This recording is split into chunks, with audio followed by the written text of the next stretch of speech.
What if Harry Potter was blood son of Hercules and his strength broke every spell cast on him? Chapter 1, The Goblet Breaker. The stone skipped. That was the intention, anyway. Usually, when you skip a stone across the Black Lake, you look for something flat, smooth, maybe the size of a galleon. You flick your wrist, it hops 3 or 4 times, and sinks. Simple physics. Harry Potter didn't do simple physics. Harry was holding a rock the size of a microwave. He didn't flick his wrist, he torqued his entire upper body like a coiled spring, the muscles in his back shredding the fabric of his standard-issue white button-down shirt, again, and launched the boulder. It didn't skip. It hit the water with the force of a cannonball, rebounded off the surface tension purely because it was moving too fast to sink, and screamed across the lake. It clipped a tentacle of the giant squid that had lazily surfaced near the center, resulting in a confused, watery roar, before the rock embedded itself into the cliff face on the far side, half a mile away. Boom! Dust poured down the distant cliff. Harry exhaled, wiping sweat from his forehead. He looked at his hands. They were calloused, scarred, and currently trembling with adrenaline. He was 14. He looked like he was carved out of granite and fed a diet of protein shakes and dragon meat since infancy. Standing at 6'1" already, with shoulders that made doorway navigation a tactical puzzle, Harry Potter was the boy who lifted. Potter. Harry turned. Draco Malfoy was marching down the grassy slope, flanked by Crabbe and Goyle. The contrast was hilarious. Crabbe and Goyle were lumpy, like sacks of potatoes left in a damp cellar. Harry was dense, defined, a walking anatomy chart. Malfoy sneered, though he stopped a safe 20 feet away. We heard a noise. Trying to blow up the lake now. Idiot. Harry rolled his shoulders. A sickening pop echoed from his joints. He picked up another rock, this one jagged and heavy. He tossed it in the air and caught it. Just training, Malfoy. You should try it. Might help you hold your wand up for more than 10 seconds without getting winded. My wand arm is fine, Malfoy spat, his hand twitching toward his pocket. Father says the Durmstrang students are arriving today. They accept real power. Not this, brute muggle nonsense you engage in. Harry laughed. It was a deep, resonant sound that seemed to vibrate in Malfoy's chest. Right. Magic. Wiggle a stick, say some Latin. Very scary. Hey, catch. Harry didn't throw the rock hard. He just tossed it. Underhand. To Harry, it was a gentle lob. To Malfoy, it was a siege weapon projectile. Draco shrieked, ducking as the rock sailed over his head and sheared a branch off a nearby oak tree with a violent crack. Whoops, Harry grinned, grabbing his discarded robe from the grass. My bad. Don't skip leg day, Draco. Harry jogged back up the hill toward the castle, leaving the Slytherins pale and shaking. He felt the familiar buzz under his skin. It wasn't magic. He had magic, sure, he could light a wand if he really focused, and he could fly a broomstick if he tried not to snap the handle, but this was different. It was the old blood. The stuff Hermione kept whispering about when she thought he wasn't listening. The stuff that made his skin hard as iron and his bones heavy as lead. Hogwarts was buzzing. The Triwizard Tournament. A death trap for glory. Harry had zero interest. He just wanted to get through the year without someone trying to kill him, though usually, those two things were mutually exclusive. As he reached the courtyard, the air pressure changed. The Beauxbatons carriage was incoming. Massive, powder blue, pulled by winged Abraxans. The horses were huge, bigger than elephants. Students gasped, pointing at the sky. Harry stopped, watching the landing. The carriage slammed into the ground, skidding, the horses rearing. One of the handlers, a burly wizard in frantic robes, lost his grip on the lead rein. The lead Abraxan, panicked by the noise of the Hogwarts crowd, lashed out. It reared up, hooves the size of dinner plates flashing, aiming right for a group of Hufflepuff first-years who were frozen in terror. "Move!" Harry roared. He didn't cast a spell. He didn't think. He exploded from his standing position, the stone flagstones beneath his trainers cracking into spiderwebs. He covered the 30 yards in 2 seconds. Just as the massive hoof came down, Harry slid in. He didn't dodge. He caught it. Wham! The sound was like a car hitting a wall. A shockwave of dust puffed out. The courtyard went dead silent. Harry stood there, one hand raised, holding the descending leg of a creature that weighed 2 tons. The Abraxan squealed, confused, pushing down with all its might. Harry didn't budge. His feet sank an inch into the dirt, his knees bent slightly, teeth gritted in a feral grin. "Easy, big guy," Harry grunted. He shoved. He didn't just push the leg away, he shoved the entire beast backward. The horse stumbled, its wings flaring to regain balance. Harry dusted off his hands.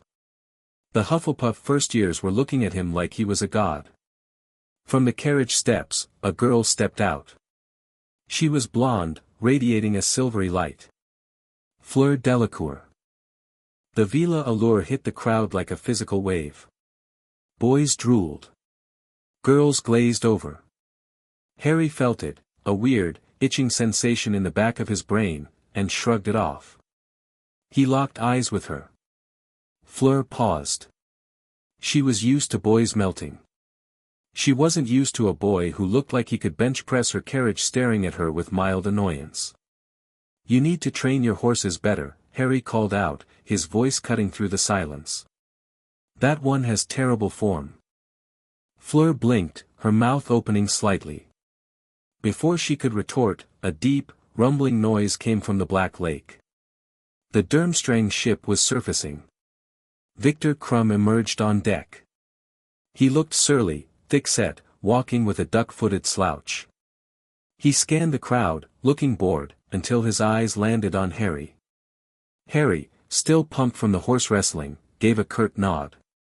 Crumb paused. He looked at the cracked flagstones under Harry's feet. He looked at the Abraxan that was still eyeing Harry with fear. Crumb nodded back. A sign of respect. Game recognizes game. "Potter." Professor McGonagall's voice was high and shrill. She was running over, clutching her chest. "What in the name of Merlin, are those students all right?" "They're fine, Professor," Harry said, stretching his neck. "Just a little horseplay." "Mr. Potter, that is an Abraxan."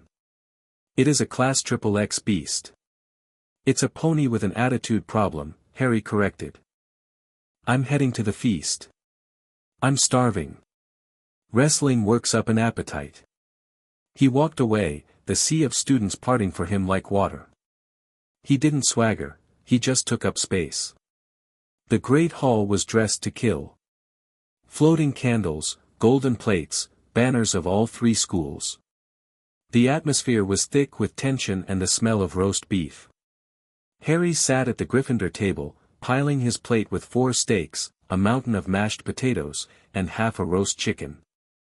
"Mate," Ron Weasley whispered, looking at Harry's plate. "You're going to explode." "Calories, Ron. It takes energy to maintain this temple," Harry said, flexing a bicep that threatened to tear his sleeve again. Hermione Granger was sitting opposite him, reading a book titled Mythic Lineages and the Anomalies of Strength. She lowered it, peering at him over the rim. "You revealed your strength again, Harry." "The statute of secrecy doesn't apply to doing push-ups, Hermione," Harry said around a mouthful of steak. "I didn't use magic. I used leverage." "You caught a flying horse," she hissed. "That's not leverage. That's impossible physics. Your bone density must be." "Shoo," Harry waved a fork at her. "Dumbledore's doing the speech." Up at the high table, Dumbledore was explaining the rules. Eternal glory. Prize money. Death toll. The usual. Then, the goblet of fire was revealed. A rough-hewn wooden cup full of blue flames. Anyone wishing to submit themselves for the tournament must write their name upon a piece of parchment and throw it into the flame, Dumbledore boomed. But be warned. The tournament is not for the faint of heart. Harry chewed thoughtfully. Sounds boring. A lot of mazes and riddles. You could win it easily, Ron said, eyes gleaming. Imagine the glory. I have enough glory. I'm the boy who lived, remember? I'd rather be the boy who napped. The feast continued. People put their names in. The Durmstrang lot marched up together. Krum dropped his name in and glanced at Harry again. He wants to fight you, Hermione noted. He wants a gym buddy, Harry corrected. I can tell. He's got tight hamstrings. Finally, the plates cleared. The hall went silent. The flames turned red. The champion for Durmstrang, Dumbledore called out, catching the charred parchment. Victor Krum. Cheers. Krum looked miserable but accepted it. The champion for Beauxbatons. Fleur Delacour. The French students clapped politely. Fleur swept past the Gryffindor table, tossing her hair. She didn't look at Harry, which meant she was definitely thinking about him. The champion for Hogwarts. Cedric Diggory. The Hufflepuffs went nuclear. Cedric stood up, grinning. Good guy. Solid jawline. Harry clapped loudly. He liked Cedric. Cedric didn't treat him like a freak. Excellent. Dumbledore shouted happily. We have our 3 champions. But in the end, only one will go down in history. Only one will hoist this chalice of champions, this vessel of victory. The goblet turned red again. Dumbledore stopped. The fire sputtered. A long, thin wisp of smoke shot up. Another piece of parchment fluttered out. The silence was absolute. You could hear a pin drop.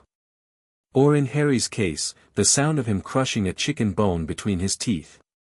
Dumbledore snatched the parchment. He stared at it. He paled. Harry Potter. Oh, for God's sake, Harry groaned, dropping his fork. I was just getting to the dessert. Harry Potter. Dumbledore yelled again. Up here. Now. Every head turned. The accusation started immediately. Cheater. He's not even 17. Glory hog. Harry stood up. The bench scraped loudly against the floor. He didn't look scared. He looked annoyed. He walked up the aisle, ignoring the glares. He reached the front, towering over Dumbledore. I didn't put my name in, Harry said calmly. Did you ask one of the older students to do it for you? Dumbledore asked, his eyes frantic. Professor, if I wanted to enter, I wouldn't hide it. And I wouldn't need a permission slip. The goblet constitutes a binding magical contract, Barty Crouch Sr. said, stepping out of the shadows. He looked ill. He must compete. Or lose his magic. I don't care about my magic, Harry said. Take it. I'll still break you in half. It is not just your magic, boy. Karkaroff spat. It is your life. The magic binds your very soul. So I'm stuck? Harry asked, looking at the goblet. The innocent, wooden cup crackling with blue fire. There is no way to break the line, Bagman chirped nervously. The goblet is an ancient artifact of immense power. It cannot be trifled with. Harry looked at the goblet. Then he looked at the teachers. You guys rely too much on props, Harry muttered. Excuse me? McGonagall asked. This cup. It's the judge, right? It's the boss. It is a sentient magical object, Harry moved. He didn't cast a counter-curse. He didn't draw his wand. He stepped forward, his hand lashing out like a cobra strike. He grabbed the rim of the goblet of fire. Mr. Potter. Do not touch, Harry ignored them. He gripped the ancient wood. The blue flames licked at his hand, trying to burn him, trying to scare him off. Harry's skin didn't even redden. He tightened his grip. His forearm muscles bulged, ripping the seams of his sleeve completely this time. If the cup forces me to play, Harry growled, his voice dropping an octave, then the cup is the enemy. He squeezed. Crack. It sounded like a gunshot. The wood splintered. Harry, stop! Dumbledore shouted, raising his wand. Harry didn't stop. He brought his other hand up and grabbed the base. He twisted. The magic in the room screamed. The blue fire flared wildly, turning a violent purple, then black. The goblet was fighting back, pouring centuries of enchantment into Harry's body to stop him. It felt like electricity. It felt like 1,000 needles. Harry laughed. Is that it? He wrenched his hands in opposite directions. Shatter. The goblet of fire exploded. Not a magical explosion, a physical one. Wood shards flew like shrapnel. The blue fire sputtered and died, suffocated. Harry was left holding 2 jagged chunks of smoking wood. He dropped them on the floor. He stomped on the remains for good measure. Crunch. Crunch. The great hall was paralyzed. Karkaroff was trembling. Madame Maxime looked like she was about to faint. Contract voided, Harry said, brushing sawdust off his chest. Technically, the goblet can't enforce a contract if it's kindling. You broke it, Bagman squeaked. That was over 1,000 years old. It was threatening me, Harry shrugged. Self-defense. This is unprecedented. Crouch yelled. He has destroyed the impartial judge. This is an act of war against tradition. Tradition tried to kill me, Harry shot back. I killed it first. Are we done here? I didn't finish my chicken. Harry, Dumbledore said, his voice strangely calm, though his eyes were twinkling with a mixture of horror and fascination. You cannot simply destroy powerful magical artifacts because you dislike the outcome. Watch me, Harry said. Now, am I in this tournament or not? Because I'm pretty sure I just fired the referee. Crouch was shaking, looking at the debris. The names were already chosen. The magic was already cast before the vessel was destroyed. The contract holds. Harry sighed. He looked at the ceiling. Fine. Whatever. I tried the easy way. I guess I'll do it the hard way. He turned to the other champions. Cedric looked impressed. Fleur looked terrified. Krum was grinning. A real, toothy grin. Good, Krum grunted. Strong. Thanks, Victor, Harry said. Let's go. The side chamber was chaos. The teachers were arguing. Snape was looking at Harry like he was a specimen in a jar that needed to be pickled immediately. The boy is a menace, Snape sneered. He has no respect for the subtle laws of magic. He treats sorcery like a bar brawl. If sorcery stopped trying to jump me in an alley, I'd treat it better, Harry retorted. Moody, or the man pretending to be Moody, was in the corner, his magical eye spinning madly. Constant vigilance, Potter. Or in your case, constant violence. Works for me, Harry said. They dismissed them eventually. The officials needed to figure out how to run a tournament without the cup. Harry walked out of the chamber, his shirt ruined, sawdust in his hair. He turned the corner into the corridor leading to the dungeons and Gryffindor Tower. It was empty. Or it seemed empty. Potter. Harry stopped. Draco again. He never learned. Malfoy stepped out from behind a tapestry, wand raised. His face was twisted in rage. You think you're special? You think because you broke a wooden cup you're the Dark Lord? Go to bed, Draco. It's past your bedtime. Furnunculus. Malfoy shouted. The spell shot across the hallway, a jet of nasty orange light meant to cover Harry in boils. Harry didn't even lift his hands. He just stood there. He took it. The spell hit him square in the chest. Ping. It sounded like a pebble hitting a tank. The magic splashed against Harry's skin, fizzled, and dissipated into harmless sparks. Harry looked down at his chest. There wasn't even a mark. My turn, Harry said. Malfoy's eyes widened. Protego. Harry was already moving. He didn't run this time. He just walked, fast. He reached the invisible shield Malfoy had cast. Most wizards would bounce off. Harry walked through it. He felt the resistance, like walking through thick gelatin. He pushed his chest forward and the shield charm shattered like glass. The sound of breaking magic filled the air, a high-pitched tinkling noise. Malfoy backed up, tripping over his own robes. Stay back. My father will. Harry reached out and flicked Malfoy. He didn't punch him. He literally flicked him, middle finger off the thumb, right on Malfoy's forehead. Thwack. Malfoy flew. He lifted off his feet, spun once in the air, and crashed through a nearby wooden display table, ending up in a pile of splinters and old trophies. Tell your father he owes the school a new table, Harry said. And tell him to buy you a gym membership. Harry stepped over the groaning Slytherin and headed for the stairs. The Gryffindor common room was a riot. People were cheering. Fred and George were taking bets on how long Harry would last.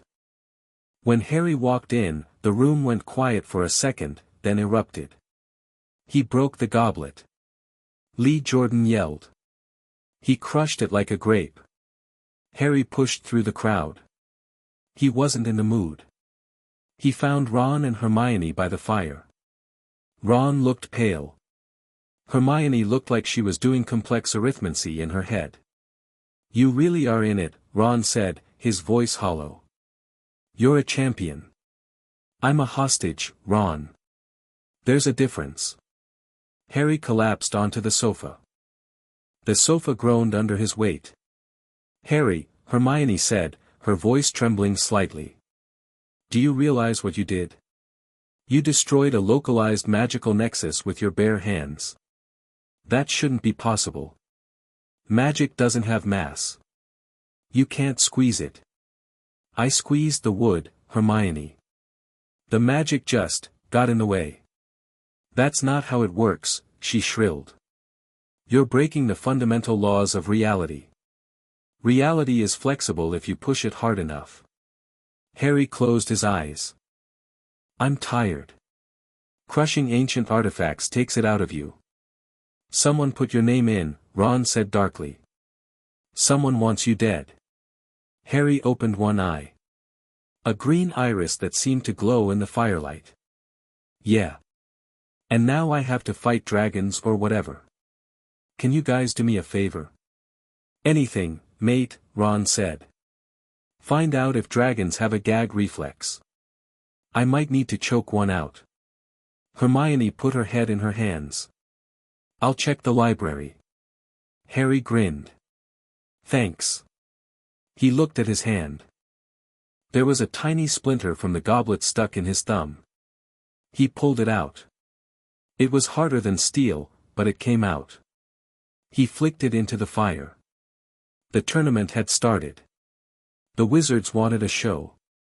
They wanted spells, sparkles, and drama. They were going to get a beatdown. Harry stood up, stretching his back again. I'm going to sleep. Tomorrow, I'm finding a blacksmith. I need something heavier to lift. These stone walls are getting too light. He walked up the stairs to the dormitory, leaving his friend staring at the fire. He's going to punch a dragon, isn't he? Ron whispered. Yes, Hermione sighed, closing her book. God help the dragon. Chapter 1 and Chapter 2, How to Train Your Dragon, with Fists. The wand weighing ceremony was a joke. A literal, bureaucratic joke wrapped in velvet and pretension.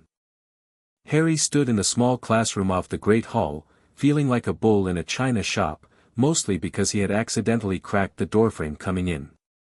Mr. Ollivander was there, looking like a creepy librarian who hadn't seen the sun since the Goblin rebellions. Rita Skeeter was there, vibrating with the kind of malicious energy usually reserved for stinging nettles. And the other champions were there, looking various shades of nervous. Fleur looked like she was about to vomit glitter. Cedric was pacing. Crumb was staring at the floor like it owed him money. Harry was leaning against a wall, testing its structural integrity with his shoulder blade. Mademoiselle Delacour, Ollivander whispered, taking her wand. Orchid, 9.5 inches, inflexible. He produced a bouquet of flowers from the tip. Polite applause. Mr. Crumb. Hornbeam. Dragon heartstring. A flock of birds twittered out. More clapping. Mr. Diggory. Ash. Unicorn hair. Smoke rings. Mr. Potter. The room went quiet. Harry pushed off the wall. A chunk of plaster came with him, dusting his shoulder like dandruff. He ignored it and pulled his wand from his back pocket. He didn't use a holster. He just shoved it next to his wallet. He handed it over. It looked like a toothpick in his hand.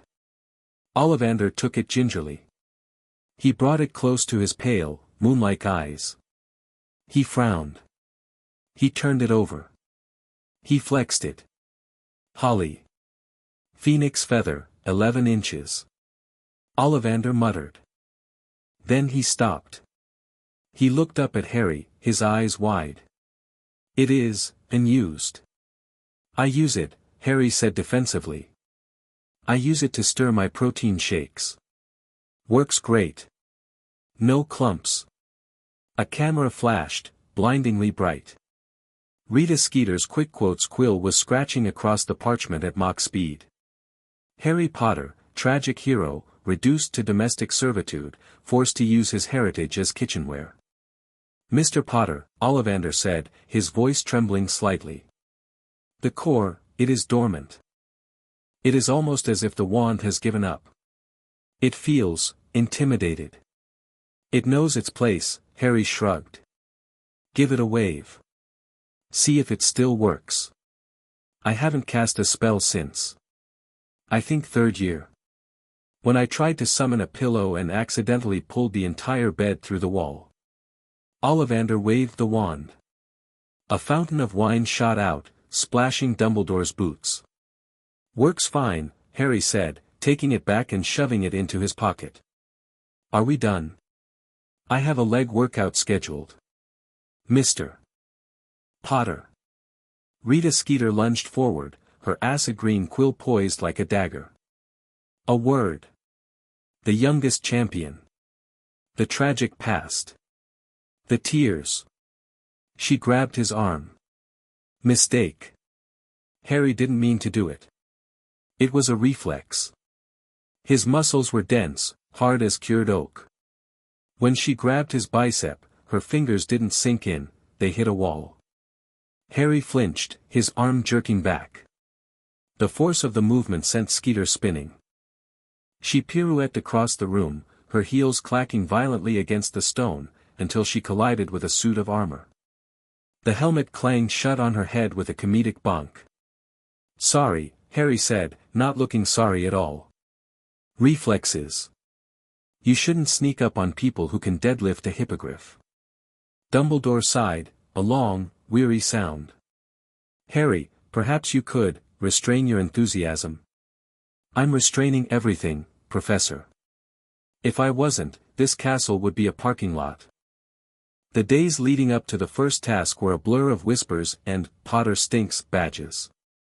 Harry found the badges hilarious. He'd walk up to a Hufflepuff wearing one, tap the badge, and the sheer pressure of his finger would crack the plastic casing, short-circuiting the magic so it just said Potter in bold green letters. Thanks for the support, he'd say, leaving the student terrified. Hermione was the problem. She was in full panic mode. "Harry, you have to learn the summoning charm," she shrieked one evening in the common room. The fire was crackling, casting long shadows. Ron was building a house of cards that defied gravity. Harry was doing handstand push-ups in the corner. He wasn't just doing them, he was doing them on one finger. "Why?" Harry grunted, switching fingers. "Left index. Right index. Because the first task is dragons, Harry." "Dragons." Charlie told Hagrid, and Hagrid told me. "You can't just wrestle a dragon." Harry flipped upright, landing silently. He wiped sweat from his brow. "Dragons? Cool. Big lizards. Lots of fast-twitch muscle fibers. Good cardio. Harry." Hermione threw a pillow at him. It bounced off his chest harmlessly. "Fire. Claws. Teeth. You need your broom. You need to fly." "Flying is for birds and cowards," Harry said, cracking his neck. "If I fly, I'm playing their game. Aerial maneuvering, aerodynamics, boring. I prefer ground game." "You are going to die," Hermione whispered, her eyes filling with tears. "You're going to get burned to a crisp." "Hermione," Harry walked over and put a hand on her shoulder. His hand was heavy, grounding. "Look at me. Remember the basilisk?" "You punched it," she sniffled. "I punched it." "Remember the Dementors?" You slapped one." "I slapped it so hard it turned inside out and floated away. I'll be fine. Dragons are just big dogs with a smoking habit. Trust the process. Trust the gains." He walked away to grab a snack, 4 sandwiches, leaving Hermione looking both comforted and deeply disturbed. The morning of the first task, the atmosphere in the tent was thick enough to chew. The air smelled of fear, ozone, and whatever perfume Fleur was marinating in. Harry sat on a small wooden stool. The stool creaked ominously every time he shifted his weight. He was wearing a simple outfit, loose athletic trousers made of dragon hide. Hagrid had acquired some shed skin for him, and a tailor in Hogsmeade had wept while sewing it, and a black tank top that showed off arms that looked like they had been chiseled from marble. No robes. No armor. Cedric was pacing, muttering transfiguration incantations. He looked green. Fleur was sitting in a corner, shaking. Her Vela magic was fluctuating, making the air ripple around her. Victor Crumb was doing squats. Harry nodded at him. "Form's a little off, Victor. Keep your heels down." Crumb paused, frowned, adjusted his stance, and squatted again. "Better?" "Much." "Engage the glutes." "Thank you," Crumb grunted. Ludo Bagman bounded in, looking like a giant wasp in his yellow and black robes. "Champions. Gather round. Time to pick your doom. I mean, your dragons." He held out a purple silk sack. Fleur reached in. Her hand trembled. She pulled out a tiny, sleeping model. "The Welsh green." "Nice," Harry commented. "Vegetarian option." Crumb pulled out the Chinese fireball. "Spicy," Harry nodded. Cedric got the Swedish short snout. "That leaves." Bagman shook the bag. Harry reached in. He didn't use 2 fingers, he shoved his whole hand in. He felt something bite him. He pulled it out. The Hungarian horntail. It was black, spiky, and angry. It was breathing tiny sparks of real fire. It bit Harry's thumb. Crack. The tiny dragon model broke a tooth on Harry's skin. It squeaked in confusion and fell over. "Ah," Harry grinned, poking the tiny stunned lizard. "It's got spirit. The horntail. Big nasty. I like it." Bagman looked at Harry's unblemished thumb. "Right. Well. Mr. Diggory, you're up first. The sounds from the arena were horrific. Roars. Screams. The crowd gasping. The smell of ozone and burning rock wafted into the tent. Harry sat with his eyes closed, visualizing. He wasn't visualizing spells. He was visualizing leverage. Where is the center of gravity on a 4-ton reptile? How much force is needed to dislocate a wing joint? Does a dragon have a carotid artery? Fleur went next. She came back looking singed, her robes smoking, tears streaking the soot on her face. She sat down and stared at the wall, traumatized. You okay? Harry asked, tossing her a bottle of water. She caught it, blinking. It melted my shield charm. Like butter. Magic has limits, Harry said gently. Physics doesn't. Drink up. Crumb went next. The ground shook. Harry heard Crumb yelling curses. Then a roar of pain from the dragon. Crumb came back clutching his side, blood seeping through his fingers, but he had the egg. He looked at Harry and nodded. Fast. Very fast. Good job, Harry said. He stood up. Harry Potter. Bagman's voice boomed over the magical megaphone. Harry walked to the entrance of the tent. He cracked his knuckles. Then he cracked his neck. Then he cracked his back. It sounded like a drum solo. He stepped out into the sunlight. The arena was a rocky crater, surrounded by stands packed with thousands of students. The noise was deafening, until they saw him. Harry walked out with the casual swagger of a man heading to the corner store. He wasn't holding a wand. His hands were empty. His arms swung loosely at his sides. Across the arena, chained to the rocks, was the Hungarian horntail. It was a nightmare made of scales and hate. It was 50 feet long, black as midnight, with spikes running down its tail that looked like medieval spears. Its yellow eyes locked onto Harry. It roared, a sound that vibrated in the fillings of everyone in the stands. A jet of fire, 40 feet long, erupted from its maw. Harry didn't run. He didn't cast a shield charm. Let's dance, Kermit, Harry muttered. He started jogging. The crowd screamed. He's insane. Where's his wand? Do something.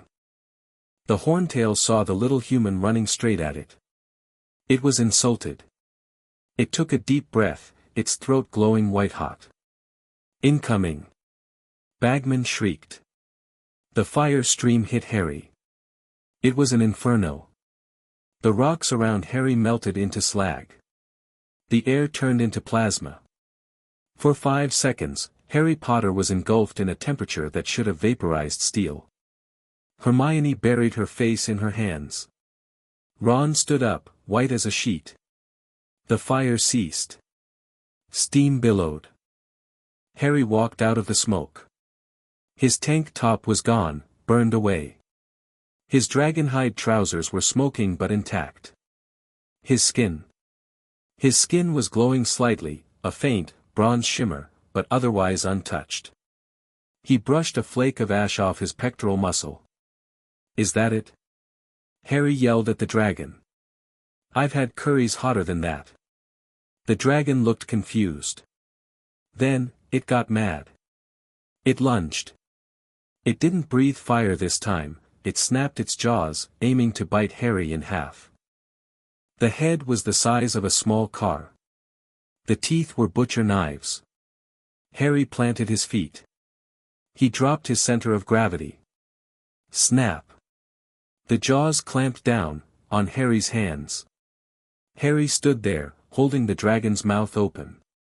His feet slid backward through the dirt, carving 2 deep trenches in the rock, but he didn't buckle. He was holding the upper jaw with one hand and the lower jaw with the other, like he was checking a dog for cavities. The dragon thrashed. Its neck muscles corded, trying to crush Harry. Harry gritted his teeth. The veins in his neck popped. You need to Floss. With a roar of exertion, Harry pushed.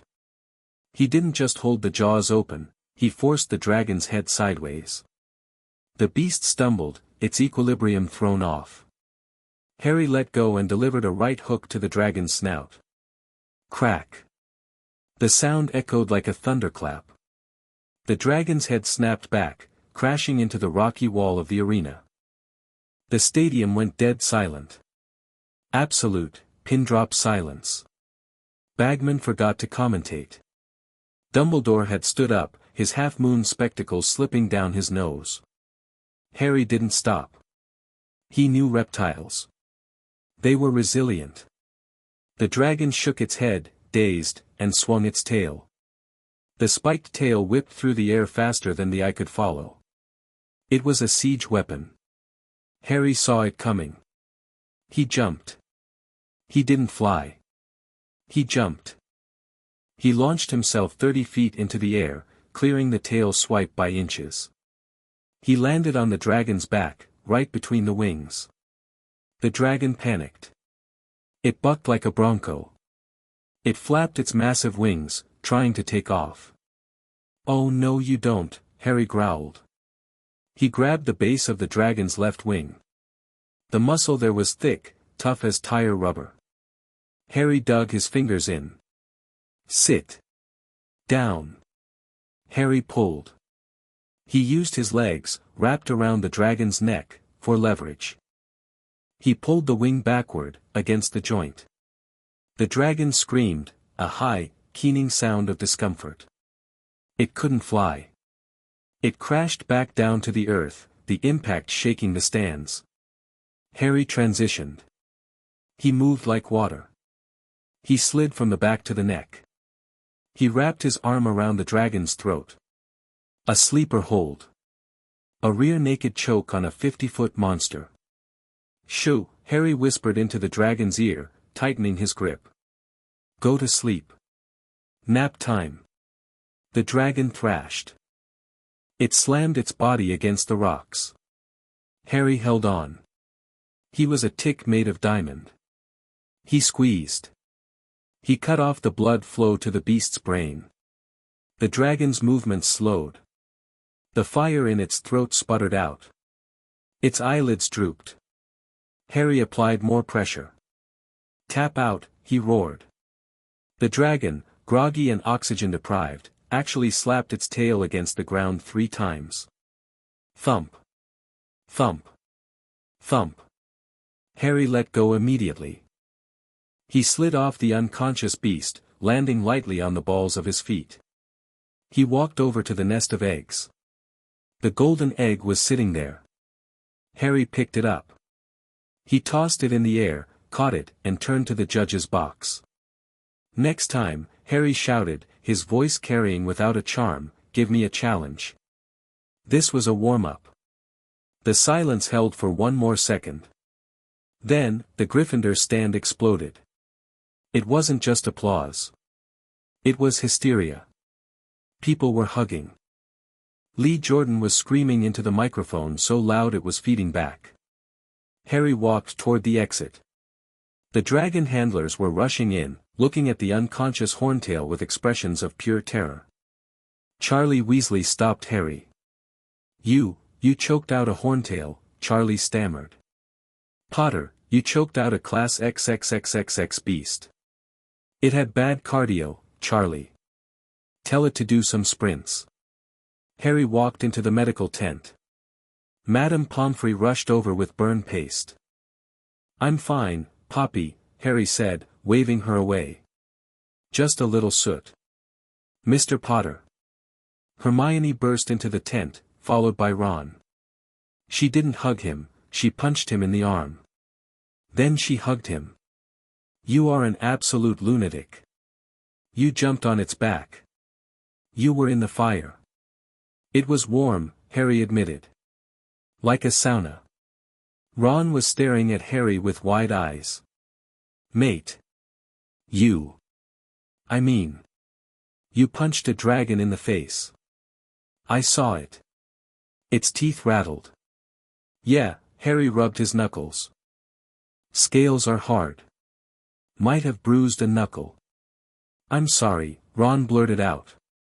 About the badge. About being a git. I thought you put your name in for glory. But nobody puts their name in to wrestle a dinosaur. You're mental. But you're brilliant. We good?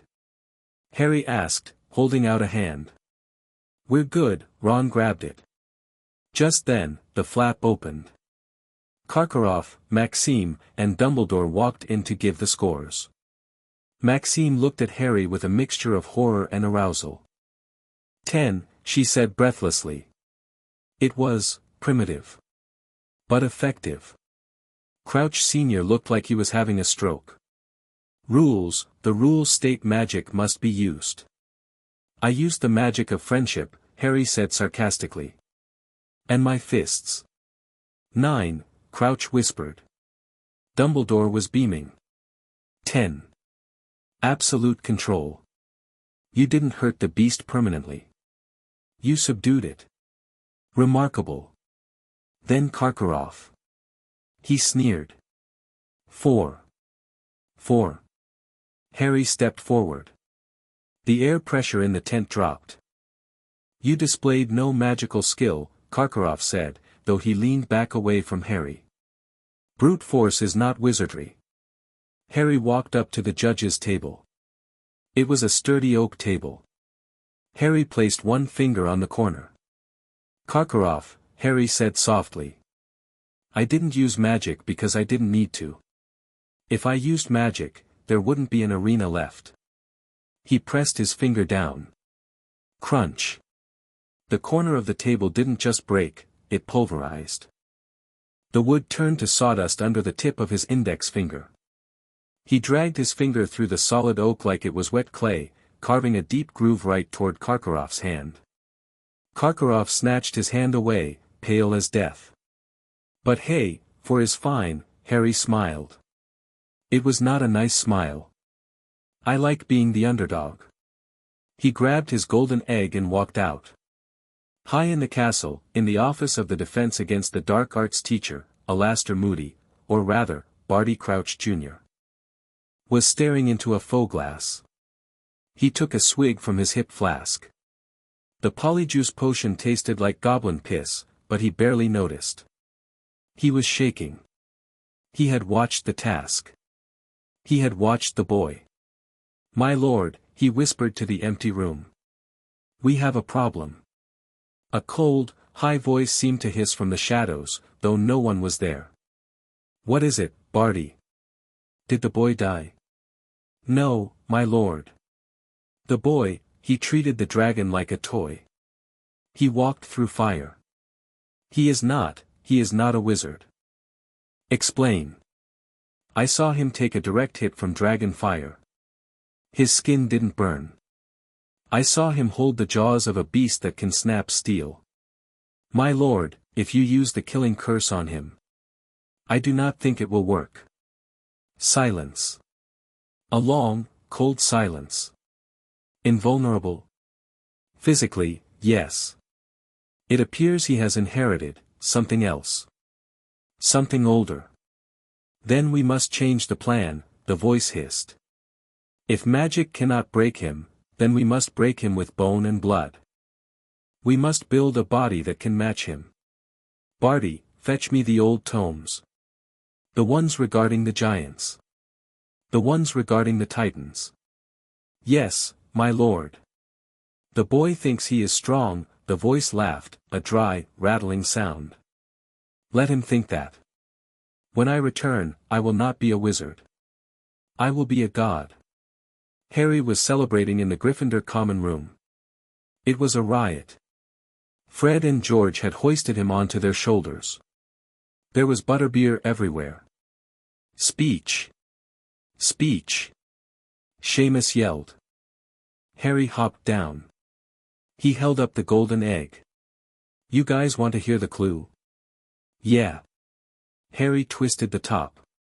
A horrific, screeching wail filled the room. It sounded like a banshee being put through a woodchipper. People covered their ears. Glass shattered. Harry didn't wince. He frowned. He looked at the screaming egg. "Shut up," he said. He didn't use a silencing charm. He just squeezed the metal egg. He squeezed it so hard the metal warped. The gears inside ground together. The screeching turned into a choked gurgle, then silence. Harry threw the now dented egg onto the sofa. "I think it's broken," Harry said. "Whatever. I'll figure it out later." He sat down next to Hermione. She was looking at him with that look again, the one where she was trying to solve a puzzle. "Harry," she whispered, under the noise of the party. "I found something. In the library. About people who have skin like iron." "Yeah." Harry grabbed a tart. "The Nemean lion. Achilles. Hercules. Harry, your mother. The Evans line. It's not a Muggle name. It's derived from Evander. An ancient line." "Cool," Harry said. "Does that mean I get extra credit in history of magic?" "It means," Hermione said, her voice serious, "that you aren't a wizard, Harry. You're a demigod. Or something close to it." Harry chewed his tart. He swallowed. "Does it change anything?" "It changes everything. It explains why spells bounce off you. It explains why you're so strong." "But Harry. The myths. The heroes, they always have a weakness. A heel. A patch of skin." Harry looked at his hands. He felt the power thrumming in his veins. The old blood. "I don't have a weakness, Hermione," Harry said quietly. "I checked." "How?" "I dropped a dumbbell on my toe this morning. The dumbbell broke." Hermione stared at him. Then she started laughing. It was a hysterical, relieved laugh. "Okay. Okay. You're invincible. Fine.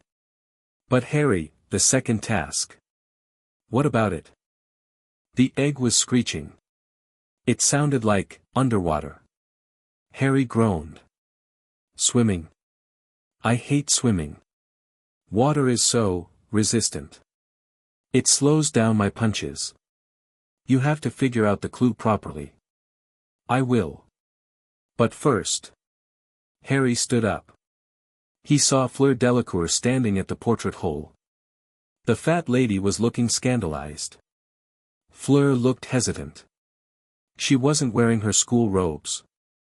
She was wearing casual blue robes. She looked stunning. The room went quiet. Harry walked over. "Hey. Lost?" "No," Fleur said. Her accent was thick. She looked up at him. She was tall, but Harry dwarfed her. She reached out and touched his arm. She squeezed the bicep. She nodded, as if confirming something. "You saved me," she said. "In the tent. The water. And you showed me that the dragon could be beaten without wand waving." "Wands are crutches," Harry said. "Perhaps," she smiled. A genuine smile. "I came to say, congratulations. And, my sister. Gabrielle. She thinks you are." She searched for the word. "A monster. But in a good way. Tell her thanks." "I will see you, Harry Potter," Fleur said. She leaned in and kissed him on the cheek. It wasn't a polite peck. It lingered. Harry felt a jolt of electricity, not magic, but biology. Fleur pulled back, winked, and turned around, walking out of the portrait hole. The Gryffindor common room erupted in wolf whistles. "Mate!" Ron yelled. "You've got the French champion." Harry touched his cheek. He grinned. "Things are looking up," Harry said. "Now, who wants to arm wrestle?" The line formed immediately. Late that night, Harry lay in his four-poster bed. The curtains were drawn. The dormitory was filled with the snores of his dorm mates. Harry couldn't sleep. He was still buzzing from the fight. He held his hand up in the darkness. He clenched his fist. Voldemort was out there. Harry knew it. His scar hadn't hurt, it never hurt anymore, because his skin was too thick for the connection to transmit pain, but he could feel the intent. Someone had put his name in the goblet. Someone wanted him in that graveyard. Bring it on, Harry whispered to the dark. He rolled over. He needed sleep. Tomorrow was leg day. And he had a suspicion that he was going to need to kick something very, very hard in the near future. The wind howled outside the tower, but inside, the Son of Strength slept soundly, dreaming of lifting mountains. Chapter 2 and Chapter 3, the Yule Brawl. The weeks following the first task were loud.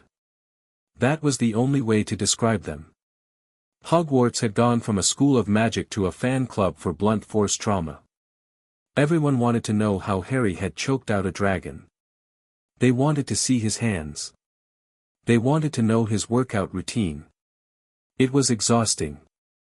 Harry was currently hiding in the one place nobody dared to disturb him, the Forbidden Forest. Not the edge, but deep in.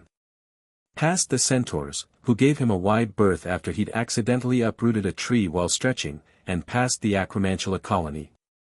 He was doing pull-ups. He had found a massive oak branch, roughly the thickness of a telephone pole, about 20 feet off the ground. He wasn't just lifting his own weight, though. He had tied a boulder the size of a Fiat to his waist with a thick iron chain he'd borrowed from the Care of Magical Creatures paddock. Up. Chin over the bar. Down. Full extension. Up. 98, 99, 100. Harry dropped. The ground shook when he landed. The boulder crunched into the moss. He unhooked the chain, wiping sweat from his forehead with a forearm that looked like a cured ham. Mr. Potter. Harry didn't jump. He just turned his head. Professor McGonagall was standing there, looking both impressed and deeply concerned for the local ecosystem. She was holding a clipboard. Afternoon, Professor. Need something heavy moved? No, Potter. I need you to return to the castle. We have tradition to discuss. Harry groaned. Tradition usually involves me almost dying. Is it another dragon? Because I'm still picking scales out of my teeth. It is the Yule Ball, McGonagall said, pursing her lips.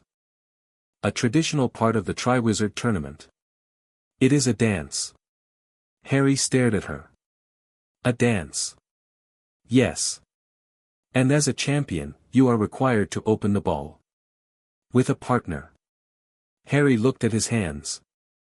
They were covered in calluses, dirt, and bark. Professor, I don't dance. I lift. If I try to waltz, I'm going to dislocate someone's shoulder. You will learn, McGonagall said sternly. Meet me in the Transfiguration classroom in 1 hour. And Potter? Please shower. You smell like a wet bear. The dance lesson was a disaster of biblical proportions. McGonagall had cleared the desks. She had a phonograph playing a waltz. The Gryffindors were lined up, looking terrified. Ron was trying to hide behind Neville. The House of Godric Gryffindor has commanded the respect of the wizarding world for nearly 10 centuries, McGonagall lectured. I will not have you, in the course of a single evening, besmirching that name by behaving like a babbling, bumbling band of baboons. She looked directly at Harry. Mr. Potter. Step forward. Harry sighed and walked to the center of the room. The floorboards creaked. Place your right hand on my waist, she instructed. Harry reached out. He tried to be gentle. He really did. He placed his hand on her waist with the delicacy of a bomb disposal technician. Now, Mr. Weasley, come here. Put your hand on Mr. Potter's shoulder. Ron turned bright red. What? No. Do it. They assumed the position. McGonagall started the music. 1, 2, 3. 1, 2, 3. Mr. Potter, lead. Harry took a step. He was used to explosive movement. Sprinting. Lunging. Squatting. He wasn't used to gliding. He pushed off his back foot with a fraction of his usual force. It was too much. He spun McGonagall. The velocity was incredible. Her robes flared out like a centrifugal fan. Her feet actually left the ground. Harry realized he was spinning her too fast and tried to stop. He planted his feet. Screech. Harry stopped instantly. McGonagall, obeying the laws of momentum, did not. She swung around Harry like a tetherball. Harry had to catch her with his other arm to stop her from flying into the blackboard. He caught her. The air left her lungs with a whoosh. The music stopped. The class was silent. Harry was holding the Transfiguration Professor in a dip that was so low her hair was brushing the floor. Sorry, Harry grimaced. Too much torque. McGonagall blinked, adjusting her spectacles which were now askew. She patted her chest, checking for broken ribs. Mr. Potter. You lead with the authority of a landslide. Perhaps, less force. I'll work on it, Harry said, hoisting her upright with zero effort. Go, she wheezed. Just, go find a partner. Someone durable. Finding a partner was the next hurdle. Harry wasn't exactly a ladies' man in the traditional sense. He didn't write poetry. He didn't know flowers. But apparently, choking out a dragon made you popular. Girls were giggling in corridors. A group of third years actually fainted when he walked past the library carrying a stack of books he was using for bicep curls. Harry ignored them. He needed someone who wouldn't break. He found Ron in the Great Hall a few days later, looking suicidal. I panicked, Ron whispered, staring at his porridge. I asked Fleur.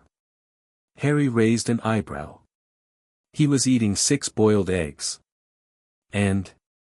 She looked at me like I was a sea slug. She said she was waiting for a competitor. It was brutal, mate. She has this aura. I couldn't breathe. Harry chewed. He looked over at the Ravenclaw table. Cho Chang was there. Nice girl. Played seeker. But she looked fragile. If Harry stepped on her toes, she'd lose a foot. Then he looked at the Slytherin table. Draco was bragging about his dress robes. Pansy Parkinson was hanging off his arm like a parasitic growth. Then he looked at the Beauxbatons table. Fleur was sitting alone. The other Beauxbatons students gave her space.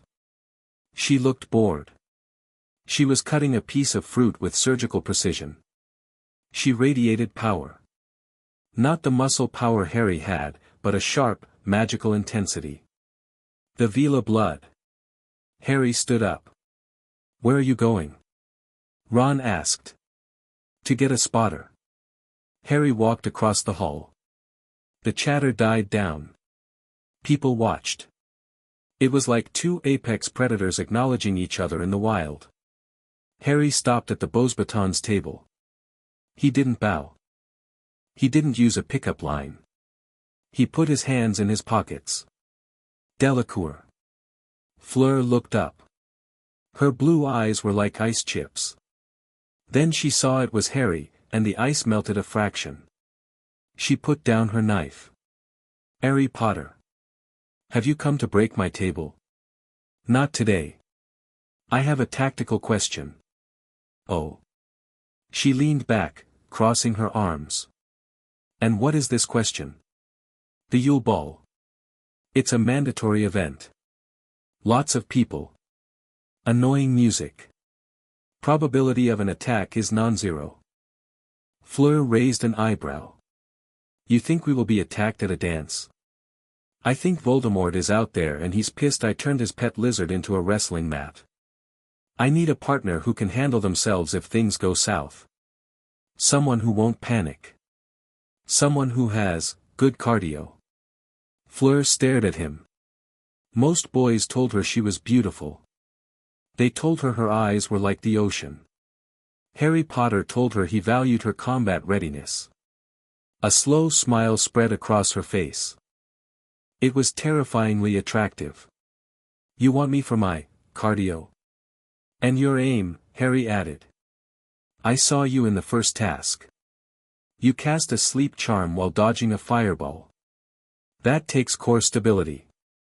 Fleur laughed. It was a clear, bell-like sound. You are ridiculous, Harry Potter.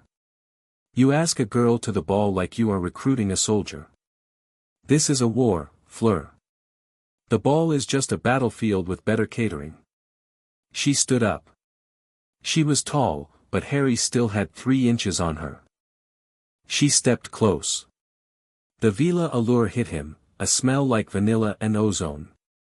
Harry's nose twitched, but he didn't glaze over. He just looked at her. I accept, she said. But on one condition. Yeah.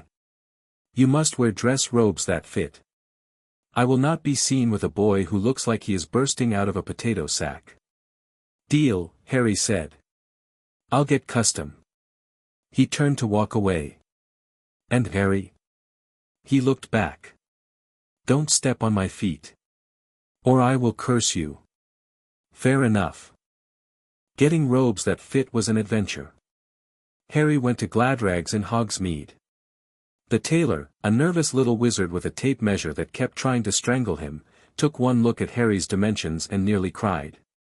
Mr. Potter, your shoulders, they are not standard.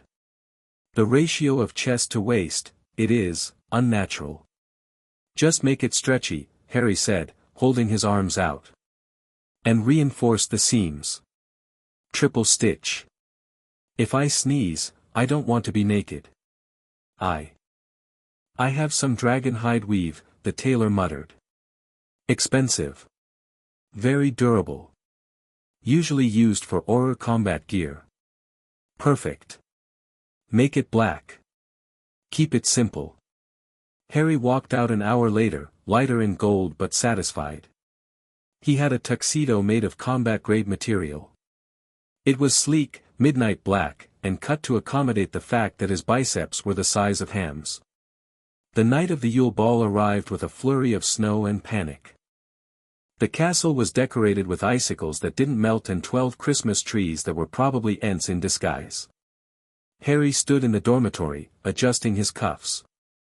Ron was wearing something. It looked like a carpet had mated with a moldy curtain. It had lace. So much lace. I smell like my great-aunt Tessie, Ron moaned, pulling at a ruff around his neck.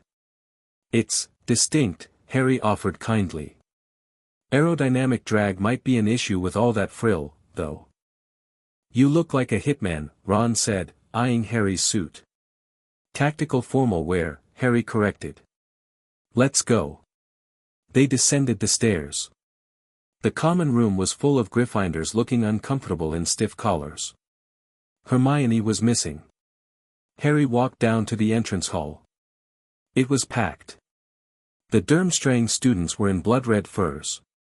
The Beauxbatons students were in blue silk. Harry scanned the crowd. He saw Crumb. Crumb was wearing red robes and looked miserable. He saw Harry and nodded. Harry nodded back. Leg day tomorrow. Crumb mouthed. Back and biceps, Harry mouthed back. Then, the crowd parted. Hermione appeared at the top of the stairs. She was wearing periwinkle blue. She had done something to her hair. She looked like a girl. A very pretty girl. Ron's jaw unhinged. Is that Hermione? Ron squeaked. Yeah, Harry said. She cleans up nice. Good posture too. Crumb stepped forward to take Hermione's hand. Ron looked like he'd been slapped with a wet fish. She's with Crumb. Ron hissed. He's the enemy. He's a bro, Ron. Relax. Then, the doors to the great hall opened, but Harry waited. He was waiting for his partner. A hush fell over the French delegation. Fleur Delacour descended the marble staircase. She was wearing silver. Not just grey, liquid silver. The dress clung to her like a second skin. It moved when she moved. Her hair was a waterfall of platinum gold. The air around her shimmered. Every male in the vicinity stopped breathing. Several Ravenclaws walked into a wall. Harry watched her come down. He didn't gawk. He appreciated the aesthetic. She looked strong. Confident. She reached the bottom step and stopped in front of him. She looked him up and down.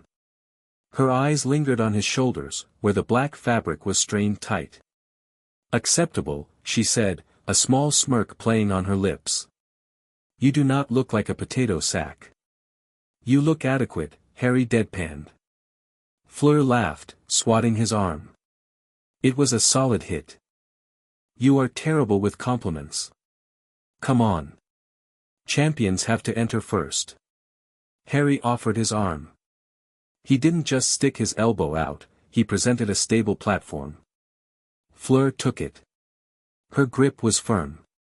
"Ready?" Harry asked. "Always." They walked in. The great hall had been transformed.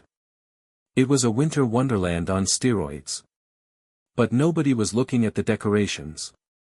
They were looking at the champions. Harry and Fleur walked in lockstep. They moved with a predatory grace. They didn't look like high school students, they looked like the king and queen of a very violent country. They reached the top table. Dumbledore was smiling. Karkaroff looked sour. Madame Maxime was beaming at Fleur. "Dinner is served," Dumbledore announced. The food was good, but Harry ate tactically. High protein. Lots of water. No alcohol. "You do not drink wine?" Fleur asked, sipping from a goblet. "Alcohol slows reaction time. Dehydrates the muscles." "You are obsessed," she teased. "Tonight is for fun, Harry." "Fun is survival," Harry said, scanning the room. He felt itchy. Not his skin. His instincts. Something was off. The shadows in the corners of the hall seemed too deep. "Relax," Fleur whispered. She put a hand on his forearm. Her hand was cool. "Dance with me." The weird sisters took the stage. They struck up a slow, haunting tune. The champions took the floor. Harry turned to Fleur. He placed his hand on her waist. This time, he measured his strength. He treated her not like a glass vase, but like a loaded weapon, something dangerous that needed respect. "Lead me," Fleur challenged. Harry stepped. He didn't know the steps, really. But he knew balance. He knew rhythm. He moved with power. When he stepped, the floor didn't creak, it submitted. He spun Fleur. She matched him. She was light, but she had drive. She spun, her silver dress flaring, and snapped back into his frame with perfect tension. It wasn't a soft, romantic waltz.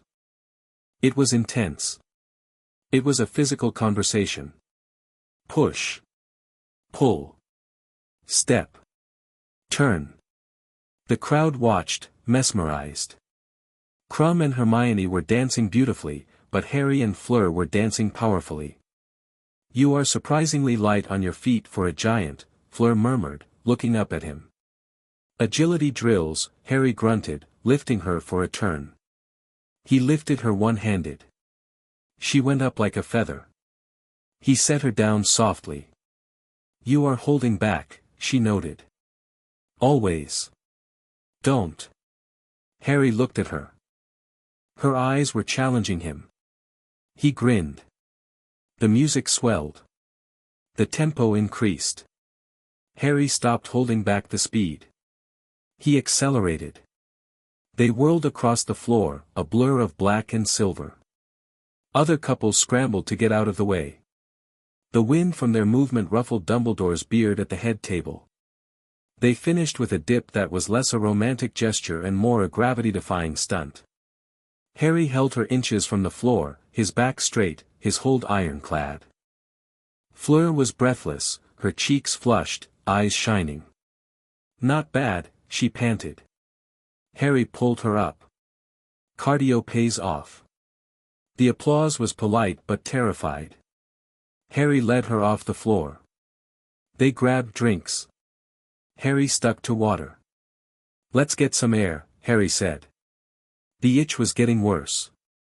The back of his neck was prickling. They walked out to the garden. It was full of sculpted rose bushes and romantic stone benches.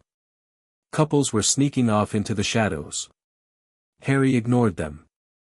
He walked to the edge of the patio, looking out at the dark grounds. "What is it?" Fleur asked, her voice losing its playful tone. She sensed the shift in him. "Smell that?" Harry asked. Fleur sniffed. "Rose, perfume, pine." "No. Under that. Sulfur. And, rotten meat. Something old." Fleur drew her wand. It was a smooth, fluid motion. "I trust your nose, Harry. Smart girl." Then, the lights went out. Not just the garden lights. The great hall went black. The music stopped with a screech of feedback. Screams erupted from inside. "Stay close," Harry said. His voice dropped into that low, dangerous register. A green flash illuminated the garden. But it wasn't the killing curse. It was a signal flare. From the shadows of the hedges, figures emerged. They weren't normal Death Eaters. They weren't wearing the pointy hoods. They were wearing ragged black cloaks, and they were huge. There were 6 of them in the garden. Each one was the size of a doorframe. They moved with a heavy, lumbering gait. "What are they?" Fleur whispered. "Lab experiments," Harry said. One of the figures lunged. It didn't cast a spell. It threw a stone bench. A solid granite bench, weighing at least 300 pounds, sailed through the air at Fleur's head. "Reducto!" Fleur shouted. Her spell hit the bench. It exploded into dust. "Nice shot," Harry complimented. "They are not casting spells," Fleur noted, her voice tight. "They want a fistfight," Harry cracked his knuckles. "Merry Christmas to me." The 6 figures charged. "Go for the legs!" Harry yelled. He stepped forward to meet the charge. The lead attacker threw a punch. It was a haymaker that would have taken the head off a normal wizard. Harry caught it. Smack. The impact was heavy. This guy was strong. Stronger than a human. Weaker than Harry. "You've been juicing," Harry observed. He twisted the attacker's wrist. Snap. The attacker didn't scream. He just grunted, a low, animalistic sound, and swung with his other hand. No pain receptors, Harry analyzed. Zombie steroids? Harry headbutted him. Crack. Harry's forehead hit the attacker's mask. The mask shattered. The skull beneath probably cracked too. The attacker crumbled. 2 more were on him. They grabbed Harry's arms, trying to pin him. Fleur. 6 o'clock. Harry shouted. Fleur didn't hesitate. She spun, her wand flashing. Confringo. A ball of fire hit the attacker on Harry's left. The force blasted him backward into a rose bush. Harry freed his right arm and drove an elbow into the ribs of the guy on his right. He felt the ribcage collapse like wet cardboard. He grabbed the guy by the throat and threw him. He didn't just toss him, he bowled him into the remaining 3 attackers. Strike, Harry muttered. Inside the great hall, chaos had erupted. Spells were flashing. Students were screaming. "We need to get inside," Fleur said.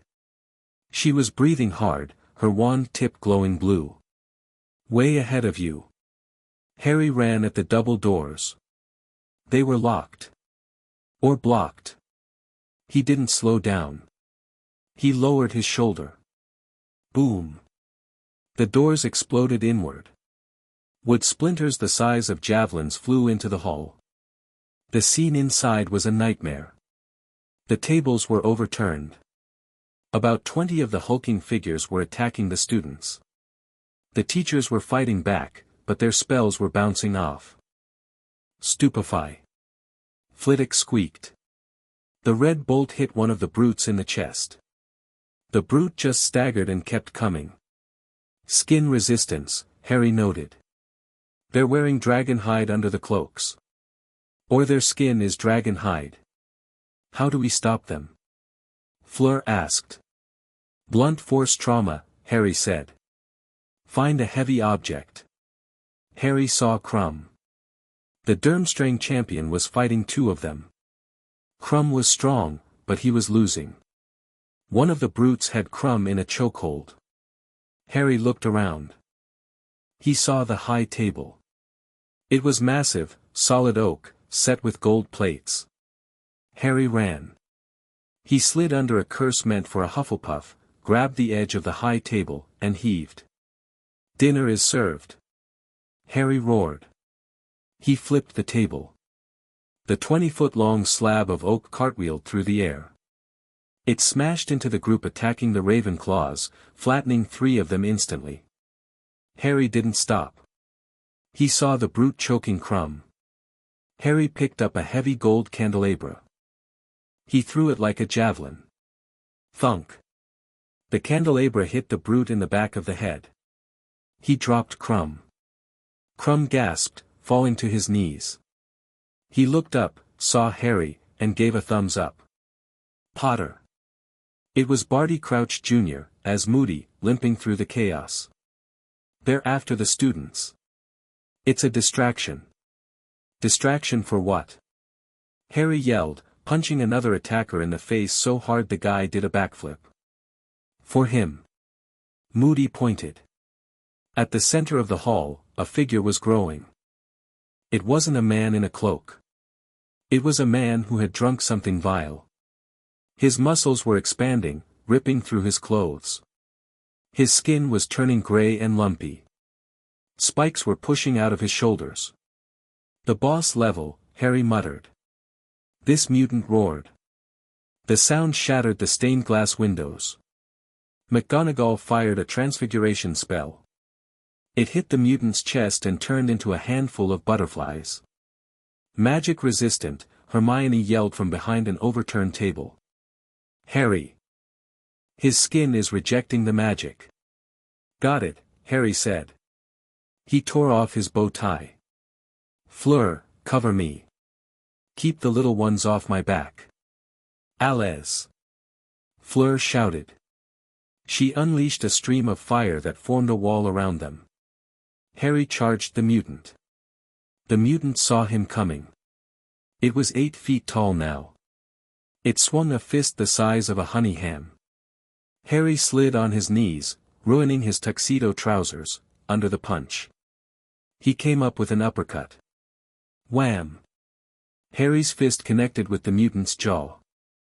It felt like hitting a concrete wall. A shockwave rippled through Harry's arm.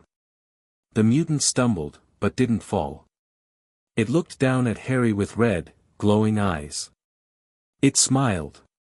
A mouth full of shark teeth. Strong. It rasped. You talk? Harry asked. Gross. The mutant grabbed Harry. 2 massive hands clamped around Harry's torso. It squeezed. Harry felt the pressure. It was immense. Enough to crush a car. Enough to pop a normal human like a grape. Harry's ribs groaned. But they didn't break. His density held. Is that all you got? Harry gritted out. He planted his feet. He let go of his control. He tapped into the blood. The heat in his belly flared. Harry grabbed the mutant's wrists.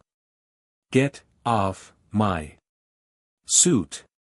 Harry pulled the mutant's arms apart. He overpowered the monster. The mutant's eyes widened in confusion. Harry broke the hold. He stepped in close. He grabbed the mutant by the waist. Suplex City, population, U. Harry arched his back. He lifted the 8-foot, 400-pound monster over his head. The great hall seemed to freeze. Everyone watched. The boy who lived was holding a biological nightmare upside down. Harry slammed him. Crash. The stone floor of the great hall gave way. A crater formed. Dust billowed up. The impact shook the foundations of the castle. The mutant lay in the crater, twitching. Its limbs were bent at wrong angles. Harry stood up, dusting off his hands. His tuxedo jacket was ripped at the shoulders. His shirt was gone. He was standing there bare-chested, sweating, glowing with a faint golden aura. The other attackers, the smaller ones, stopped. They saw their leader broken. They ran. They didn't disapparate, they just turned and sprinted for the doors. Cowards! Fleur yelled, firing a stinging hex at their retreating backs. The silence returned. But it wasn't a peaceful silence. It was the silence of a bomb site. Dumbledore stepped down from the high table. His wand was drawn, his face grave. He looked at the crater. He looked at the mutant. Hagrid, Dumbledore said softly. Secure that thing. We need to know what it is. Harry climbed out of the crater. Fleur was there immediately. She didn't ask if he was okay. She grabbed his arm, checking for cuts. You are bleeding, she said, touching a small scratch on his cheek. Must have been a diamond ring or something, Harry said. He hit hard. You threw him through the floor, Fleur whispered. She looked at him with an intensity that made the room feel hot again. You are terrifying. I try. Hermione and Ron ran over. Hermione was pale. Harry. That wasn't a wizard. That was biomancy. Forbidden alchemy. It was a science experiment, Harry said, accepting a robe from McGonagall to cover his chest. Voldemort isn't just recruiting Death Eaters anymore. He's building them. Building them? Ron asked, looking at the twisted body in the hole. He knows magic doesn't work on me, Harry said grimly. So he's trying to make something that can match me physically. Did it work? Crumb asked, limping over. He had a black eye. Harry looked at the crater. Not yet, Harry said. But he's getting closer. The Yule Ball was effectively over. The students were ushered back to their dormitories. The Aurors arrived. Harry walked Fleur to the Beauxbatons carriage. The snow was falling again, covering the blood on the patio. I am sorry about the dance, Harry said. We didn't get to finish. Fleur stopped. She turned to him. The moonlight caught her silver hair. She looked unearthly. The fight was the dance, Harry, she said softly. She stepped in close. She reached up and placed her hands on his shoulders. She stood on her tiptoes. She kissed him. This wasn't a cheek kiss. This was a claim. Her lips were soft, but there was a fire behind them. Harry hesitated for a microsecond, then kissed her back. He was gentle. He was always careful. She pulled back, breathless. You fight well, she whispered. We will make a good team. Team. For the tournament. And for this war. I do not like monsters interrupting my dates. Me neither. Good night, Hercules, she teased. She turned and walked into the carriage. Harry stood there for a moment, touching his lips. The cold wind didn't bother him. He walked back to the castle. The adrenaline was fading, replaced by a cold clarity. Voldemort was evolving. The game had changed. Harry clenched his fist. The stone of the castle wall he was leaning against cracked under his fingers. "You want a war of monsters, Tom?" Harry whispered to the dark. "Fine. I'll show you what a real monster looks like." Chapter 3 and Chapter 4. Chapter 4, Deep Pressure. The library was quiet, mostly because Madame Pants had threatened to skin anyone who breathed too loudly. But in the back corner, near the restricted section, there was a weird, rhythmic squeaking sound. Squeak. Thud. Squeak. Thud. It was Harry. He was doing one-armed push-ups on a table. 94, 95. Hermione was sitting cross-legged on the floor, surrounded by a fortress of books about aquatic magical creatures. She looked exhausted. Her hair was twice its normal size, which was saying something. "Harry, please," she whispered, aggressively flipping a page. "The second task is in 2 days. 2. And we still don't know exactly what you'll sorely miss means. It's a riddle." Harry switched arms without stopping his rhythm. "It's not a riddle, Hermione. It's a threat." The egg screamed. "That means it's something that hates air. Mere people. Sirens. Or really angry fish. But the sorely miss part." She slammed the book shut. "They're going to take something. Your wand. Your firebolt. My sanity." "They can take the firebolt," Harry grunted, pushing back up. "I don't use it. If they take my wand, I'll just use a tree branch. If they take you, well, then I have to punch a fish city." Ron walked around the stack of books, looking pale. He was holding a bag of weird, slimy green stuff.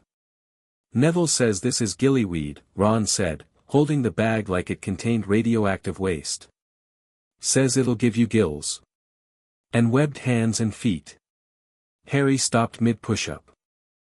He hovered there, defying gravity, looking at the bag. "Gills?" Harry asked. "Yeah. So you can breathe underwater. And webbing? For swimming." Harry pushed himself upright and wiped his hands on his trousers. He looked at the gillyweed with deep suspicion. "I'm not eating that, Ron. It looks like something a troll sneezed out. Besides, I don't need gills. I have lungs." Hermione made a strangled noise. "Harry. The Black Lake is deep. You can't just have lungs for an hour. The average human can hold their breath for 2 minutes, maybe 3 if they're trained. You need magic to survive the pressure and the oxygen deprivation. Average humans don't bench press hippogriffs, Hermione," Harry said, grabbing his bag. "My lung capacity is fine. I tested it yesterday in the bathtub. I fell asleep underwater for 40 minutes. Woke up because the water got cold." Hermione stared at him. Her mouth opened and closed like a goldfish. You fell asleep? Underwater?" "It was peaceful. Nice white noise." Harry stretched, his back popping loudly. "Look, the plan is simple. I jump in. I sink, because I'm too dense to float anyway. I walk to the bottom, I find whatever they took, and I bring it back. If anything gets in my way, I introduce it to the concept of blunt force trauma." "What about the cold?" Ron asked. "It's February, mate. The lake is freezing. Cold is a mindset," Harry said, dead serious. "If you ignore it, it goes away." The morning of the second task was gray, miserable, and freezing. The stands built along the shore of the Black Lake were packed with shivering students wrapped in scarves and cloaks. The wind whipped across the dark water, making it look like churning oil. Harry stood on the wooden platform with the other champions. He was the only one not shivering. Cedric was doing jumping jacks to stay warm. He was wearing a thick wetsuit. Fleur was wrapped in a silver silk robe, looking green. The cold was messing with her Vela blood. She was practically vibrating. Victor Krum was shirtless, wearing only swimming trunks, but he had cast a warming charm on himself so strong you could see steam rising off his skin. He nodded at Harry. Cold water, Krum grunted. Good for recovery. Shrinks the inflammation. Exactly, Harry agreed. Nature's ice bath. Harry wasn't wearing a wetsuit. He wasn't wearing robes. He was wearing a pair of black cargo trousers, military style, with lots of pockets, and boots. No shirt. The crowd was staring. The murmurs were loud. Is he insane? He's going to freeze to death. Look at his back muscles. Ludo Bagman's voice boomed over the wind, magically amplified. Welcome to the second task.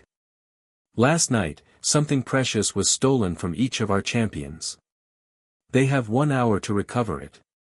1 hour, or it's gone for good. Gone for good? Hermione's voice squeaked from somewhere in the stands. No, wait. Harry looked at the stands.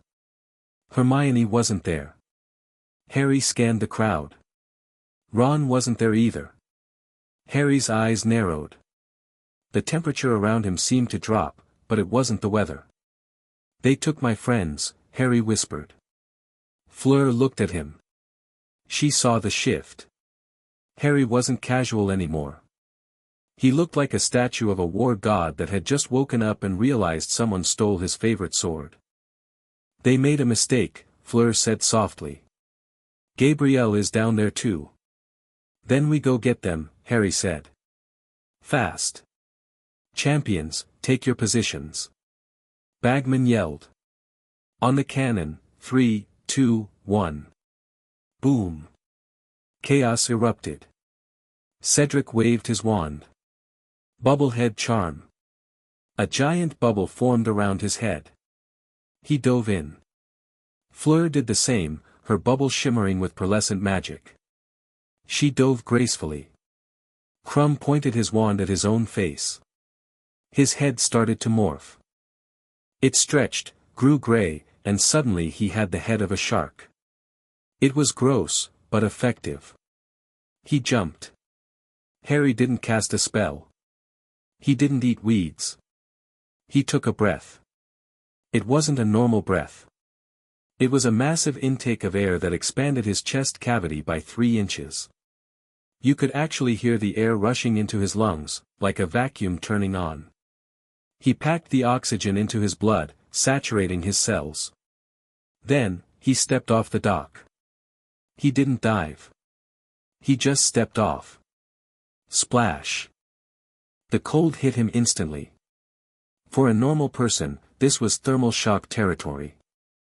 The body would panic, muscles would seize, the heart would stop. Harry's body just registered the data point, ambient temperature, freezing. Response, burn hotter. His metabolism kicked up a gear. His skin felt hot. He sank. Usually, people float a bit. Even with clothes on. But Harry's bone density was off the charts. His muscle fibers were packed so tight they were basically organic steel. He dropped like a stone anchor. The light from the surface faded rapidly. The water turned from gray to green to a murky, oppressive black. The pressure built up. 10 feet. 20 feet. 30. Most wizards cast the bubblehead charm not just for air, but for pressure equalization. Your ears pop. Your sinuses scream. At 50 feet, the weight of the water tries to crush your chest. Harry felt the pressure hugging him. It felt like a weighted blanket. It was comfortable. He hit the bottom of the lake with a soft thud, kicking up a cloud of silt. He was standing on the lake bed. It was silent. Dark. Eerie. Weeds waved in the current like drowning hands. Harry looked around. His vision adjusted. He didn't have night vision spells, but his senses were heightened. He could see the faint outlines of rocks, the movement of fish. He started walking. Walking underwater is hard. The resistance is massive. It's like walking through molasses. For Harry, it was just resistance training. He leaned forward, digging his boots into the mud, and marched. Left. Right. Left. Something grabbed his ankle. Harry looked down. A Grindilo. A pale, green water demon with long, spindly fingers and sharp teeth. It was trying to trip him. Harry didn't panic. He just kicked. It wasn't a frantic flail. It was a soccer kick. Thwack. The Grindilo flew backward through the water, spinning like a propeller, until it hit a rock and went limp. Suddenly, the weeds around him came alive. Dozens of Grindilos swarmed out. They were chattering, screeching bubbles, their little horns gleaming. They saw the intruder. They thought he was prey. Wrong neighborhood, Harry thought. They swarmed him. 5 of them latched onto his arms. 3 grabbed his legs. 1 tried to bite his neck. The one that bit his neck broke its teeth. It pulled back, confused, clutching its mouth. Harry flexed. He expanded his arms outward, ripping through the water. The Grindilos holding his biceps were flung off by the sheer force of the expansion. Harry grabbed 2 of them by their spindly necks. He smashed them together like cymbals. Clang. Or the underwater equivalent, which was a dull, bone-crunching thud. He dropped them. He spun around, using the water resistance to slow his movement but increase the mass behind it. He backhanded a Grindilo so hard it created a cavitation bubble, a tiny pocket of vacuum that collapsed with a snap, stunning 3 others nearby. The rest of the pack paused. They looked at their fallen comrades. They looked at the boy standing on the bottom of the lake, his hair floating wildly, his eyes glowing with predatory annoyance. They scattered. They swam away faster than they had ever swum before. Harry checked his watch. It was waterproof, mostly because he had accidentally crushed the seals so tight they fused shut. 5 minutes gone. He needed to move faster. He bent his knees and jumped. On land, Harry could jump maybe 20 feet vertically without trying. Underwater, with the buoyancy counteracting gravity, he was a rocket. He launched himself forward in a long, low arc, covering 50 yards in a single bound. He landed, kicked up silt, and jumped again. He was bunny hopping across the lake bed like the Hulk. Jump. Land. Jump. Land. The water grew darker. The weeds got thicker. He was entering the deep trench. Suddenly, a massive shadow blocked out the faint light from above. Harry looked up. It was a tentacle. A very, very large tentacle. The giant squid. It wasn't supposed to be part of the task. The squid was usually a bro. It ate toast from students. But today, something was wrong. It was thrashing. It was agitated. A tentacle the size of a redwood tree slammed down right in front of Harry, crushing a rock into powder. Harry skidded to a halt. The shockwave knocked him back a step. "Hey!" Harry shouted. Bubbles escaped his mouth. He clamped his lips shut. "Don't talk, idiot." Oxygen. The squid didn't care. Another tentacle whipped out of the darkness, aiming for Harry's chest. Harry caught it. He grabbed the suction cups. The tentacle was slimy and muscular. It tried to retract, to pull Harry into the crushing darkness of its beak. Harry dug his heels into the mud. He leaned back. Heave. It was a tug-of-war between a teenager and a legendary aquatic beast. The mud plowed up behind Harry's heels. He was sliding. The squid was strong. Harry grinned around his mouthful of air. Finally. A workout. He stopped sliding. He engaged his core. He twisted his hips. He didn't pull back, he whipped the tentacle sideways. The shock traveled up the squid's arm. The massive beast lurched in the water. Harry didn't let go. He started spinning. He swung the tentacle around his head. He was spinning the giant squid. The water churned into a whirlpool. The squid was flailing, its other tentacles knotting together in confusion. Harry did one full rotation, 2, 3, building momentum. Then he let go. The giant squid flew. It glided uncontrollably through the water, crashing into a cliff face 100 yards away. A landslide of underwater rocks buried it. Harry dusted his hands off, which just made the water muddy. He kept moving. Ahead, the darkness broke. He saw eerie, greenish lights. Stone dwellings. Crude statues of Mer people. The Mer people village. Harry bounded into the town square. Mer people with gray skin, yellow eyes, and spears were floating everywhere. They were singing that screechy song. In the center of the square, tied to the tail of a giant stone statue of a Mer king, were 4 figures. Ron. Hermione. Cho Chang. Gabrielle Delacour. They were floating, unconscious, bubbles of magic keeping them alive. Harry landed in the square. The silt settled. The Mer people stopped singing. They pointed their spears at him. They had never seen a champion arrive by jumping. They expected swimming. Harry ignored them. He marched up to the hostages. He checked Ron. Pulse was steady. He checked Hermione. She was fine. He looked around. Cedric was nowhere to be seen. Crumb was missing. Fleur was. Harry squinted into the gloom. He saw flashes of light in the distance. Fleur was fighting a massive swarm of Grindylows a mile back. She was pinned down. Her magic was struggling in the deep pressure. She wasn't going to make it in time. Harry looked at Gabrielle. The little girl looked tiny and fragile floating there. Harry made a decision. He grabbed a jagged rock from the ground. He swam up to Ron.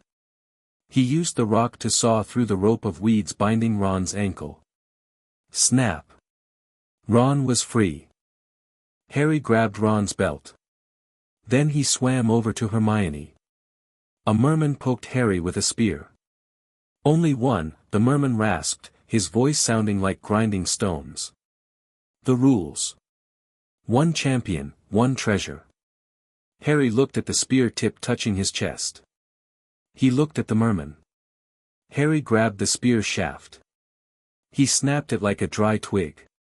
He didn't say anything. He just glared. His green eyes were glowing in the dark water. The look said, "Do you really want to do this?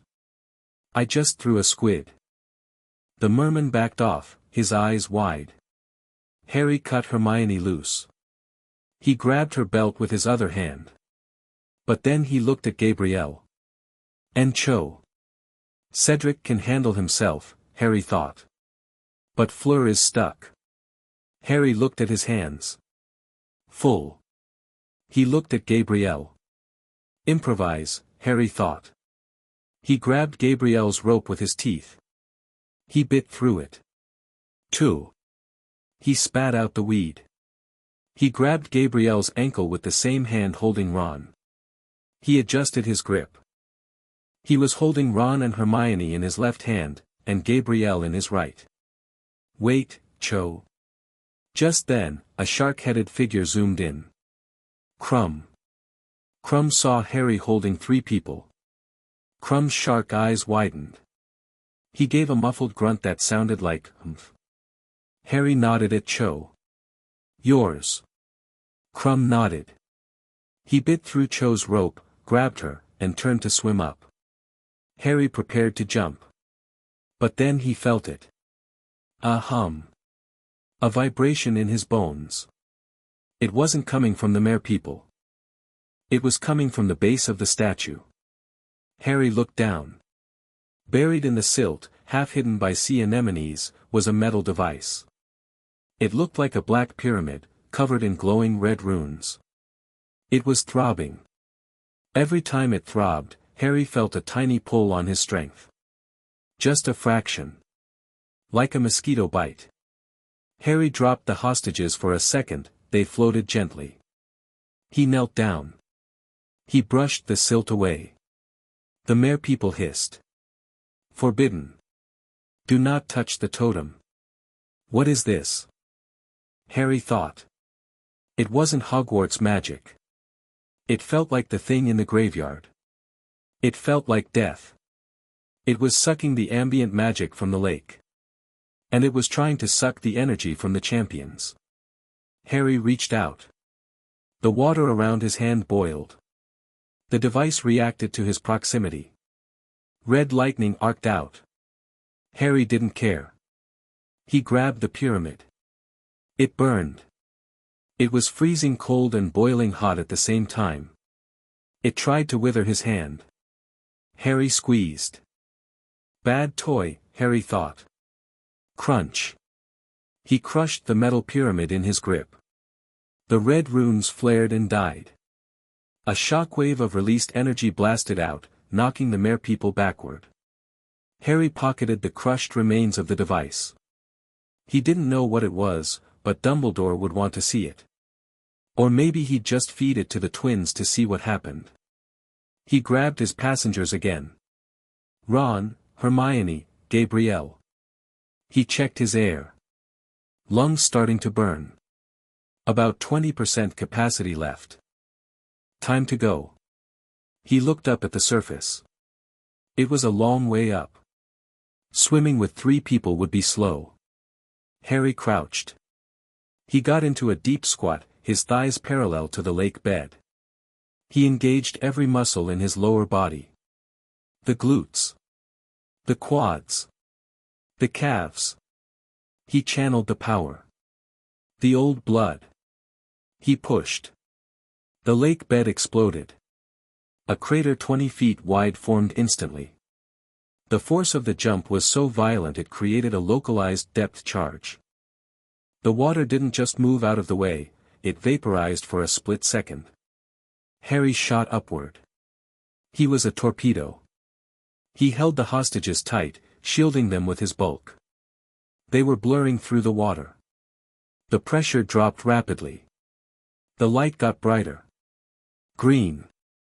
Gray. White. On the surface, the crowd was anxious. The hour was almost up. Nobody has surfaced yet. Bagman yelled. 10 minutes remaining. The water was calm. Too calm. Then, the center of the lake bulged. It didn't ripple. It domed upward, like a giant bubble was rising. Boom! The water exploded. A geyser shot 50 feet into the air. At the top of the geyser was Harry Potter. He wasn't just surfacing. He had launched himself clear out of the water. He was airborne, soaring in a majestic arc toward the judge's platform. He was holding Ron under one arm, Hermione under the other, and Gabrielle Delacour was clinging to his back. He had adjusted her grip mid-flight. Harry landed on the wooden dock. Thud. The wood splintered under his boots. He didn't stumble. He stuck the landing like a gymnast made of concrete. He dropped Ron and Hermione gently. He reached back and peeled Gabrielle off. Harry stood up straight. He exhaled. Whoosh. The air left his lungs in a massive gust, fogging up the area instantly. He took a deep, fresh breath. Delivery, Harry said, his voice raspy. The crowd was silent for exactly 3 seconds. Then they went berserk. He's got 3 of them. Lee Jordan screamed. Potter has saved half the lake. Madame Pomfrey rushed forward with blankets. Harry waved her off. He wasn't cold. He was radiating heat like a furnace. The water on his skin was evaporating into steam. Harry. Hermione coughed, waking up. You did it. Yeah, Harry said, wringing out his shirt, which he had tied to his belt. Nice nap. Just then, the surface broke again. Crumb surfaced with Cho. He swam to the dock, looking exhausted. He dragged himself up. He looked at Harry. He looked at the 3 hostages. Crumb shook his head and smiled. You are, freak. Good freak. Thanks, Victor. Then Cedric surfaced with Cho. Wait, no, Cedric had. Who was Cedric's hostage? Oh, Cho was Cedric's. Crumb had Hermione. Wait. The confusion was cleared up quickly. Harry had grabbed Ron, his hostage, and Hermione, Crumb's hostage, and Gabrielle, Fleur's hostage. Wait, Harry looked at Crumb. Who did you save? Crumb pointed at the girl he had brought up. It was a random Ravenclaw 4th year. She was, floating near back. I thought she was mine. Close enough, Harry shrugged. 10 minutes later, Fleur surfaced. She was crying. She was covered in scratches from the Grindylows. She climbed onto the dock, hysterical. Gabrielle. Gabrielle. She saw her sister sitting on the bench, wrapped in a blanket, eating a chocolate frog Harry had given her. Fleur froze. She looked at Gabrielle. She looked at Harry. She ran to Harry. She didn't hug him. She tackled him. You saved her, she sobbed into his wet chest. The Grindylows, they overwhelmed me. I thought. Easy, Harry patted her back awkwardly. She's fine. A bit damp. Fleur pulled back. She held Harry's face in her hands. She kissed him again. Right there in front of the judges, the school, and Rita Skeeter. This time, it wasn't a polite peck. It was fierce. Get a room. Ron yelled, shivering under his blanket. Fleur pulled away, her face flushed. You are. Even the water cannot stop you. Water is just heavy air, Harry said profoundly. The judges huddled. Murmurs. Arguments. Karkaroff was shouting and pointing at the destroyed dock planks. Finally, Bagman stepped up. Ladies and gentlemen. An unprecedented turn of events. Mr. Potter was the first to return, well within the time limit. Cheers. However, he returned with not 1, but 3 hostages. Violating the 1 treasure rule. Booze. But. Bagman yelled. The Merchiftanus has informed us that Mr. Potter did not use magic to subdue the village guardians. He simply broke their spears and intimidated them into submission. Also, he defeated the giant squid in hand-to-hand combat. Stunned silence. Therefore, for sheer physical dominance and moral fiber in saving those who could not be saved by their own champions, we award Harry Potter 48 points. The Gryffindors roared. Harry didn't care about the points. He walked over to Dumbledore, who was clapping politely. Professor, Harry said quietly. Harry, my boy.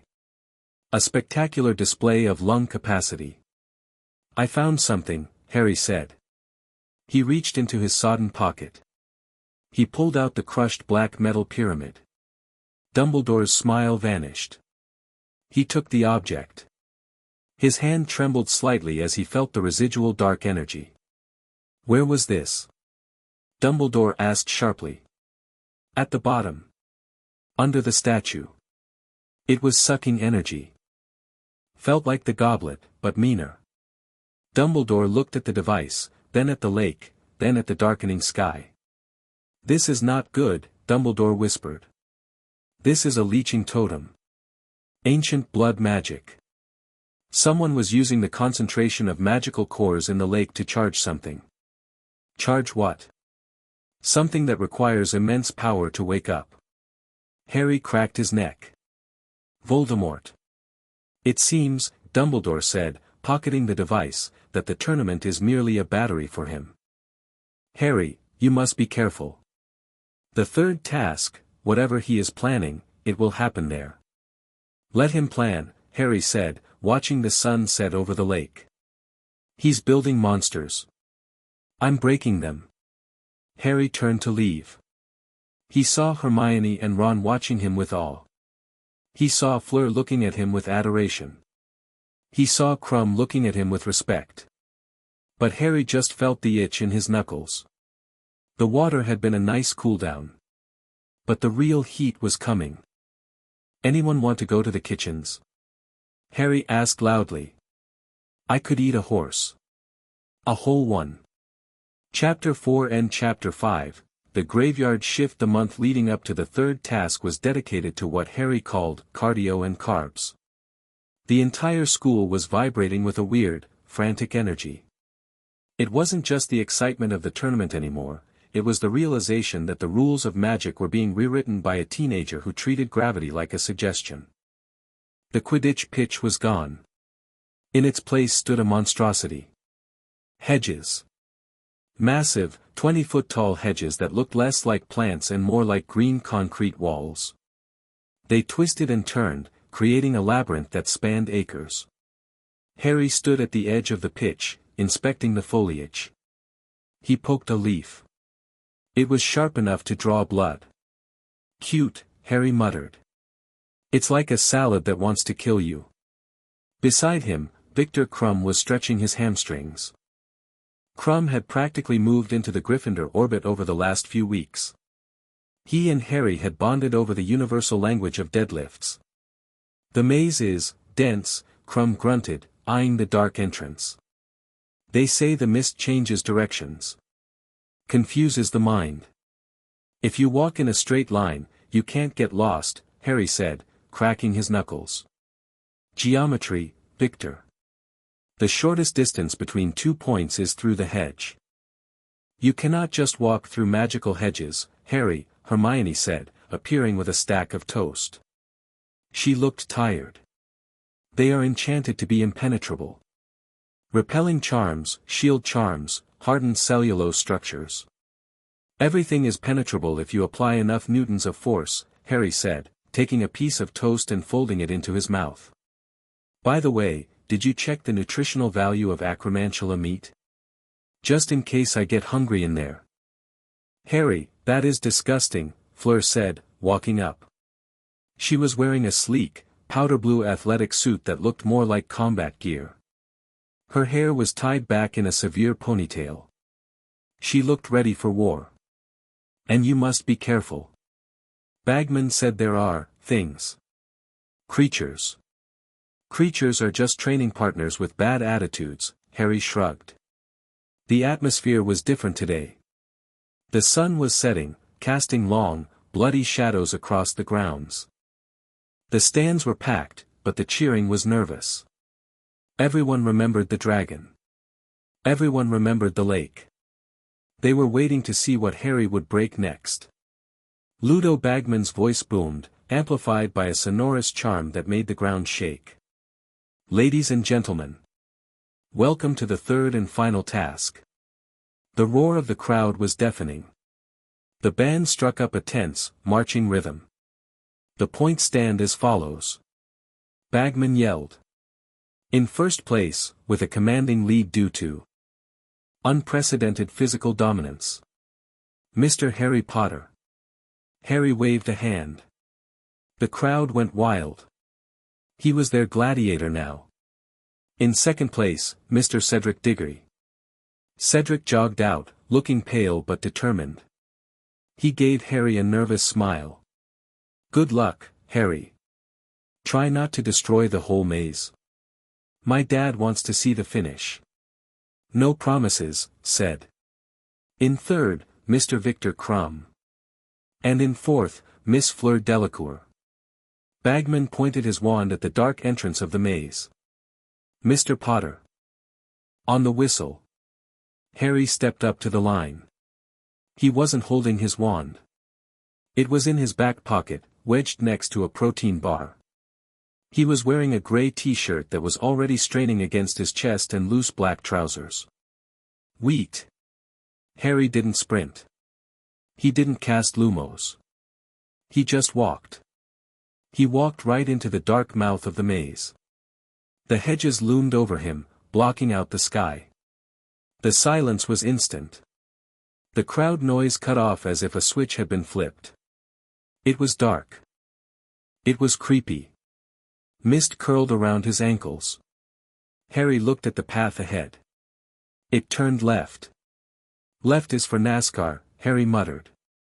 He turned to the solid hedge wall on his right. It was thick, thorny, and practically vibrating with repelling magic. Harry placed his hand on the leaves. He felt the magic push back, a sort of rubbery, electric resistance trying to slide his hand away. "Cute," he said again. He pulled his arm back. He engaged his lats. He drove his fist forward. Crunch. It wasn't a clean punch. It was a demolition. Harry's fist impacted the hedge, and the magic shattered with a sound like breaking glass. The branches snapped. The leaves exploded into green confetti. Harry stepped through the hole he had just made. He was now in another corridor. Shortcut, he grinned. He checked his internal compass. The cup was in the center. Harry started jogging. He didn't follow the paths. He was playing by his own rules. Every time a wall got in his way, he smashed it. Smash. Step. Smash. Step. He was literally punching a tunnel through the maze. Behind him, he left a trail of destruction that looked like a bulldozer had gone rogue. About 5 minutes in, he heard a scream. It was Fleur. Harry stopped. He tilted his head. The scream came from the north, or what he assumed was north. Detour, Harry decided. He turned 90 degrees and sprinted. He hit the next hedge at full speed. He didn't punch this time, he used his shoulder. He burst through the foliage like a cannonball, showering the next lane with twigs. He burst into a clearing. Fleur was backed against the hedge. A blast-ended scrut, a 10-foot-long cross between a scorpion and a crab that shot fire from its rear end, was snapping at her. Her spells were bouncing off its armored shell. Stupefy. Impedimenta. Fleur shouted, panic edging her voice. The scrut didn't care. It lunged. Harry arrived. Hey! Ugly! The scrut turned. It had no face, just a fleshy opening, but it seemed offended. It pointed its tail at Harry. Boom! A blast of fire shot out. Harry didn't dodge. He caught the blast on his chest. It scorched his shirt, burning another hole in the fabric, but his skin just got a little warm. Is that all you got? Harry walked through the smoke. The scrut scuttled forward, clicking its pincers. It tried to grab Harry's leg. Harry kicked it. He punted the 10-foot monster. His boot connected with the underside of its shell. The scrut lifted off the ground. It flipped over in the air, landing on its back with a helpless turtle-like thud. Its legs flailed wildly. Harry walked over, grabbed one of the flailing legs, and dragged the creature toward the hedge. Stay there, Harry ordered. He jammed the scrut's tail under a thick root, effectively pinning it. He turned to Fleur. She was breathing hard, her wand trembling. You kicked it, she whispered. It has a hard shell, Harry explained. Soft underbelly. Basic biology. You okay? I am, fine. The maze, it shifts. Not the way I'm doing it, Harry pointed to the ragged hole in the wall he'd just created. Follow the holes. It's a straight shot to the center. Fleur looked at the hole, then at Harry. She smiled, a fierce, competitive smile. You are making a road. Paving the way. See you at the finish line, Delacour. Harry turned and smashed through the next wall. He kept moving. The maze tried to stop him. A golden mist settled over the path. Harry walked into it. He felt gravity flip. Suddenly, the sky was down and the ground was up. Most people would vomit. Harry just did a handstand. Handstand walk, Harry grunted. Good for shoulder stability. He walked on his hands until he cleared the mist, then flipped back onto his feet. Next obstacle, a sphinx. She was massive, sitting on her haunches, blocking the path. She had the body of a lion and the face of a woman. You are near your goal, the sphinx purred. The quickest way is past me. Cool, Harry said, stepping forward. But first, she interrupted, extending a massive paw. A riddle. Answer correctly, and I let you pass. Answer wrongly, and I attack. Walk away, and I leave you be. I'm in a rush, Harry said. Can we skip the riddle? No, the Sphinx smiled. Here is your riddle. First think of the person who lives in disguise, who deals in secrets and tells naught but lies. Harry didn't listen. He walked up to the Sphinx. Excuse me, Harry said. He placed his hands under the Sphinx's massive paw. The Sphinx blinked. What are you doing? Moving you. Harry squatted.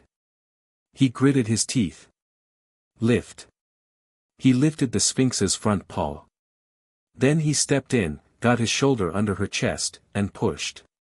The Sphinx weighed easily 2 tons. Harry groaned, his neck muscles cording like steel cables. His feet sank into the dirt. Move, over. He physically shoved the magical beast sideways. The Sphinx let out a squawk of indignity as she was slid across the grass like a sofa being rearranged. Harry pushed her until she was pressed against the hedge, leaving just enough room to squeeze by. That was rude, the Sphinx roared, looking baffled. Time is money, Harry called back, jogging past her. Nice riddle though.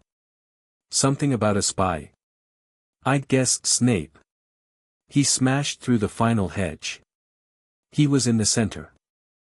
The Triwizard Cup was there. It was glowing on a plinth. But he wasn't alone. Cedric Diggory was there too. He had come from a different path. He looked battered. His robes were torn, and he was limping.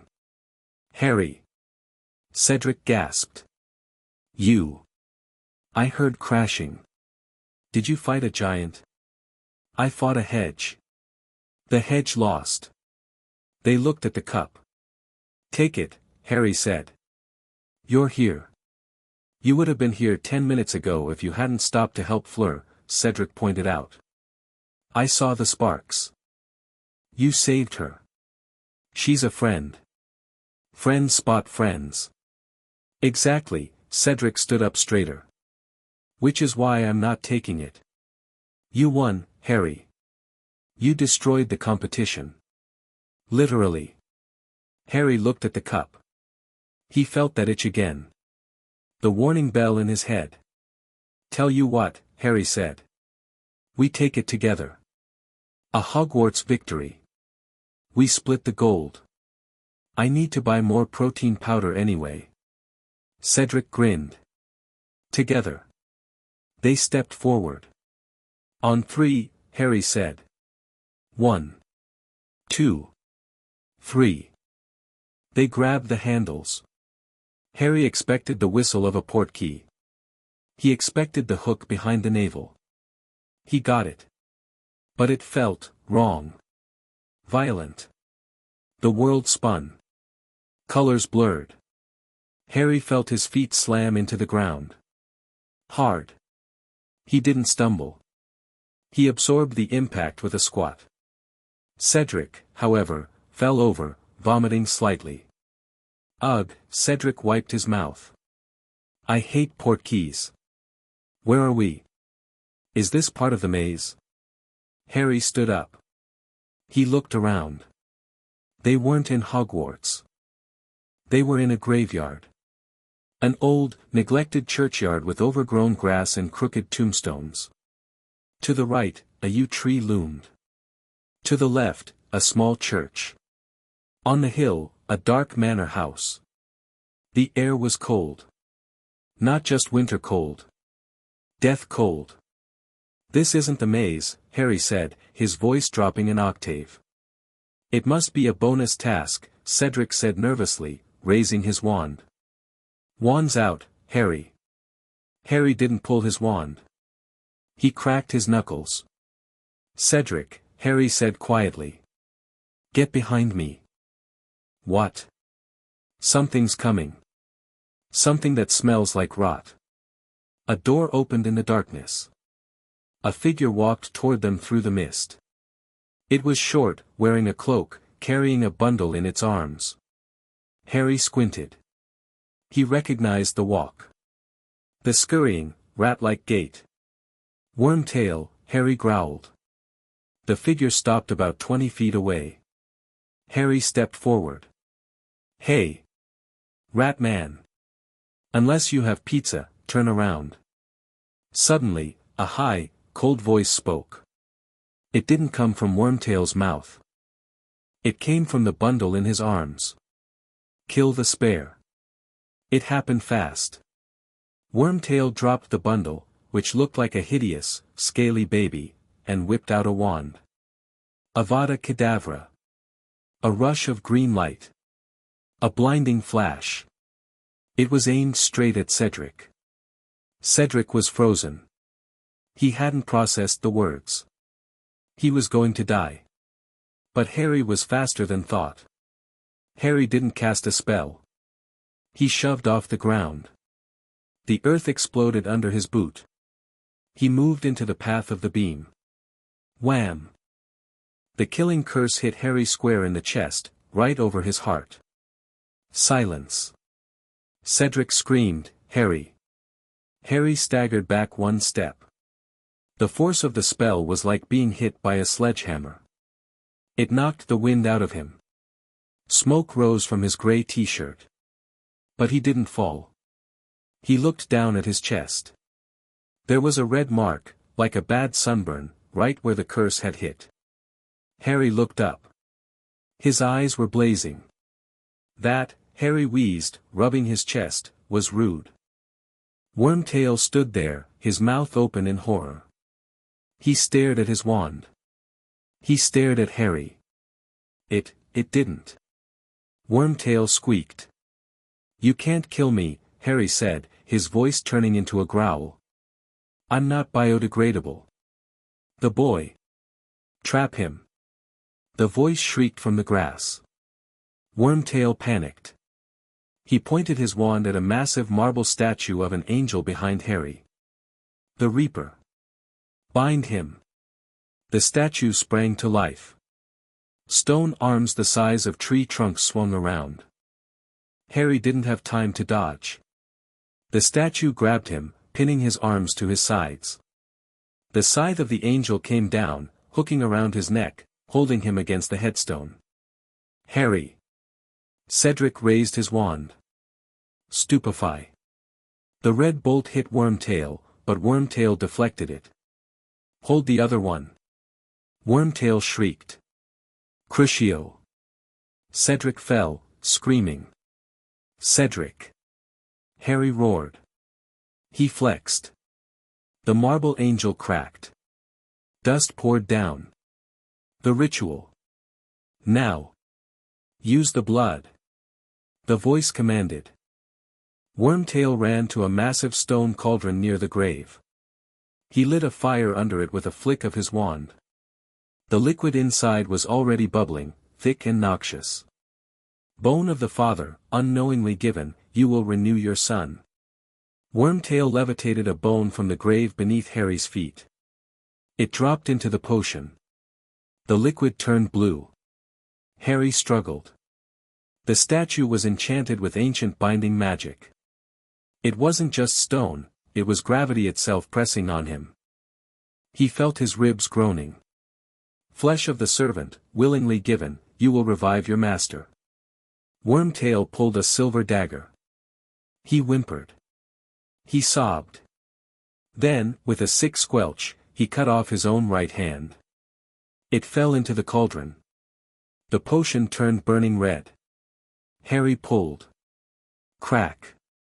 A chunk of the angel's wing fell off. He was breaking it. He just needed 5 more seconds. Wormtail, bleeding and pale, turned to Harry. He held the dagger. Blood of the enemy, forcibly taken. You will resurrect your foe. He rushed at Harry. Harry kicked out, but the statue held his legs too tight. Wormtail slashed the dagger across Harry's forearm. The blade sparked. It was like cutting steel. But Wormtail pressed harder, putting all his desperate weight behind it. Finally, the enchanted blade found a pore, a microscopic imperfection. A single drop of blood welled up. It was red, but it shimmered with gold. Wormtail caught the drop in a vial. Got it. Wormtail gasped. He ran back to the cauldron. Don't do it, Peter. Harry yelled. You don't know what that blood is. It's too spicy for you. Wormtail poured the blood into the cauldron. The reaction was instantaneous. The potion didn't turn white. It turned black. A void black that seemed to suck the light out of the graveyard. The cauldron began to shake. The iron groaned. More. The voice hissed from the bundle. The giant blood, at it. Wormtail, looking terrified, pulled a flask from his pocket. It contained a thick, grey sludge. He threw it in. Then he picked up the bundle, the thing that was Voldemort, and dropped it into the bubbling nightmare. Silence. The fire beneath the cauldron died. The bubbling stopped. Harry felt the statue loosening. The magic in the air was shifting. It was getting heavy. Oppressive. Cedric, Harry whispered. Run. Cedric, shaking, stood up. I'm not leaving you. Idiot, Harry muttered. He flexed again. Crack boom. The angel statue shattered. Harry stepped out of the rubble, shaking stone dust from his hair. He looked at the cauldron. It was melting. The iron was dripping like wax. From the steam, a figure rose. It wasn't the thin, skeletal Voldemort from Harry's nightmares. This thing was massive. It stood 8 feet tall. Its shoulders were broad enough to block out the moon. Its skin was pale gray, stretched tight over muscles that looked like bundles of pythons. It had no hair. Its face was snake-like, yes, but flattened, brutal. The red eyes burned with a new, physical intensity. Voldemort had used the blood of Hercules and the blood of giants. He was a titan. Voldemort stepped out of the melting cauldron. The ground shook when his bare foot touched the grass. He looked at his hands. They were huge, clawed, and powerful. He flexed, and the sound of his joints popping was like pistol shots. Yes. Voldemort's voice was deeper now. It wasn't a high hiss, it was a tectonic rumble. Yes, this is power. Wormtail was cowering on the ground, clutching his bleeding stump. My lord. Voldemort looked at Wormtail. He reached down and grabbed Wormtail by the neck with one hand. He lifted the man effortlessly. You have served well, Wormtail, Voldemort rumbled. He waved his other hand, not using a wand, just raw magic channeled through his new body, and a silver hand grew from Wormtail's stump. He dropped Wormtail. Then, Voldemort turned to Harry. The red eyes locked onto the green ones. Harry Potter, Voldemort smiled. It was a terrifying sight. His teeth were sharp. The boy who lifts. Harry stood his ground. He pushed Cedric behind him. You put on some weight, Tom, Harry said. Been hitting the buffet? Magic failed me, Voldemort said, flexing his arms. He took a deep breath, savoring the air. I watched you. I saw you break my spells. I saw you crush the dragon. I realized, to kill a beast, one must become a monster. You were always a monster, Harry said. Now you're just an ugly one. Crucio. Voldemort didn't use a wand. He just pointed a finger. The red lightning that arced from his hand was thick, jagged. It hit Harry. Harry braced himself. Usually, he could tank it. But this time, it hurt. It felt like a physical blow. Harry grunted, sliding back 2 feet, carving trenches in the dirt. His muscles seized up. It wasn't just pain, it was pressure. Harry gritted his teeth. Is that all you got? He swung his arm, physically batting the lightning away. The spell shattered against a tombstone, exploding it. Voldemort laughed. You are strong. Good. I was worried you would break too easily. Suddenly, cracks appeared in the air. Pop pop pop. The Death Eaters were arriving. Figures in hoods and masks appeared in a circle. Lucius Malfoy. Crabbe. Goyle. McNair. They looked at the massive, hulking figure of their master and gasped. Some fell to their knees. Welcome, my friends, Voldemort boomed. 13 years it has been, and yet, you answer my call. My lord. Lucius stammered, looking up at the 8-foot titan. You are changed. I am evolved, Lucius. I have transcended the weakness of wizard kind. I have taken the blood of the enemy. And now. Voldemort turned back to Harry. Now, we duel. I don't have my wand, Harry lied. He didn't want to use it anyway. We do not need wands, Voldemort said. He cracked his neck. I want to see the life leave your eyes when I crush you with my bare hands. Cedric, Harry said, not looking back. When I move, you run for the cup. Touch it. Go back. Harry, G.O. Harry launched himself. He exploded off the line.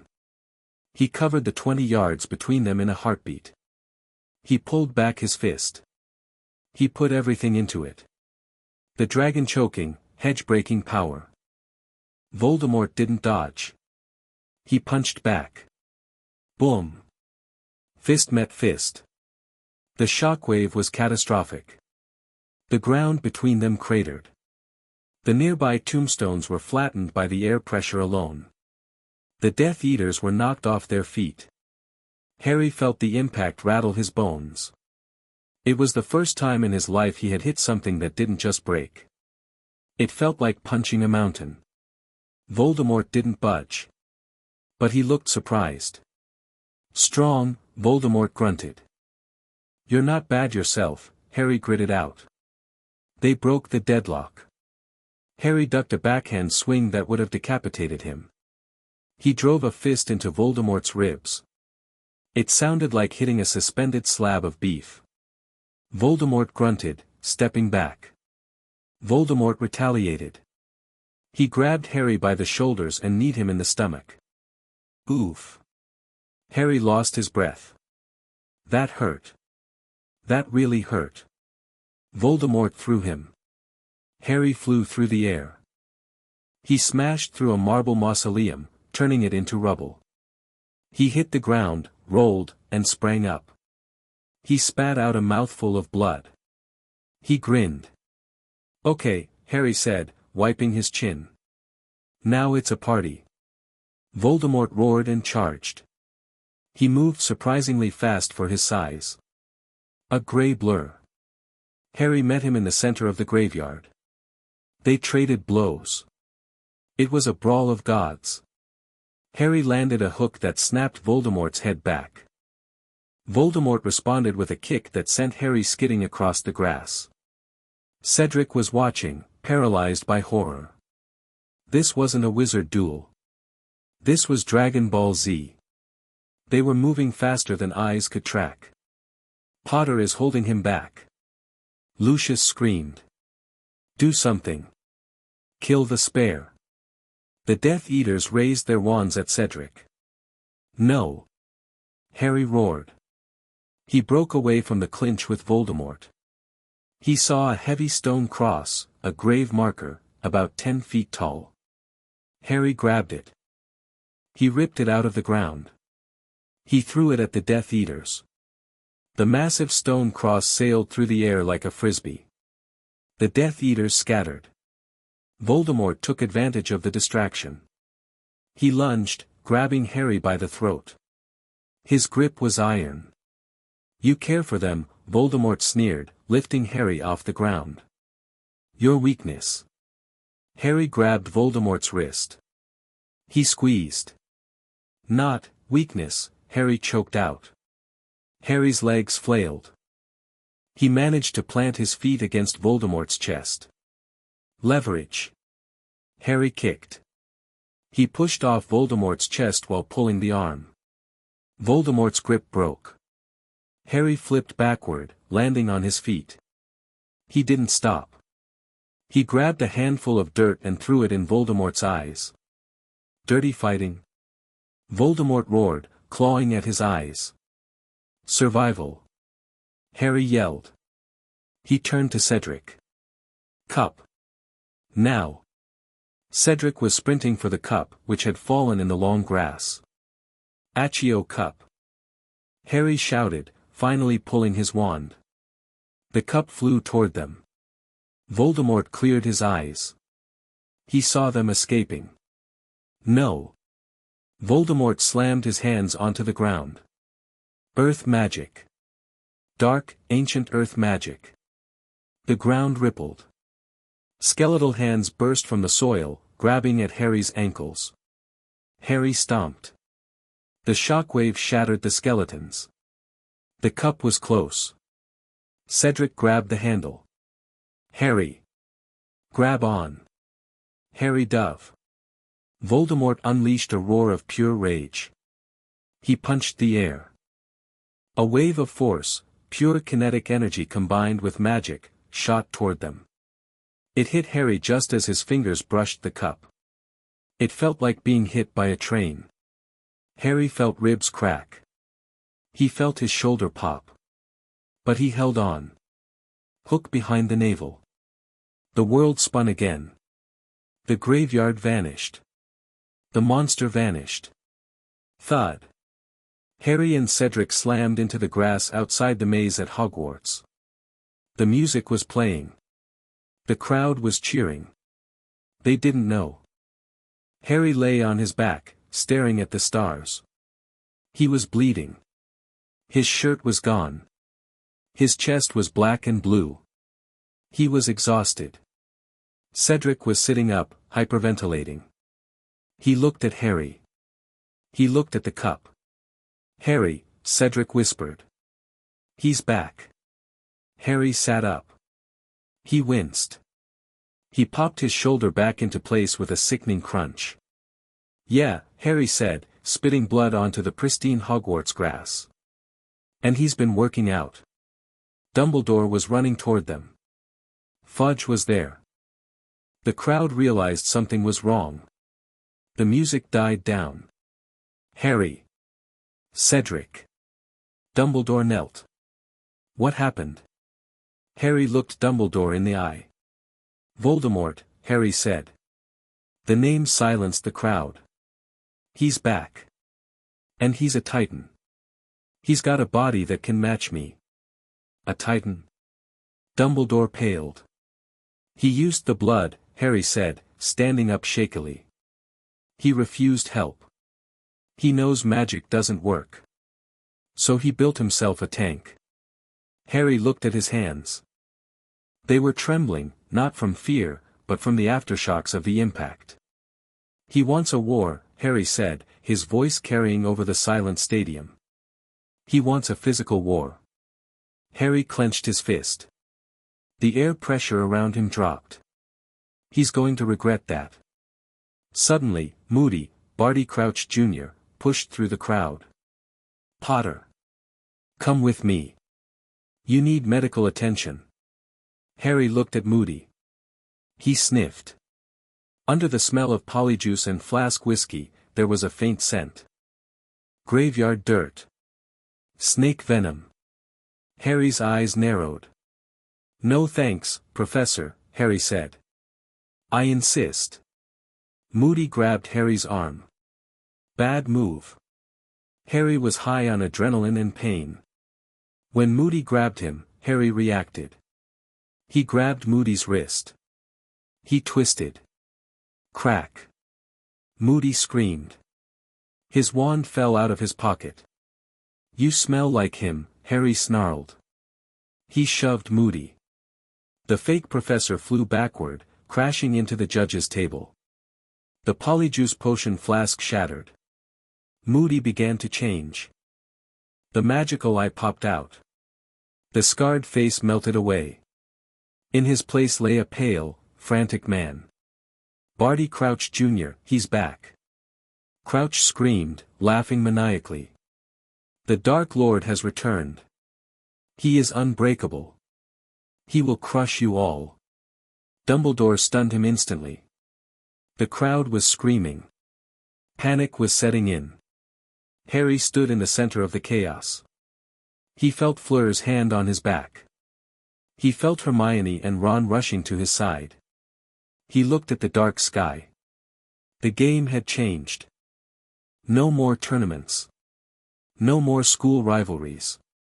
Voldemort was a monster now. A real one. Harry touched the bruise on his chest where the killing curse had hit. All right, Tom, Harry whispered. Round 2 is going to be louder. Chapter 5 and Chapter 6, Ministry of War. The hospital wing smelled like antiseptic and impending doom. Usually, it smelled like Skeelgrow and chocolate, but tonight, the air was thick with the scent of ozone and nervous sweat. Harry sat on the edge of a bed that was groaning in protest under his density. He was eating. Not a snack, but a feast. The house elves, recognizing a crisis when they saw one, had sent up a platter that looked like it was designed for a family of ogres: 3 roast chickens, a tower of toast, a bowl of porridge the size of a cauldron, and a pitcher of pumpkin juice that was essentially a bucket. Mr. Potter, please, Madame Pomfrey fluttered around him, waving her wand over his chest. You have taken a direct hit from a killing curse. Your heart rhythm should be erratic. Your magical core should be shattered. You shouldn't be eating, is that the bone? Harry crunched down. Calcium, Poppy. Good for the skeletal structure. He swallowed the chicken leg, bone and all. Besides, the curse didn't hit my heart. It hit my pec. It's just a bruise. A bruise shaped like a rune of death, she shrieked, prodding the angry red mark on his chest. It's fading, Harry mumbled around a mouthful of toast. Pass the salt. The doors to the hospital wing banged open. It wasn't a gentle entrance. It was an invasion. Cornelius Fudge marched in, wearing a lime-green bowler hat that looked ridiculous given the vein throbbing in his temple. He was flanked by 2 Aurors, Kingsley Shacklebolt, who looked calm and apologetic, and a wizard Harry didn't recognize, a man with a jaw like an anvil and eyes that said he enjoyed paperwork a little too much. Dawlish. Behind them, Dumbledore swept in, his face thunderous. Cornelius, this is preposterous, Dumbledore's voice rumbled, vibrating the glass potion bottles on the shelves. The boy has just survived a graveyard duel with a resurrected Dark Lord. He needs rest, not an interrogation. Resurrected. Fudge spat, turning purple. Preposterous. He is hallucinating. He is disturbed. Look at him. Fudge pointed a trembling finger at Harry, who was currently cracking a walnut by squeezing it between his thumb and forefinger. Crack. He looks like a menace. Fudge shouted. He destroyed the maze. He destroyed the crest of the Diggory family by dragging the boy into his delusions. And that man in the office. Crouch. A madman acting on Potter's stories. Harry swallowed the walnut meat. He wiped his hands on the bedsheet, leaving a smear of grease. He stood up. The Aurors took a step back. It was instinct. When Harry stood, he didn't just rise, he unfolded. He loomed. The hospital wing seemed to get smaller. Minister, Harry said. His voice was calm, deep, and heavy. Voldemort is back. He's about 8 feet tall, gray, and hits like a freight train. I suggest you start printing pamphlets on how to duck. Lies. Fudge shrieked. He can't be back. You are trying to destabilize the ministry. You are trying to cause a panic to cover up your own illegal use of whatever this is. He gestured vaguely at Harry's biceps. Unregistered genetic modification. Necromancy. You kidnapped Mr. Diggory. I saved Diggory, Harry corrected, stepping forward. Horrors. Fudge barked, retreating behind Dawlish. Arrest him. The charge is sedition, public endangerment, and the destruction of ministry property, specifically, the Triwizard Cup. Dawlish stepped forward, wand raised. Mr. Potter, surrender your wand and come quietly. Harry sighed. He looked at Dumbledore. Professor, am I expelled if I punch the Minister of Magic? Technically, Dumbledore said, his eyes twinkling with a cold, dangerous light, you are currently under the medical care of the school. Any attempt to remove you would be a violation of Hogwarts bylaws. However, Cornelius seems determined to learn a lesson in physics. Mr. Potter. Dawlish yelled. Hands behind your head. I don't have my wand, Harry said, holding his empty hands up. It's in my trousers. Which are over there. He pointed to a pile of shredded clothes. Then this will be easy, Dawlish sneered. Incarcerus. Ropes shot out of Dawlish's wand. Thick, black cords meant to bind dragons. They wrapped around Harry's torso, pinning his arms to his sides. They tightened, constricting his chest. Fudge smiled smugly. There. Now, take him to the holding cells. Harry looked down at the ropes. He took a deep breath. He didn't struggle. He just expanded. He flexed his lats. He puffed his chest out. He engaged his core. Snap. Pop Ryip. It sounded like gunshots. The magical ropes didn't just untie, they shredded. The fibers couldn't handle the sudden expansion of mass. They burst apart, turning into confetti that drifted to the floor. Harry rolled his shoulders. Cheap material. You guys need to invest in Kevlar. Dawlish stared. His mouth hung open. That's impossible. Those were reinforced binding charms. I'm reinforced, Harry said. Stupefy. Dawlish panicked. The red bolt of light hit Harry in the shoulder. It was a solid hit. A spell that would knock a normal wizard unconscious for a week. Harry didn't even blink. He just rubbed his shoulder. That tickles, Harry said. Stop it. Take him down. Fudge screamed, backing into a bedpan. Kingsley Shacklebolt raised his wand, but he aimed it slightly to the left, missing Harry on purpose. Dawlish, however, was committed. He fired a blasting curse. Confringo. The spell hit Harry's chest. There was a boom, a flash of heat, and a cloud of smoke. When the smoke cleared, Harry was still standing there. He coughed, waving the dust away.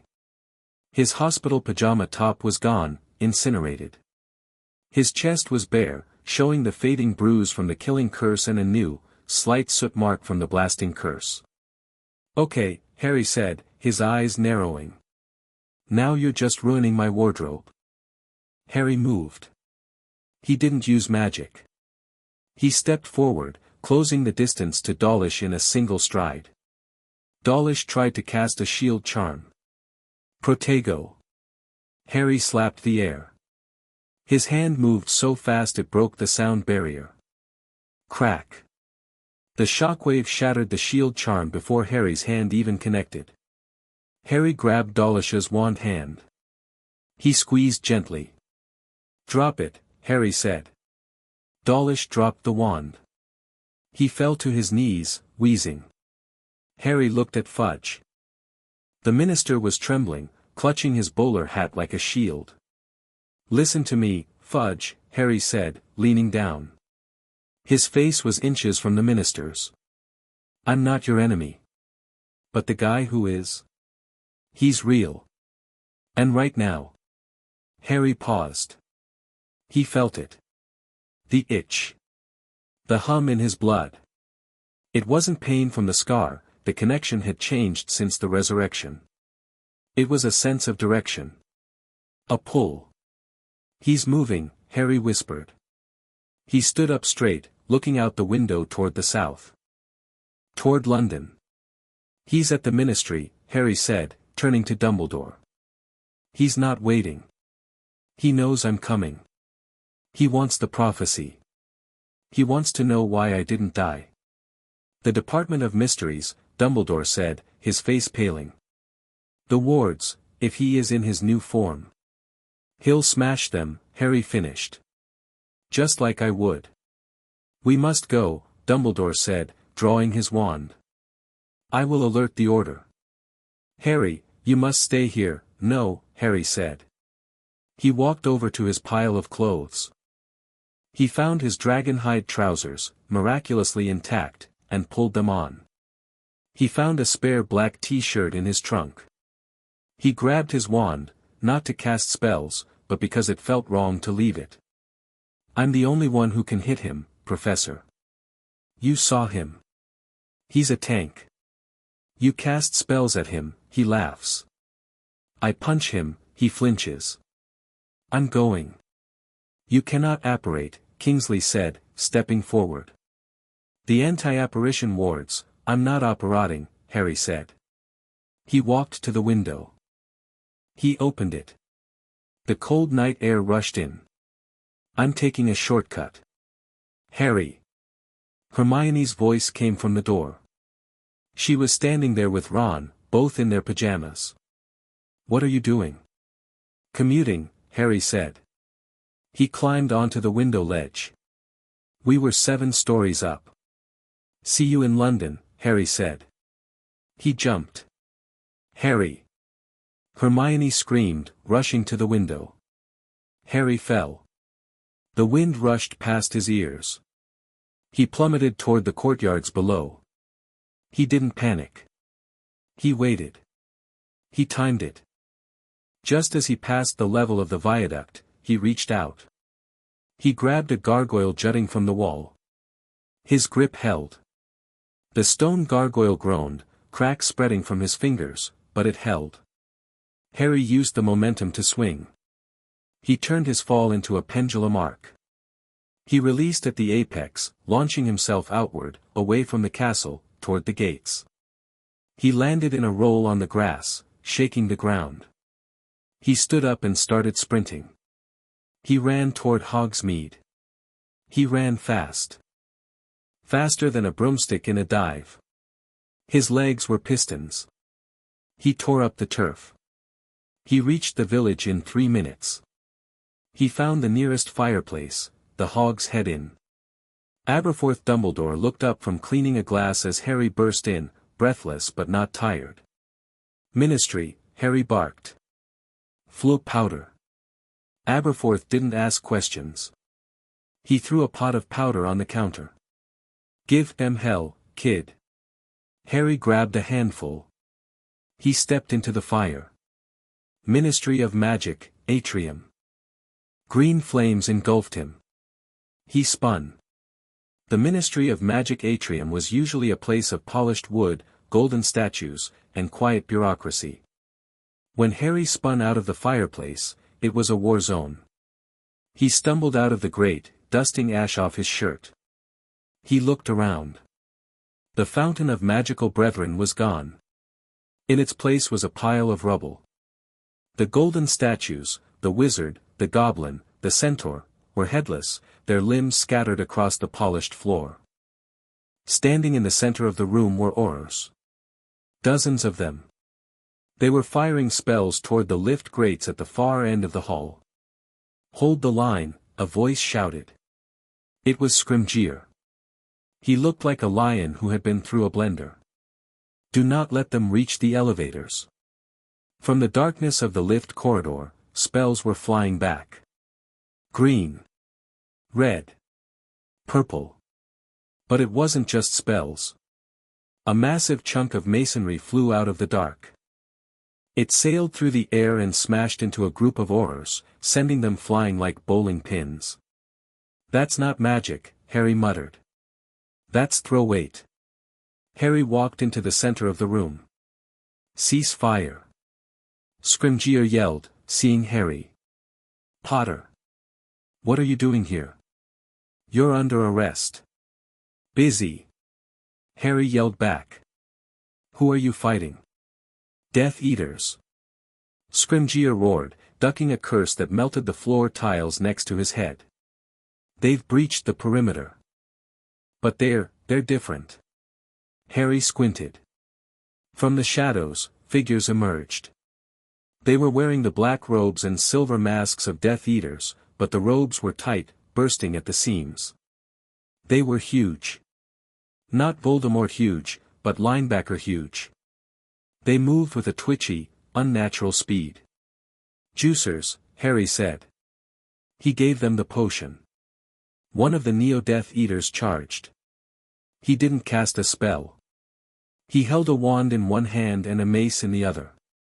He sprinted at the Auror line, ignoring the stunners bouncing off his chest. Reducto, an Auror screamed. The spell hit the Death Eater in the face. His mask shattered, revealing a gray, vein-popped face. He didn't stop. He swung the mace. Harry intercepted. He moved laterally, a blur of motion. He tackled the Death Eater just as the mace came down. Crunch. Harry hit the guy at 30 miles per hour. The Death Eater folded. Harry drove him into the marble floor, sliding 10 feet.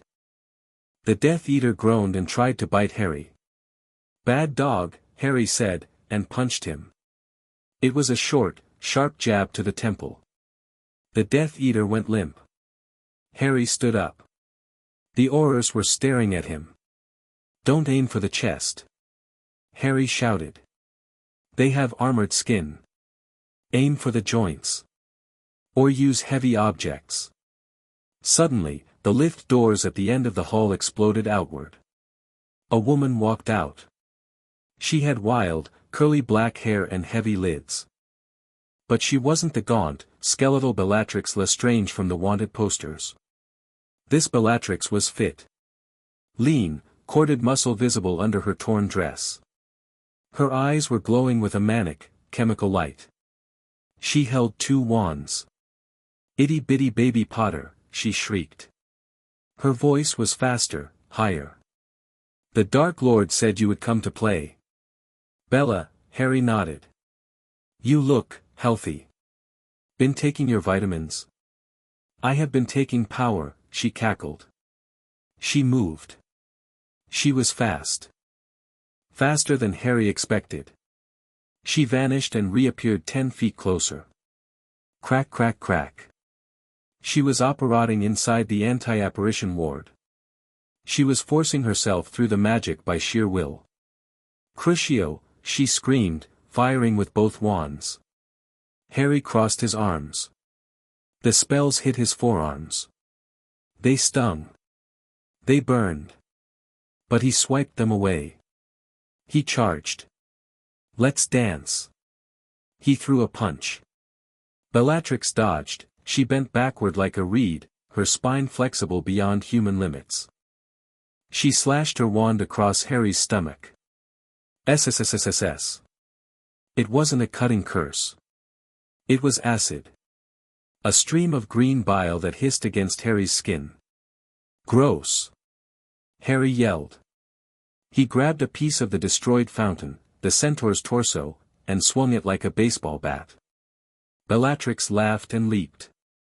She jumped 20 feet into the air, clinging to the ceiling like a spider. He is downstairs, Potter, she screamed from the ceiling. He is in the department. He is getting the weapon. You are too late. Downstairs, Harry noted. He didn't run to the lifts. That was a choke point. He looked at the floor. Scrimgeour. Move your men. What? Scrimgeour yelled. Harry ran to the center of the atrium. He jumped. He jumped straight up, maybe 40 feet, nearly touching the ceiling where Bellatrix was perched. She hissed and scrambled away. Harry came down. He straightened his legs. He turned himself into a missile.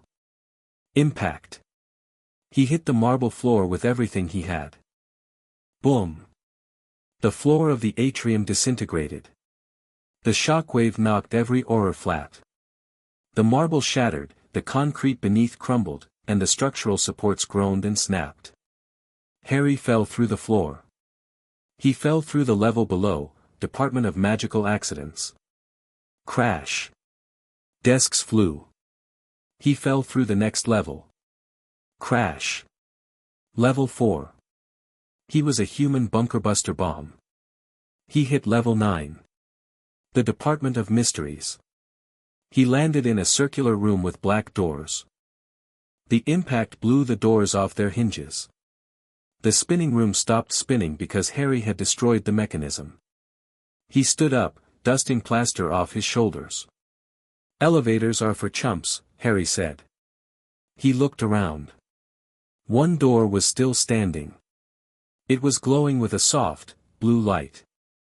The Hall of Prophecy. Harry kicked the door down. He walked into a cathedral of glass. Row upon row of towering shelves, stacked with glowing orbs. It was silent. At the far end, he saw him. Voldemort. The Titan. He was holding a small glass orb in his massive, grey hand. It looked ridiculous, like a marble in the hand of a giant. You arrived, Voldemort rumbled without turning around. I felt the building shake.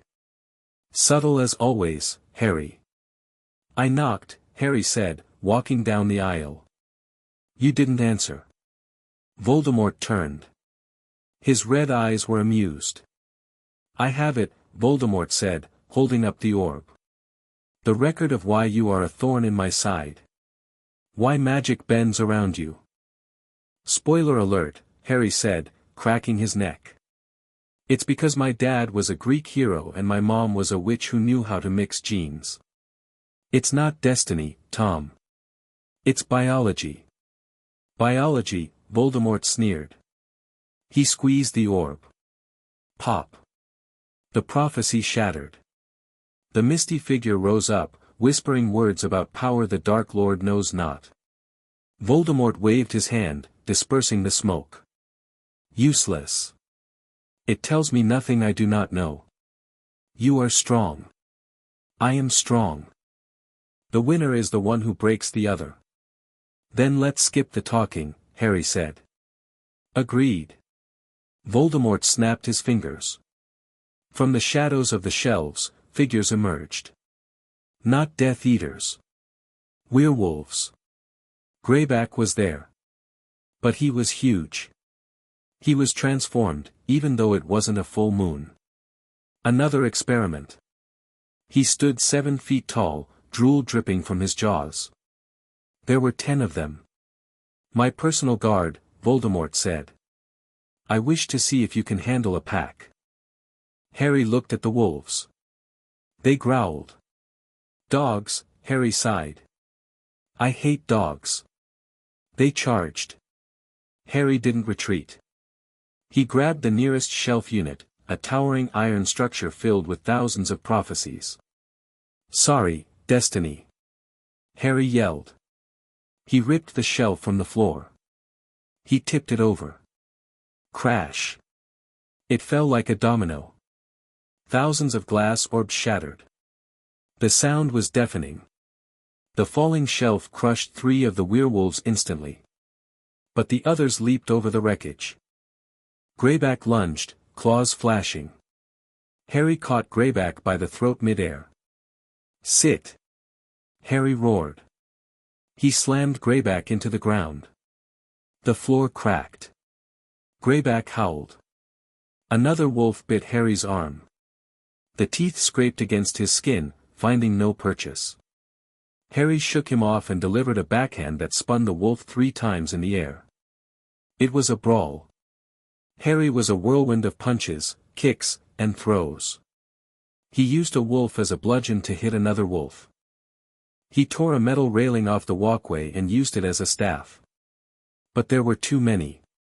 And Voldemort was watching, smiling. Voldemort raised his hand. Avada Kedavra. The green light shot toward Harry while he was grappling with Greyback. Harry saw it. He couldn't dodge. He twisted, pulling Greyback into the path of the spell. Thud. Greyback went limp. The killing curse killed the werewolf instantly. Friendly fire. Harry yelled, dropping the body. He was expendable, Voldemort said coldly. Voldemort stepped forward. He grew. He seemed to suck the shadows into himself. Now. I will tear the limbs from your body, boy. Harry backed up. He was cornered. The shelves were destroyed. He was tired. His energy was flagging. Suddenly, a burst of flame appeared overhead. Fox. The phoenix sang a note of pure courage. It dropped something into Harry's hands. The sorting hat. Harry looked at the ragged, brown hat. A hat? Harry yelled at the bird. I need a weapon. Not fashion advice. The hat twitched in his hands. Reach in, son of strength, a voice whispered in his head. The founder left it for the worthy. But for you, he left the heavy version. Harry reached into the hat. His hand closed around the hilt. It was cold. Rubies. He pulled. It was heavy. Immensely heavy. Harry pulled harder. Silver steel emerged. And kept emerging. It wasn't the slender sword Harry had seen in Dumbledore's office.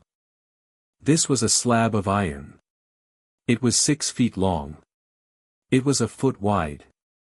It was a great sword. A claymore fit for a giant. The hilt was wrapped in rough leather. The crossguard was the golden lion of Gryffindor, roaring. Harry pulled the buster sword of Gryffindor free. The hat fell away. Harry held the massive blade with one hand. To anyone else, it would be immovable. To Harry, it felt balanced. The runes on the blade glowed red. For the brave and the SWOL. Okay, maybe not that, but it felt like it. Voldemort stopped. He looked at the sword. A toothpick, Voldemort scoffed. Harry grinned. The weight of the sword felt good. It anchored him. Let's see if it cuts, Harry said. He swung. He didn't swing at Voldemort. He swung at the air between them. The sword moved so fast it created a vacuum blade. A shockwave of air pressure slashed forward. It hit the remaining shelves behind Voldemort. They were sliced clean in half. The top half slid off and crashed. Voldemort's eyes widened. Okay, Harry said, gripping the hilt with both hands. Round 2. Harry charged. Voldemort met him. He summoned a sword of dark energy, shadow and green fire. Clang. The collision of the weapons blew the windows out of the Department of Mysteries. The sound was felt in the atrium upstairs. Harry pushed. The sword of Gryffindor bit into Voldemort's shadow blade. Goblin silver, Harry gritted out, face to face with the Titan. Imbibes only that which makes it stronger. I think I'll let it drink some Titan blood. Voldemort roared and shoved Harry back. He was strong. Stronger than Harry expected. You are a child. Voldemort screamed. I am a god. Voldemort unleashed a wave of telekinetic force. It threw Harry backward. Harry smashed through a wall, tumbling into the next room. The Death Chamber. The room with the veil. The archway with the fluttering curtain. Harry rolled to his feet. The sword of Gryffindor hummed in his hand. Voldemort stepped through the hole in the wall. He filled the room with his presence. The end of the line, Voldemort rumbled. He pointed at the veil. Fitting. I will throw you through. Not death, but non-existence. Can your muscles fight the void, Harry Potter? Harry backed up toward the dais. The whispers from the veil were loud. Suddenly, the door behind Voldemort burst open. Harry! Sirius Black ran in. Remus Lupin was with him. Mad-Eye Moody, the real one, was limping behind. The Order of the Phoenix had arrived. Get away from him! Sirius yelled, firing a stunner at the Titan. The spell hit Voldemort's back and did absolutely nothing. Voldemort turned slowly. He smiled. Sirius Black, Voldemort said. The dog. He swiped his hand. A backhand of dark magic. It hit Sirius. Sirius didn't fall through the veil. He flew backward, hitting the stone steps with a sickening crunch. He slid down, unconscious, bleeding from the head. Sirius! Harry screamed. The rage broke. Harry didn't think. He didn't plan. He dropped into a stance. He channeled every ounce of strength he had. The floor beneath him turned to powder. He leaped. He didn't leap at Voldemort. He leaped above him. Harry soared into the air, raising the massive sword high above his head. Gra! He brought the sword down. Voldemort looked up. He raised his arms to block, crossing his armored gauntlets. Kaboom! The sword hit Voldemort's arms. The force was cataclysmic. The stone dais shattered. The archway of the veil cracked. The entire room depressed by 3 feet. Voldemort's knees buckled. He hit the ground. For the first time, the Titan was forced to his knees. Harry stood over him, pressing the blade down. Sparks flew. Get out of my house, Harry roared. Voldemort snarled. He looked at the sword cutting into his arm guards. He looked at Harry's glowing green eyes. He realized something. He could lose. Voldemort made a tactical choice. He exploded. Not physically, but magically. He released a pulse of pure, raw darkness. It was a repulsive blast, designed to clear the board. It blew Harry back. It blew Lupin and Moody back. Dust filled the room. When it cleared, Voldemort was standing by the exit. He was holding his arm. There was a cut. A deep gash leaking grey blood. Harry stood up, heaving, the sword resting on his shoulder. You bleed, Harry said. Voldemort looked at the blood. He tasted it. We have only just begun, Voldemort promised. His voice shook the foundations. The Ministry is fallen. The war has begun. Prepare yourself, Hercules. Next time, I bring the giants. Voldemort turned and vanished into the shadows, taking his surviving Neo-Death Eaters with him. Silence returned to the death chamber. Harry dropped the sword. It shrank back to its normal size, a silver longsword. He ran to Sirius. Lupin was already there, checking a pulse. He's alive, Lupin whispered, looking pale. Concussed. Badly hurt. But alive. Harry let out a breath he didn't know he was holding. He sat down on the steps, his adrenaline crashing. His hands shook. Footsteps echoed. Fudge ran into the room, followed by Dumbledore. Fudge stopped. He saw the destruction. He saw the cracked veil. He saw the giant footprints in the stone. He saw the grey blood. He's... Fudge whispered, staring at the blood. He's back. Harry looked up. He was covered in dust, blood, and soot. He looked like a soldier who had just crawled out of hell. "Yeah," Harry said, his voice raspy. "I told you." Harry stood up. He walked over to Fudge. He poked the minister in the chest with a finger that felt like a steel rod. "He just declared war, Minister. He has an army of super soldiers. He has giants. And he has a body that can tank a building falling on it." Harry picked up the sword of Gryffindor. He sheathed it in his belt. "You want to arrest me?" Harry asked. "Or do you want me to win this war for you?" Fudge looked at Dumbledore. He looked at the ruined ministry. He looked at the terrified Aurors peeking in from the hallway. "What?" Fudge swallowed. "What do you need?" Harry looked at the ceiling, toward the surface where the sun was starting to rise. "I need a gym," Harry said. "And I need heavier weights." Chapter 6 and Chapter 7, The Giant Slayer. The location wasn't on any map. It wasn't unplottable in the magical sense, it was just physically offensive to anyone who enjoyed oxygen and flat surfaces. The Northern Mountains. Somewhere past where the map of Europe decided to give up and just draw squiggly lines. It was a landscape of jagged black peaks, eternal snow, and wind that stripped the skin off your face if you didn't respect it. For Rubeus Hagrid, it was a homecoming. For Olympe Maxime, it was a diplomatic mission. For Harry Potter, it was leg day. They were 3 days into the ascent. The air was so thin that a normal wizard would have passed out or been frantically chewing gillyweed just to get some oxygen. The wind howled like a banshee with a stubbed toe. Hagrid was trudging through waist-deep snow, his massive beard crusted with ice. "Keep moving, Harry. Don't stop or the blood freezes." Harry was behind him. He wasn't trudging. He was doing lunges. He was carrying a backpack the size of a refrigerator.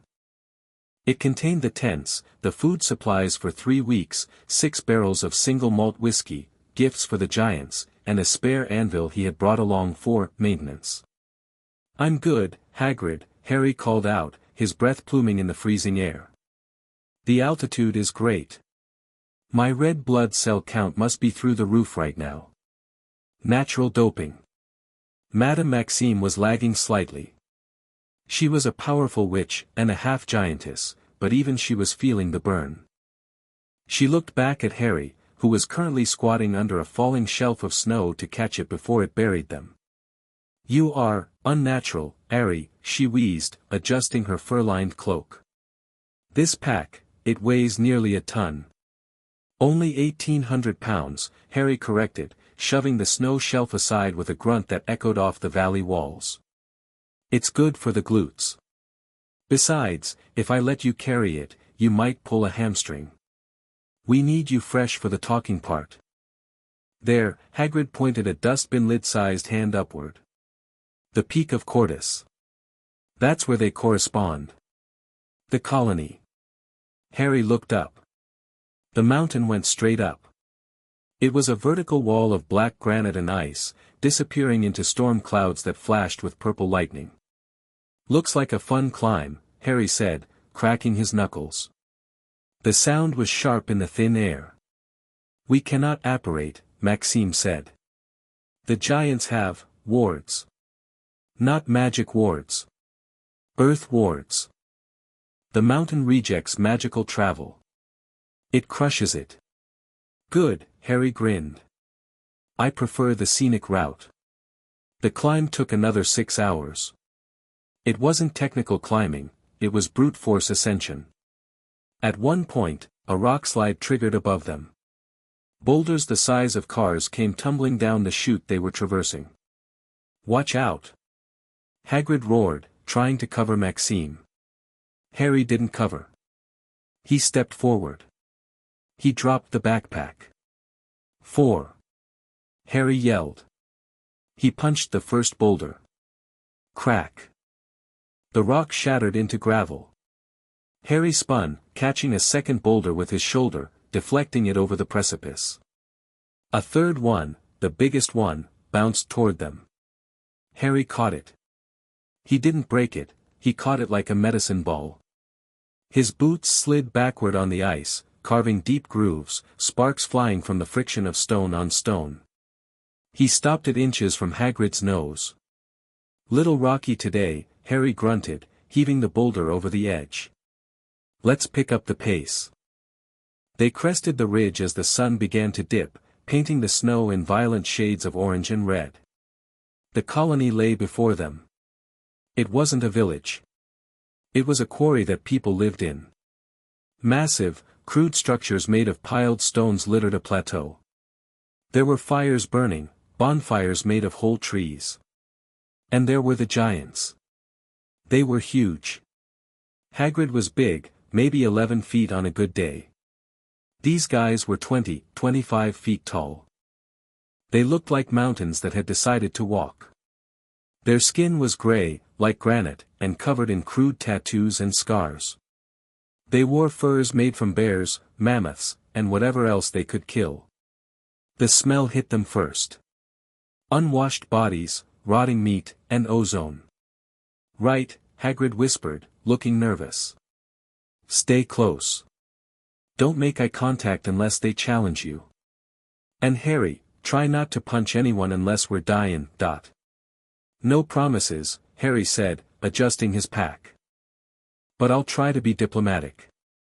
They walked into the camp. The ground shook with every step the giants took. A few of them stopped their tasks, mostly smashing rocks or eating raw goats, to stare at the intruders. "Gurg!" Hagrid shouted in giant. "We come to speak with Carcass. We bring gifts." A massive giant, sitting on a throne made of mammoth skulls, looked down. This was Carcass. He was old, scarred, and missing an eye. He leaned forward, squinting. "Little men," Carcass rumbled. His voice was like a landslide. "Why you here?" "Diplomacy," Dumbledore had said. "Offer them respect." Harry stepped forward. He dropped the backpack. "Tum." The ground shook when the bag hit the dirt. The giants flinched. They knew weight when they heard it. "We brought booze," Harry said loudly. He reached into the bag and pulled out a barrel. A 50-gallon oak barrel. He held it in one hand like a soda can. "Good booze. Burn your throat booze." Carcass eyed the barrel. He licked his lips. Giants loved whiskey, but they rarely got enough to catch a buzz. "Give," Carcass commanded. Harry tossed it. He didn't roll it. He threw the 50-gallon barrel 30 feet up into the air. Carcass caught it. He smashed the top off with a thumb and downed the contents in one gulp. Whiskey splashed into his beard.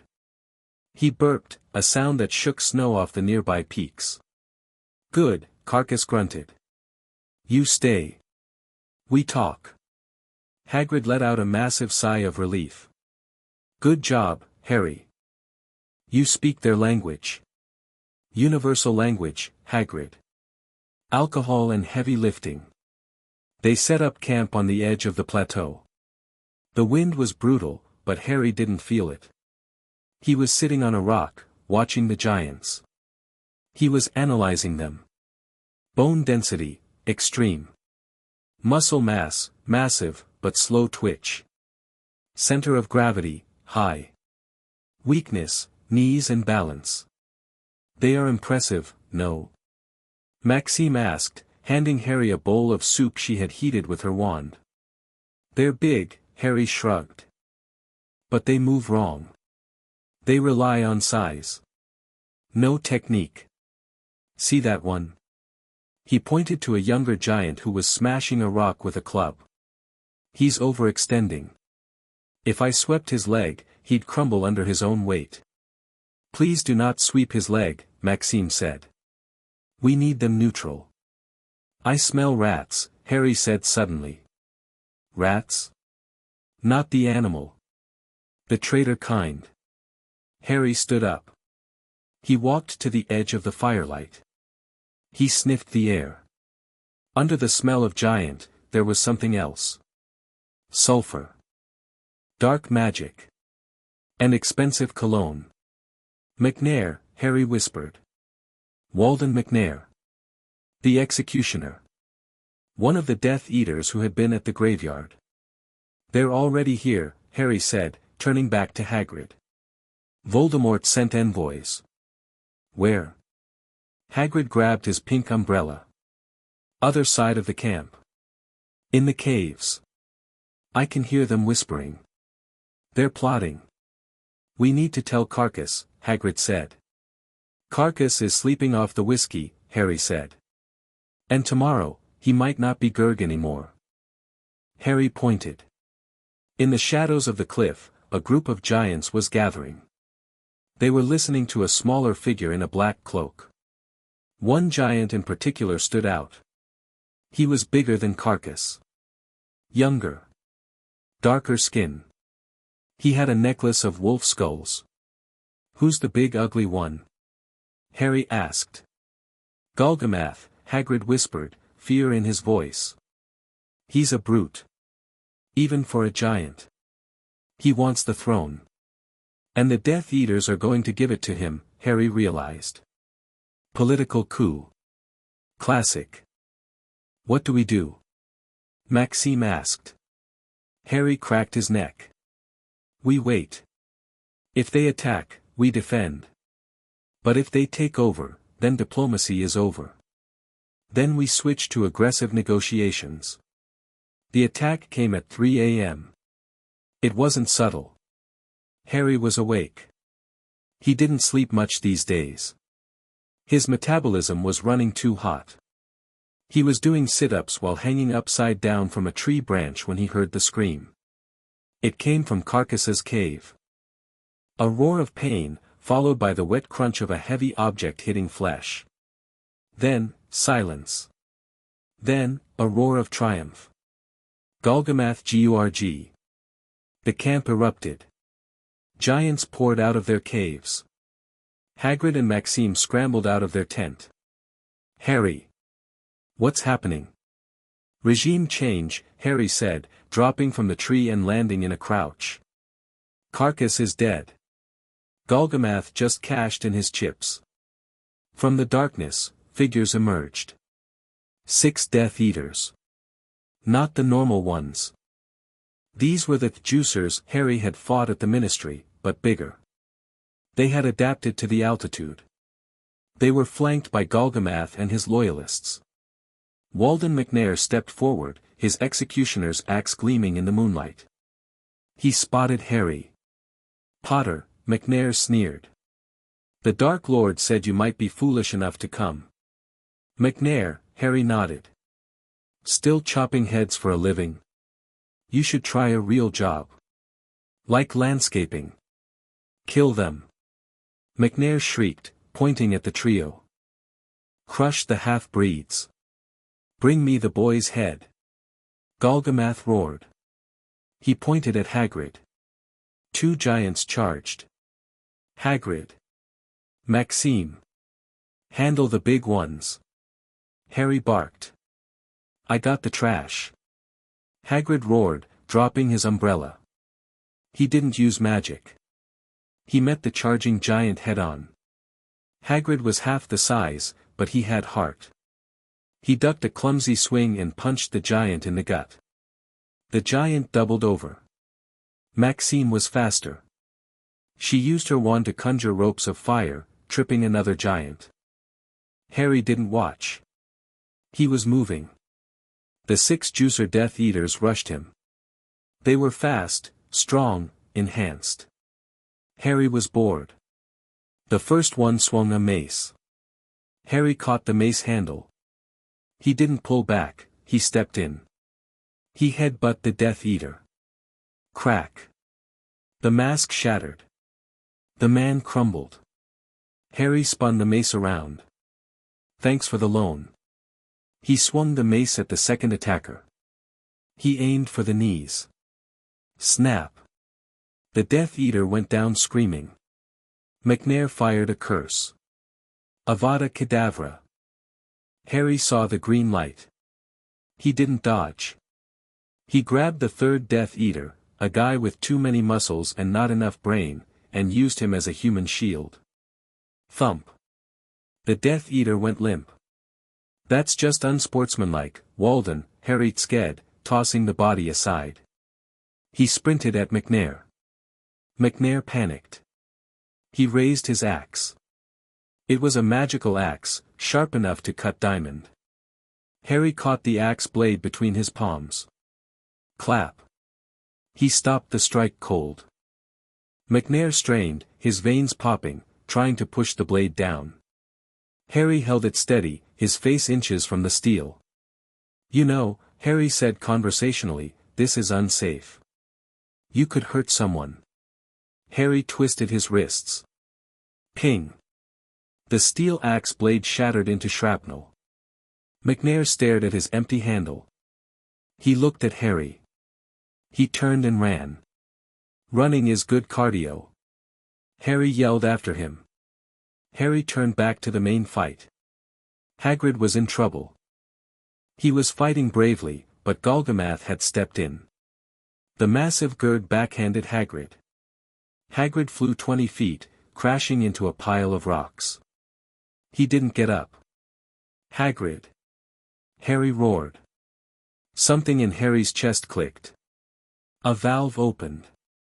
The heat that usually simmered in his gut flared into an inferno. He looked at Golgamath. The giant was laughing, raising a massive stone club to finish Hagrid off. Hey! Ugly! Harry's voice wasn't amplified by magic. It was amplified by lungs that could withstand deep-sea pressure.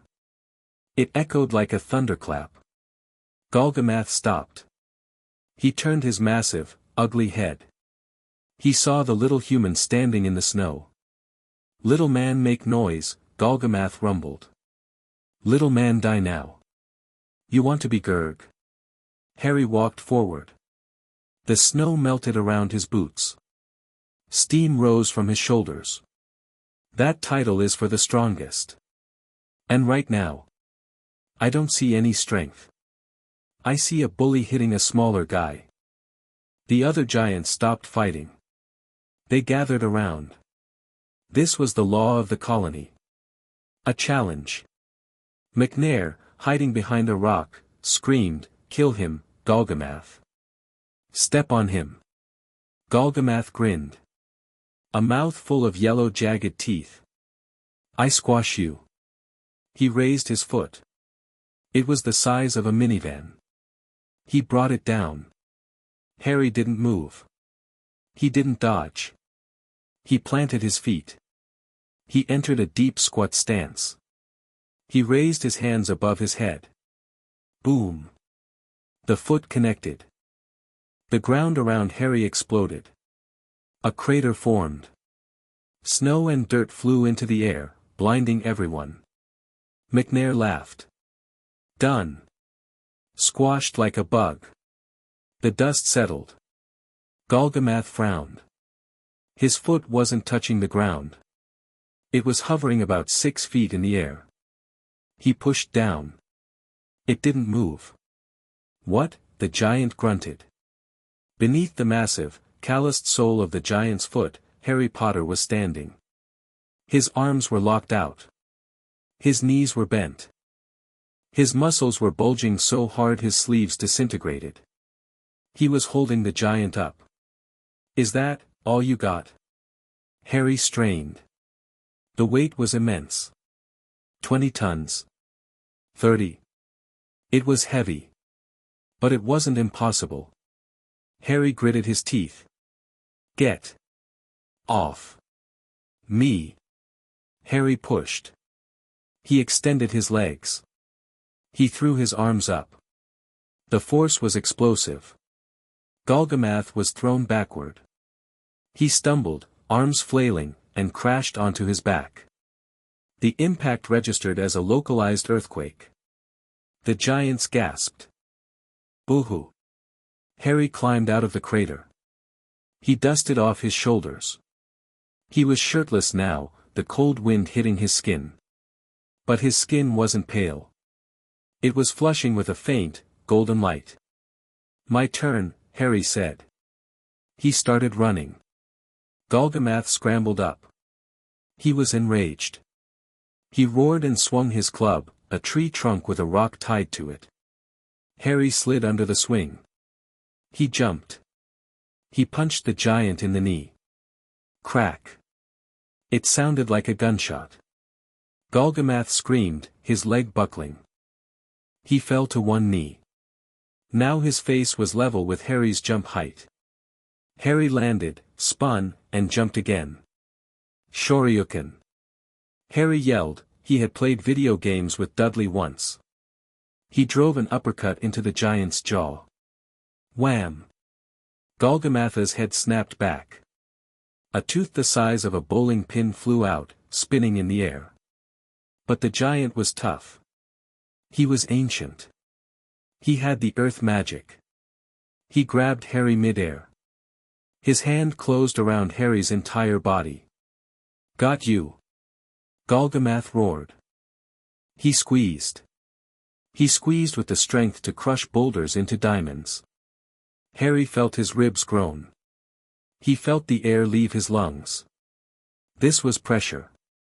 This was real pressure. Harry couldn't breathe. He couldn't move his arms. Is this it? Harry thought. Crushed by a big toe? No. The blood boiled.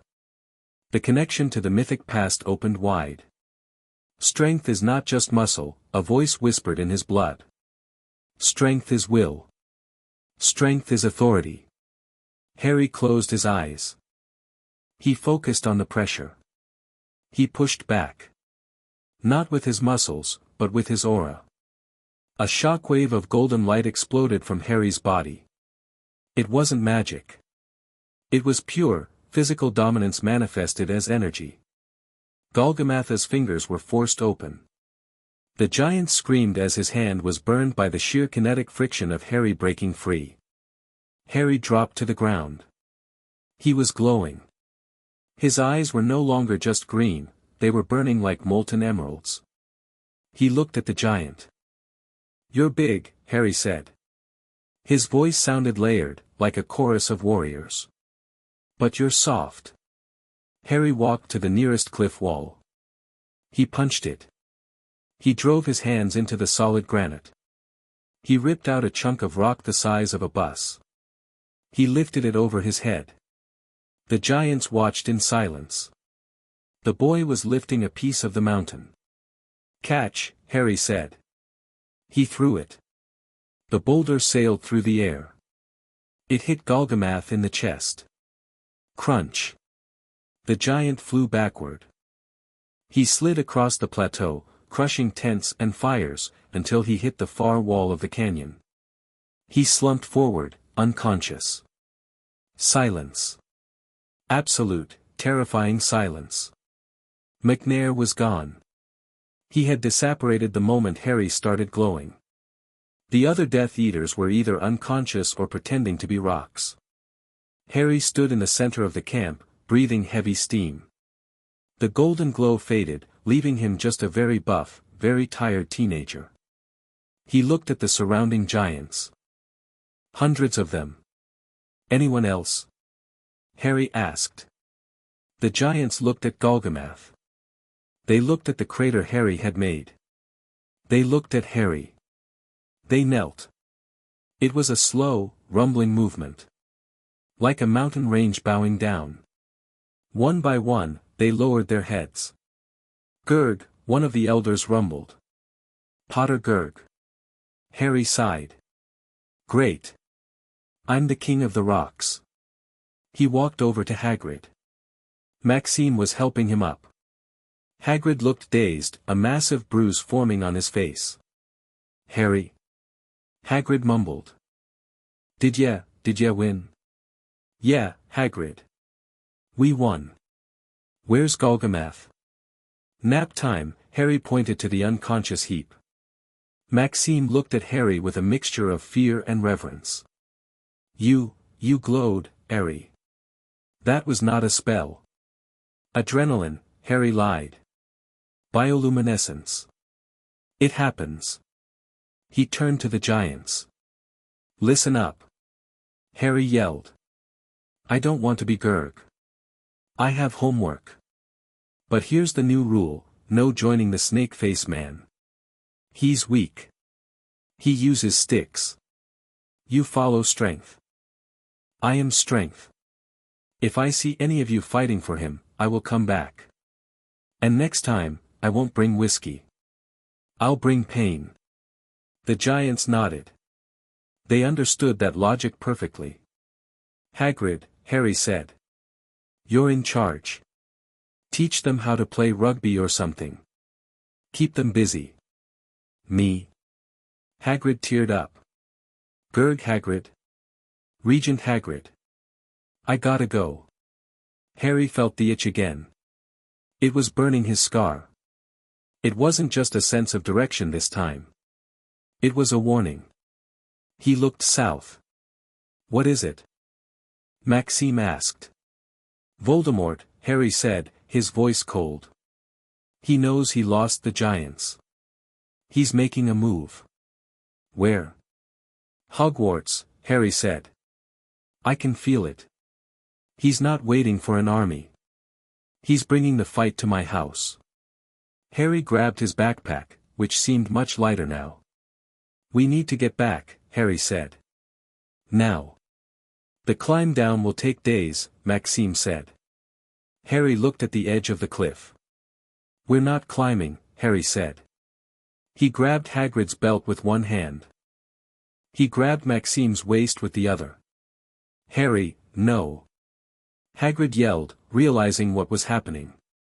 I get motion sickness. Hold your breath, Harry said. He ran. He ran toward the edge of the plateau. He jumped.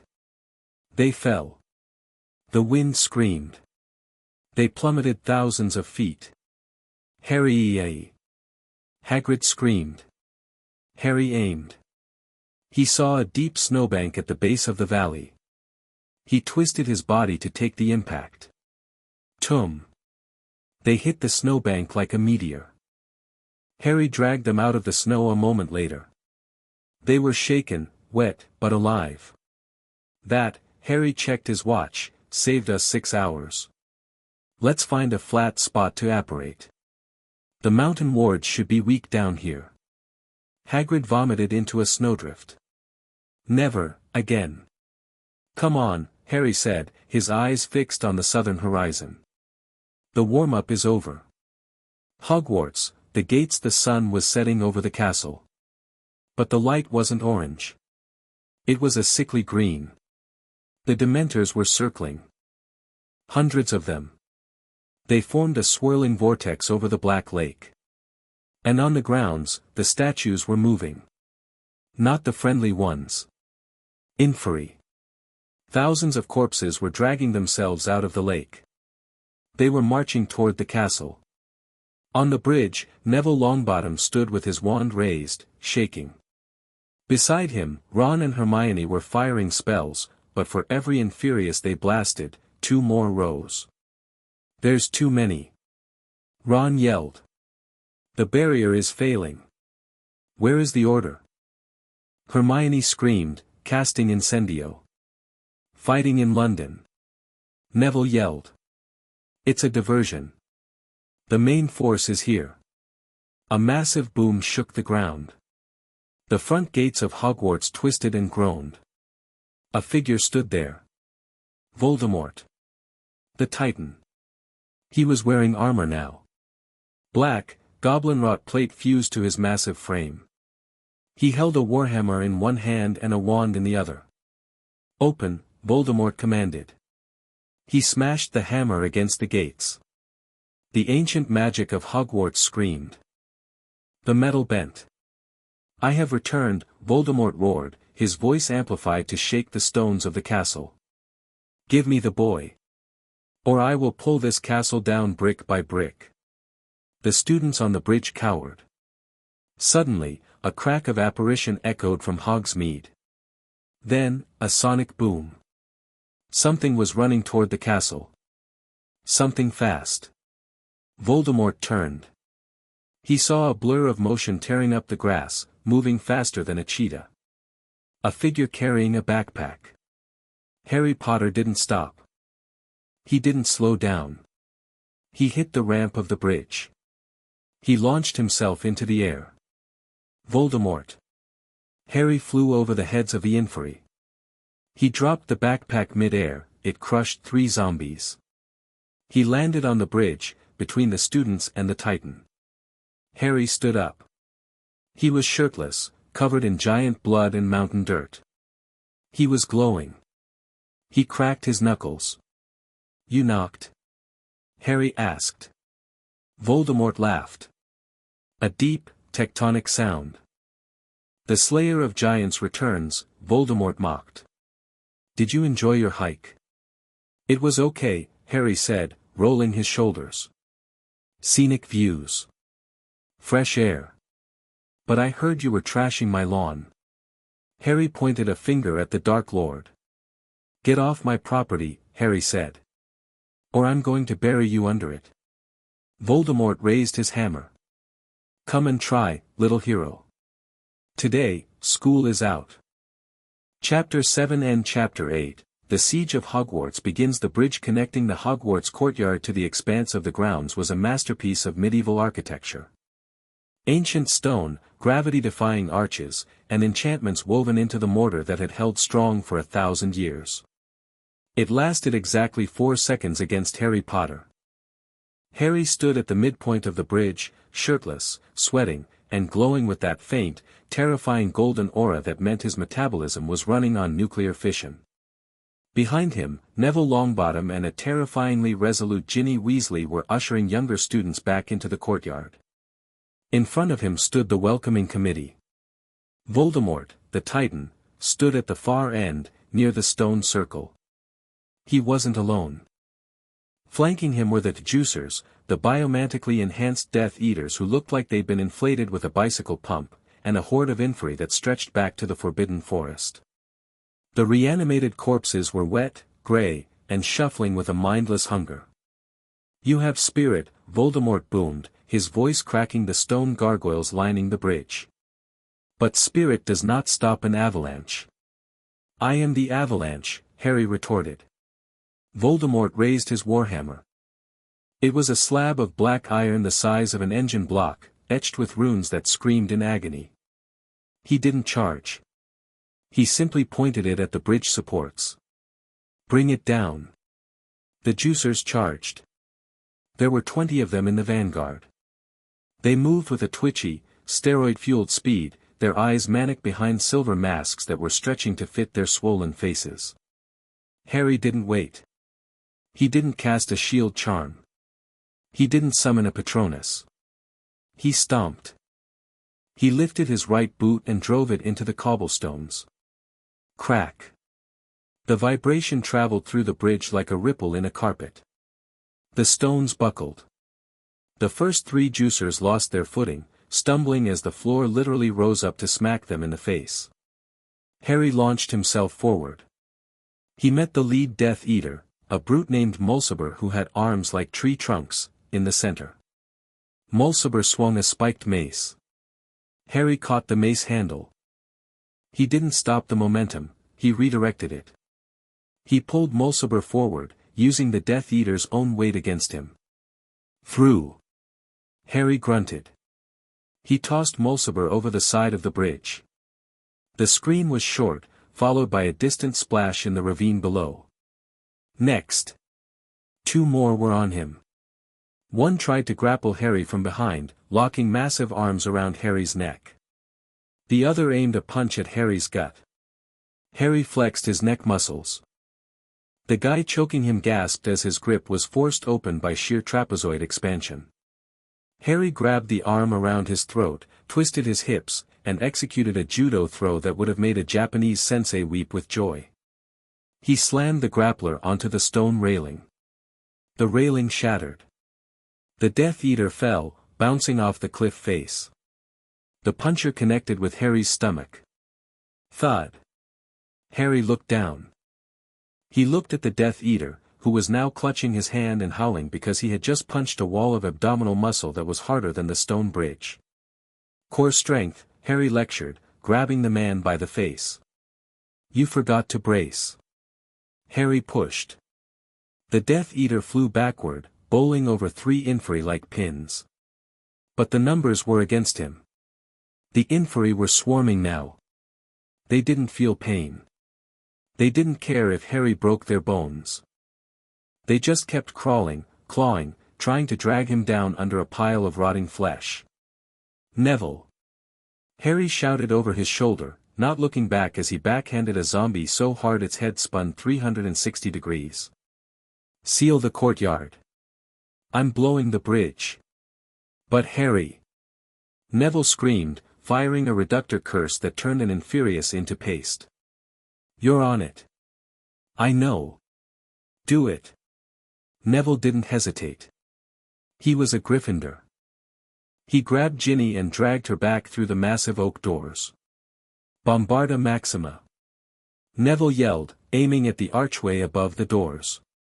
The archway collapsed, sealing the entrance to the castle with tons of rubble. Harry was locked out. Good man, Harry muttered.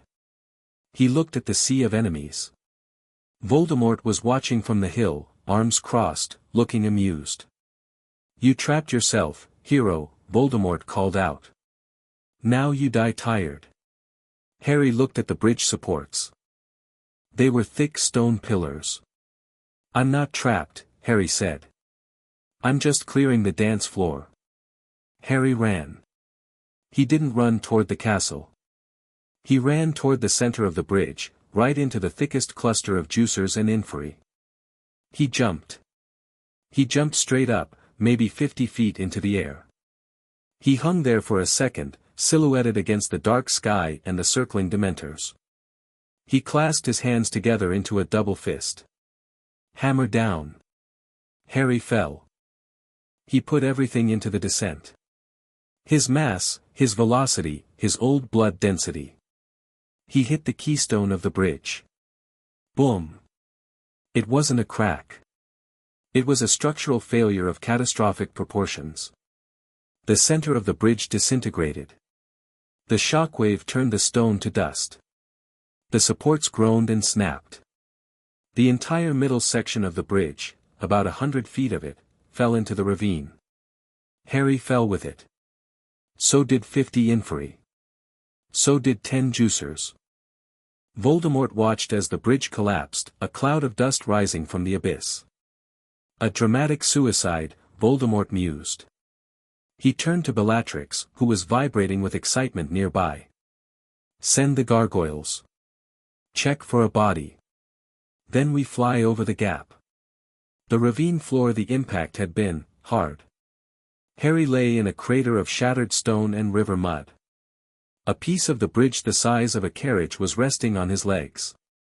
He groaned. He spat out a pebble. Ow, he whispered. He pushed the massive stone slab off his legs.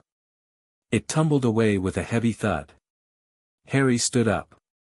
His trousers were shredded below the knee. He was covered in gray dust. He checked his ribs. Bruised, but whole. Around him, the broken bodies of the inferi were twitching. The juicers who had fallen were groaning, broken on the rocks. Note to self, Harry muttered, cracking his back. Next time, aim for the water. He looked up. The bridge was gone. A massive gap separated the castle from the army. It bought them time. Maybe an hour. Maybe 2. But overhead, the sky was darkening. Screeching filled the ravine. Gargoyles. Stone statues animated by dark magic. They were diving. And Dementors.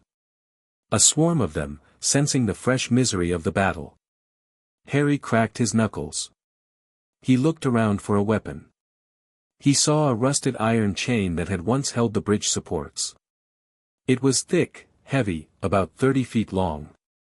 Harry grabbed it. He whipped it through the air. It whistled. Come get some. Harry roared at the sky. A gargoyle dove, stone claws extended. Harry swung the chain. Clang. The chain wrapped around the gargoyle's neck. Harry yanked. The stone beast was pulled out of the air and slammed into the cliff face, shattering into gravel. But the Dementors were coming. The cold hit Harry. The frost formed on his bare shoulders. "I don't have happy thoughts right now," Harry yelled. "I have rage. Will that work?" He spun the chain like a lasso. He spun it fast. Faster. The iron links blurred. The friction with the air began to heat the metal. Harry channeled his aura. The heat in his gut flowed into his arms, into the chain. The chain ignited. It wasn't magical fire. It was kinetic friction and pure biological heat.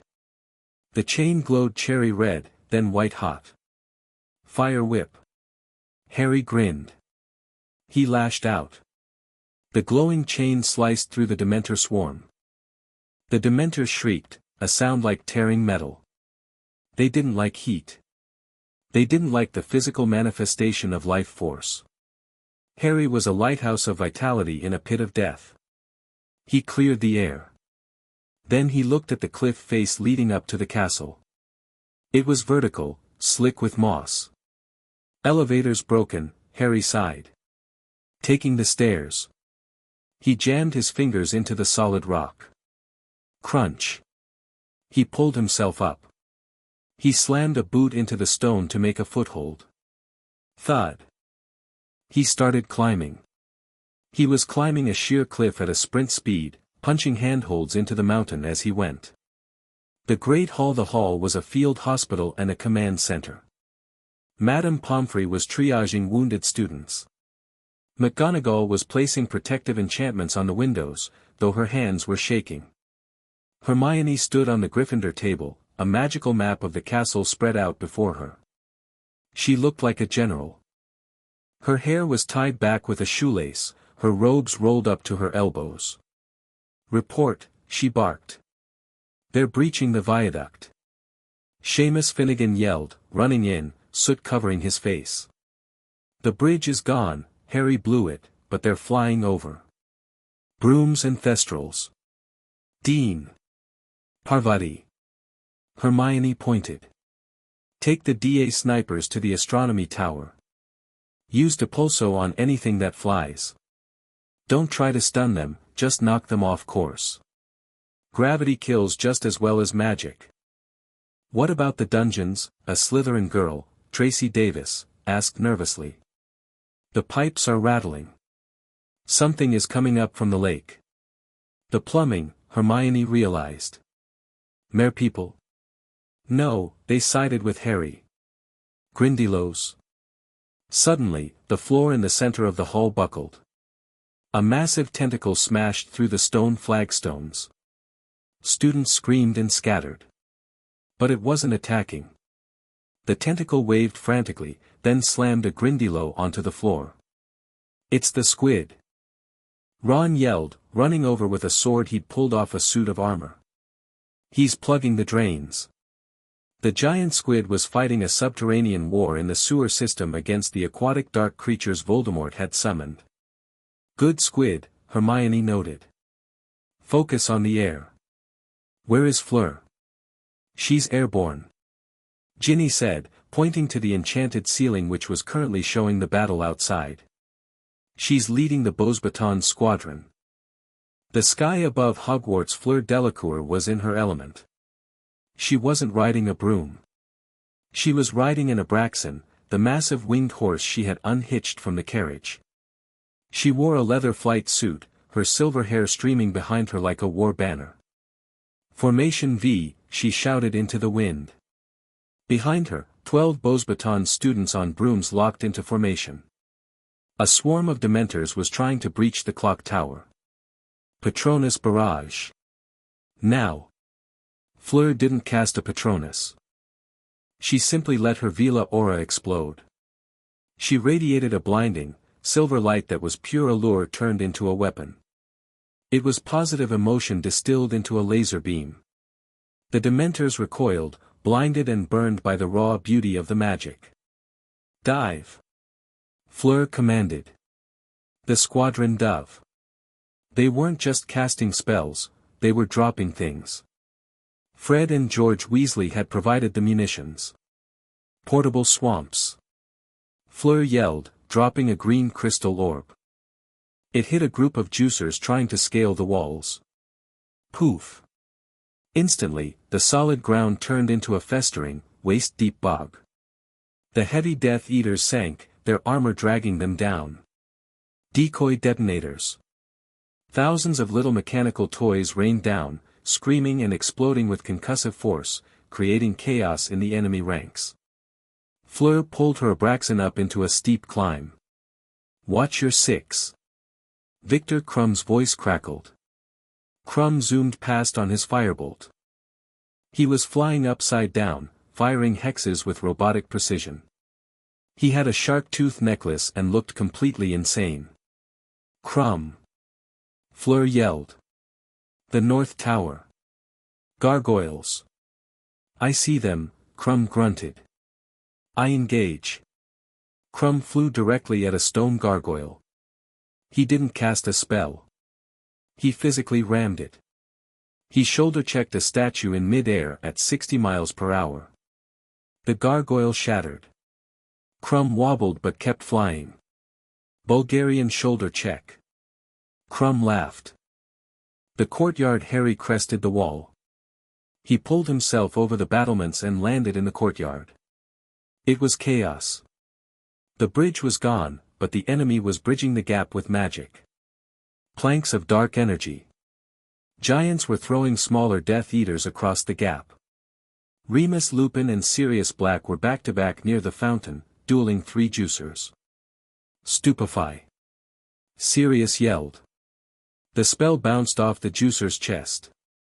"They don't stun, Padfoot." Harry roared, sprinting into the fray. "They break." Harry hit the nearest juicer like a linebacker. He didn't slow down. He drove his shoulder into the man's gut, lifting him off his feet, and kept running until he slammed the man into a stone wall. Crunch. The wall cracked. The juicer went limp. Harry turned. Lupin was struggling with a werewolf, Greyback's lieutenant. Harry grabbed a stone bench. A solid granite bench. "Fetch." He threw it. The bench spun through the air and clocked the werewolf in the side of the head. "Harry." Sirius grinned, wiping blood from his lip. "Nice of you to drop in. We thought you fell." "Took the scenic route," Harry panted. "Where's the main force?" "They're funneling toward the viaduct entrance," Lupin said. "If they breach the main doors." "They won't," Harry said. "I need a weapon. My chain melted." He looked around. The courtyard was littered with debris. Statues. Swords. Then he saw it. The statue of the Hogwarts architect. It was holding a massive stone scroll and a quill. Harry ran to the statue. He grabbed the stone quill. It was 6 feet long and thick as a bat. He snapped it off. "The pen is mightier," Harry grinned, weighing the stone club in his hand. "Incoming," Sirius warned. A giant climbed over the wall. It wasn't Golgamath. It was a feral one from the mountains. It roared and swung a club made of a whole oak tree. Harry stepped inside the swing. He swung the stone quill. Whack! He hit the giant in the kneecap. The bone shattered. The giant howled and fell. Harry jumped onto the falling giant's chest, used it as a trampoline, and launched himself at a second giant climbing over. He punched this one in the nose. Splat! The giant fell backward off the wall, plummeting into the ravine.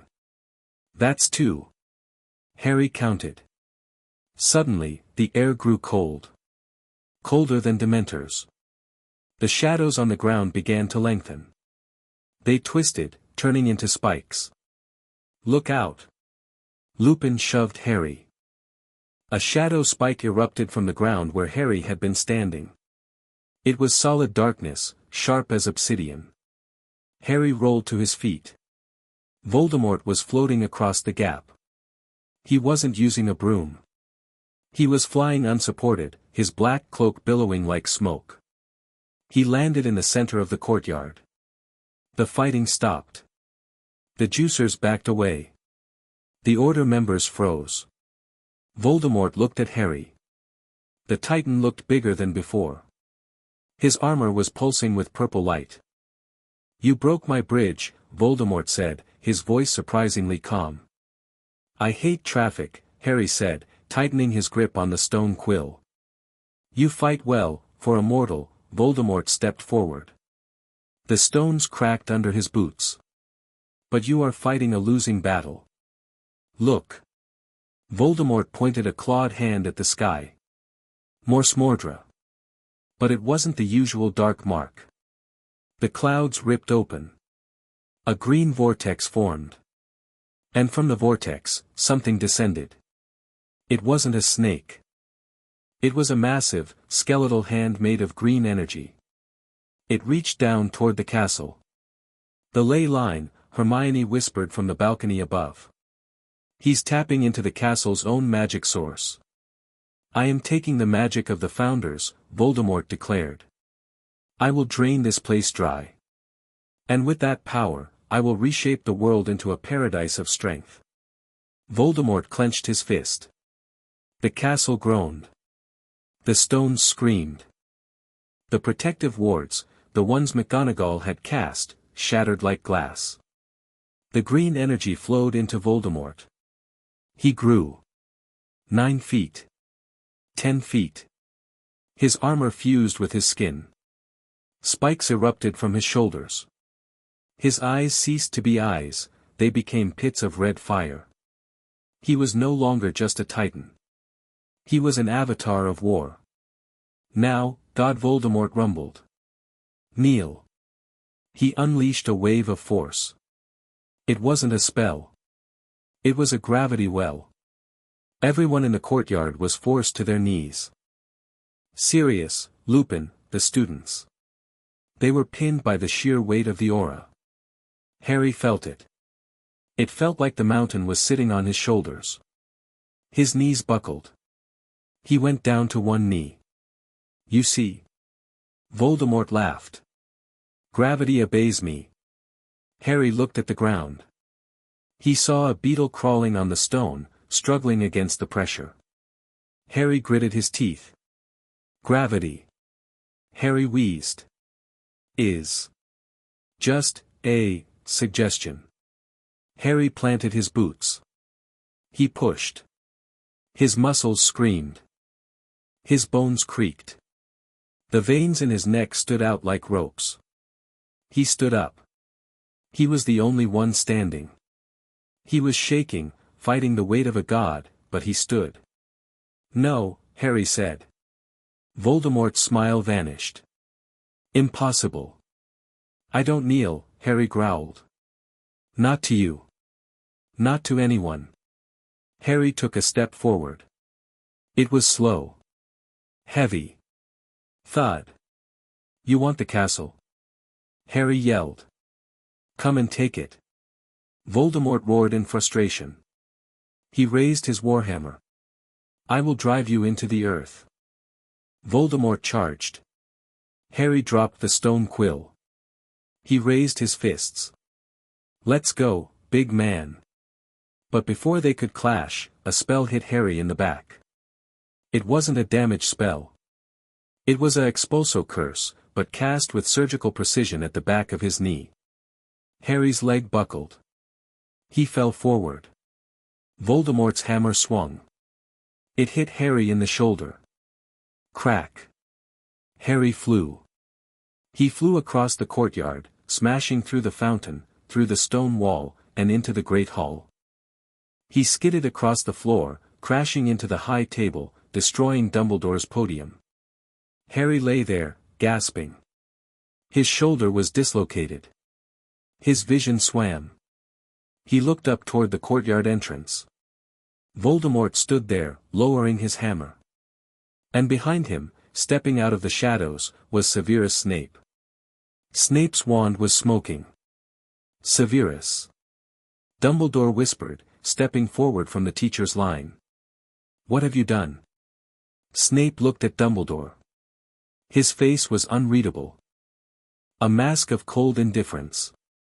"I am ending this," Snape said softly. He turned to the side wall of the courtyard. The wall that held the counterweights for the main gates. Reducto. The spell destroyed the mechanism. The main gates, the ones Neville had sealed with rubble, didn't open. They fell outward. The barrier was gone. The army of Inferi, giants, and werewolves that had been stuck outside flooded in. "No!" McGonagall screamed. Voldemort laughed. He walked into the great hall, stepping over the debris. He looked at Harry, who was struggling to stand, popping his shoulder back in with a sickening crunch. "Betrayal," Voldemort purred. "The sharpest blade of all." "Thank you, Severus." Harry stood up. He swayed. He looked at Snape. "You." Harry snarled. Snape met Harry's eyes. For a fraction of a second, Harry saw something. Panic? Regret? A calculation? Then it was gone. "You cannot win, Potter," Snape sneered. "Lie down and die." "Make me," Harry spat blood. Voldemort raised his hand. "Leave him to me. The rest of you, kill everyone else." The Death Eater army charged into the hall. Harry looked at his friends. Ron was fighting back-to-back with Hermione. Fleur was diving from the ceiling, blasting juicers. But they were outnumbered 10-1. Harry looked at Voldemort. "Hey! Giant freak!" Harry yelled. Voldemort stopped. "You want me?" Harry grabbed a heavy golden plate from the floor and threw it at Voldemort's face. It bounced off the Titan's nose. "Come get me." Harry turned and ran. He ran toward the back of the hall. Toward the teacher's exit. Toward the marble staircase. "He runs." Voldemort roared. "Coward! Chase him." Voldemort smashed through the high table and pursued Harry. Harry sprinted up the stairs. He needed height. He needed space. And he needed to get the monster away from the students. He ran up the moving staircases. He jumped gaps where the stairs were missing. Voldemort followed, not running, but climbing like a gargantuan spider, crushing the banisters with his hands. "I'm coming for you, Harry Potter." Harry reached the 7th floor. The room of requirement corridor. Not high enough, Harry panted. He kept going. Up the spiral stairs to the astronomy tower. He burst out onto the observation deck. The wind was howling. The battle below looked like a sea of fire and green light. Harry walked to the edge. There was nowhere left to go. Voldemort smashed the door open. He had to duck to fit through the archway. He filled the space. Cornered, Voldemort rumbled. He hefted his hammer. Nowhere to run. No friends to save you. Just you, me, and the drop. Harry turned. He leaned against the parapet. He was bleeding from a dozen cuts. His shoulder was throbbing. He was exhausted. But he smiled. "I didn't run to escape, Tom," Harry said. "I ran to get you away from the furniture." "Furniture?" "The castle. My friends. You're too big. You break things." Harry pushed off the wall. He stood in the center of the tower. "Up here. I don't have to hold back." Harry closed his eyes. He reached deep. Deeper than the anger. Deeper than the adrenaline. He reached into the genetic memory of the blood. He felt the labors. The lion. The hydra. The boar. He opened his eyes. They weren't just glowing green anymore. They were white. Steam erupted from his skin. The rain evaporating instantly. The stones of the tower floor began to crack under the sheer pressure of his existence. "You evolved?" Harry asked, his voice sounding like two stones grinding together. "Cute." Harry clenched his fists. The air cracked. A sonic boom echoed just from him flexing. "Let me show you what a demigod looks like when he stops worrying about collateral damage." Voldemort hesitated. For the first time, the Titan felt a chill that wasn't from the Dementors. Harry disappeared. He moved so fast he vanished. Crack. Voldemort's head snapped to the side. He hadn't seen the punch. He had just felt the impact of a freight train hitting his jaw. Harry appeared behind him. "Too slow," Harry whispered. He kicked the Titan in the back of the knee. Voldemort buckled. Harry grabbed the massive black armor. "Going down." Harry suplexed the Dark Lord. He slammed the 10-foot, armor-clad Titan into the floor of the astronomy tower. Crash. The floor didn't just crack. It gave way.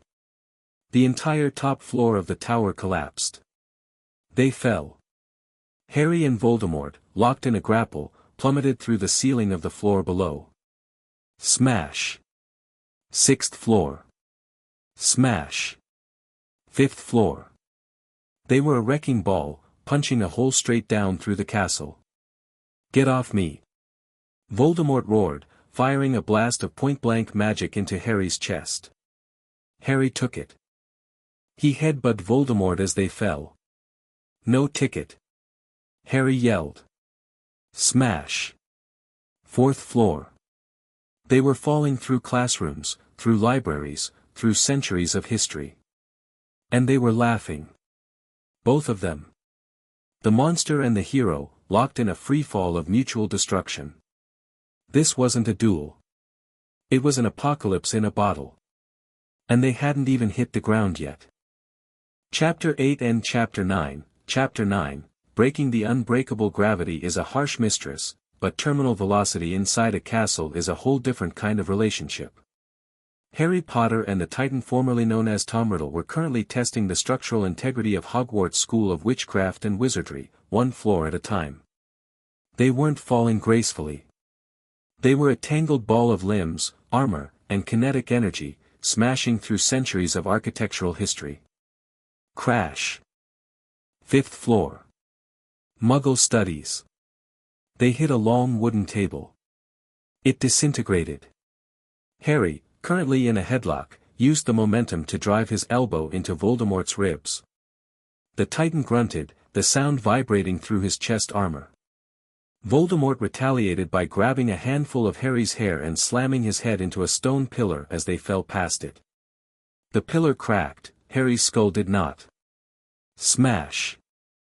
4th floor. The library. This was a messy one. Thousands of books exploded into clouds of parchment and leather. They landed on a stack of shelves, flattening them instantly. Harry rolled away, grabbing a heavy encyclopedia, Magical Drafts and Potions, Volume 9, and slammed it into Voldemort's face. "Read a book."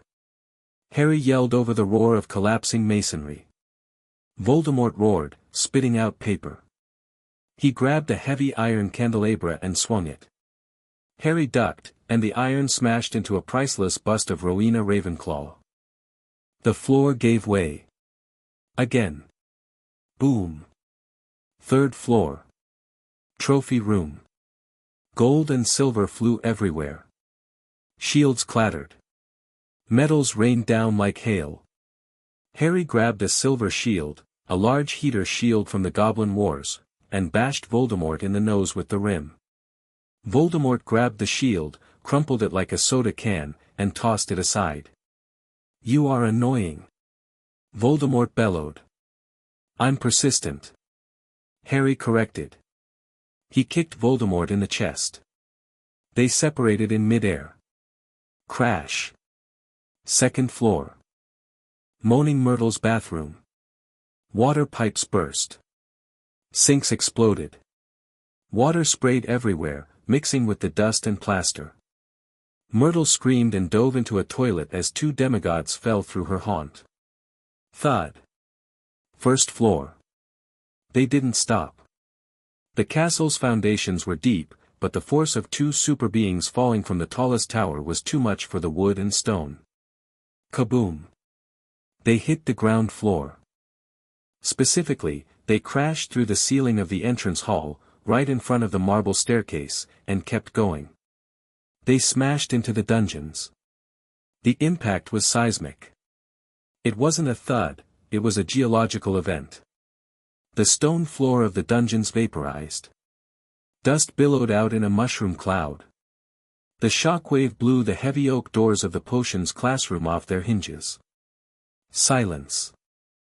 For 10 seconds, there was only the sound of falling debris and dripping water from the broken pipes above. Then, the rubble moved.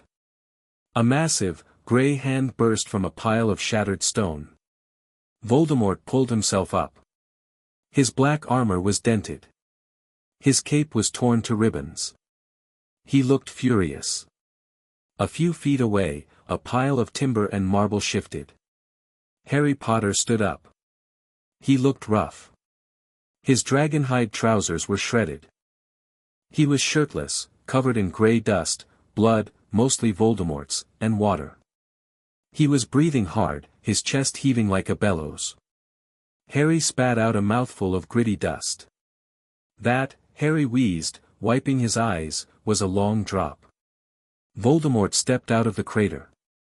He cracked his neck. The sound was like a gunshot in the enclosed space. "You survive," Voldemort growled. "You bounce." "High bone density," Harry said, stretching his arms. "And I relaxed before impact. Standard procedure." "Standard?" Voldemort laughed. It was a dry, rattling sound. "There is nothing standard about this. Look around you, boy. The castle is falling." Harry looked up. Through the hole they had punched, he could see the floors above. It was a jagged tunnel of destruction leading all the way to the stormy sky. He could hear screams. Spells. The battle was raging. "You brought the war here," Harry said, his voice dropping. The golden glow on his skin flickered, faint but steady. "You broke my school." "I will break everything," Voldemort said. He held out his hand. The warhammer, which had fallen with them, flew into his grip. "Starting with your spine." "Come get it," Harry said. They charged. In the confined space of the dungeons, the fight was brutal. There was no room to maneuver. It was a phone booth brawl between two tanks. Voldemort swung the hammer. Harry ducked. The hammer hit the stone wall, blowing a hole into the Slytherin common room. Screams echoed from inside. Harry stepped in close. He delivered a flurry of body blows. Left, right, left. Each punch sounded like a sledgehammer hitting a side of beef. Voldemort grunted, stepping back, but his armor absorbed the worst of it. "Too slow!" Voldemort yelled. He dropped the hammer and grabbed Harry by the throat. He lifted Harry off the ground and slammed him into the damp stone wall. Voldemort didn't let go. He started running, dragging Harry along the wall. Harry's back carved a groove into the stone bricks. They smashed through a torch bracket. They smashed through a portrait of a sleeping warlock. "Get off!" Harry planted his feet against the wall while being dragged. He pushed. The friction stopped them. Harry grabbed Voldemort's wrist and twisted. Snap! Voldemort howled. His wrist didn't break, but the joint popped. He let go. Harry dropped to the floor and swept Voldemort's legs. The Titan fell. Harry jumped on top of him. Ground and pound. He rained punches down on Voldemort's face. Voldemort shielded himself with his arms, his forearms turning black and blue under the assault. "Get off me, insect!" Voldemort unleashed a pulse of magic, a raw, purple shockwave. It blasted Harry off him. Harry flew down the corridor, crashing into the door of Snape's office.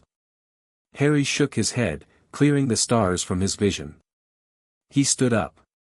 "You're getting tired, Tom," Harry taunted. "I can hear you wheezing." "I do not tire," Voldemort lied. He was definitely breathing heavy. Moving that much mass required oxygen, even for a magical construct. "I merely gather my power." Voldemort raised his hands. The shadows in the dungeon elongated. They twisted into spikes, into claws. "Let us take this upstairs," Voldemort said. "I want your friends to see you die." The shadows surged under Harry's feet. They grabbed his ankles. They weren't solid, they were cold, semi-solid darkness. They threw Harry upward. Harry flew back up the hole they had made. Past the first floor. Past the second. He grabbed the ledge of the ground floor, the entrance hall, and pulled himself up. He rolled onto the marble floor of the entrance hall. It was a ruin. The house point's hourglasses were shattered, rubies and emeralds scattered across the floor like blood. Voldemort leaped out of the hole a second later, landing with a heavy thud that shook the remaining foundations. Round 3, Harry grunted. The Great Hall. The battle had spilled everywhere. The Great Hall was the last bastion. Hermione Granger was fighting back-to-back with Luna Lovegood. Hermione was casting spells with machine gun speed.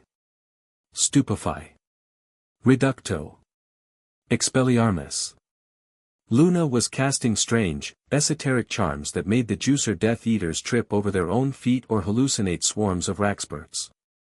"They're pushing the doors," Ron Weasley yelled. He was standing on the Gryffindor table, holding the sword of Gryffindor, which Harry had dropped earlier. He wasn't a swordsman, but he was terrified and swinging wildly, which was arguably more dangerous. A giant, one of the feral ones, smashed a club against the main doors. The wood splintered. "Hold the line!" McGonagall screamed. She animated the statues of the house founders. A stone lion charged the giant, biting its ankle. But the defenders were tired. They were kids. They were fighting monsters engineered for war. Fleur Delacour landed in the center of the hall. Her flight suit was torn. She was bleeding from a cut on her forehead. "The courtyard is lost," she yelled. "They are flanking us through the side chambers." Suddenly, the wall separating the Great Hall from the entrance hall exploded. Harry Potter flew through it. He crashed into the Hufflepuff table, sliding the length of it, scattering plates and goblets. He stopped at the foot of the high table. He lay there for a second, groaning. "Harry!" Hermione screamed. Voldemort stepped through the hole in the wall. He looked like a nightmare.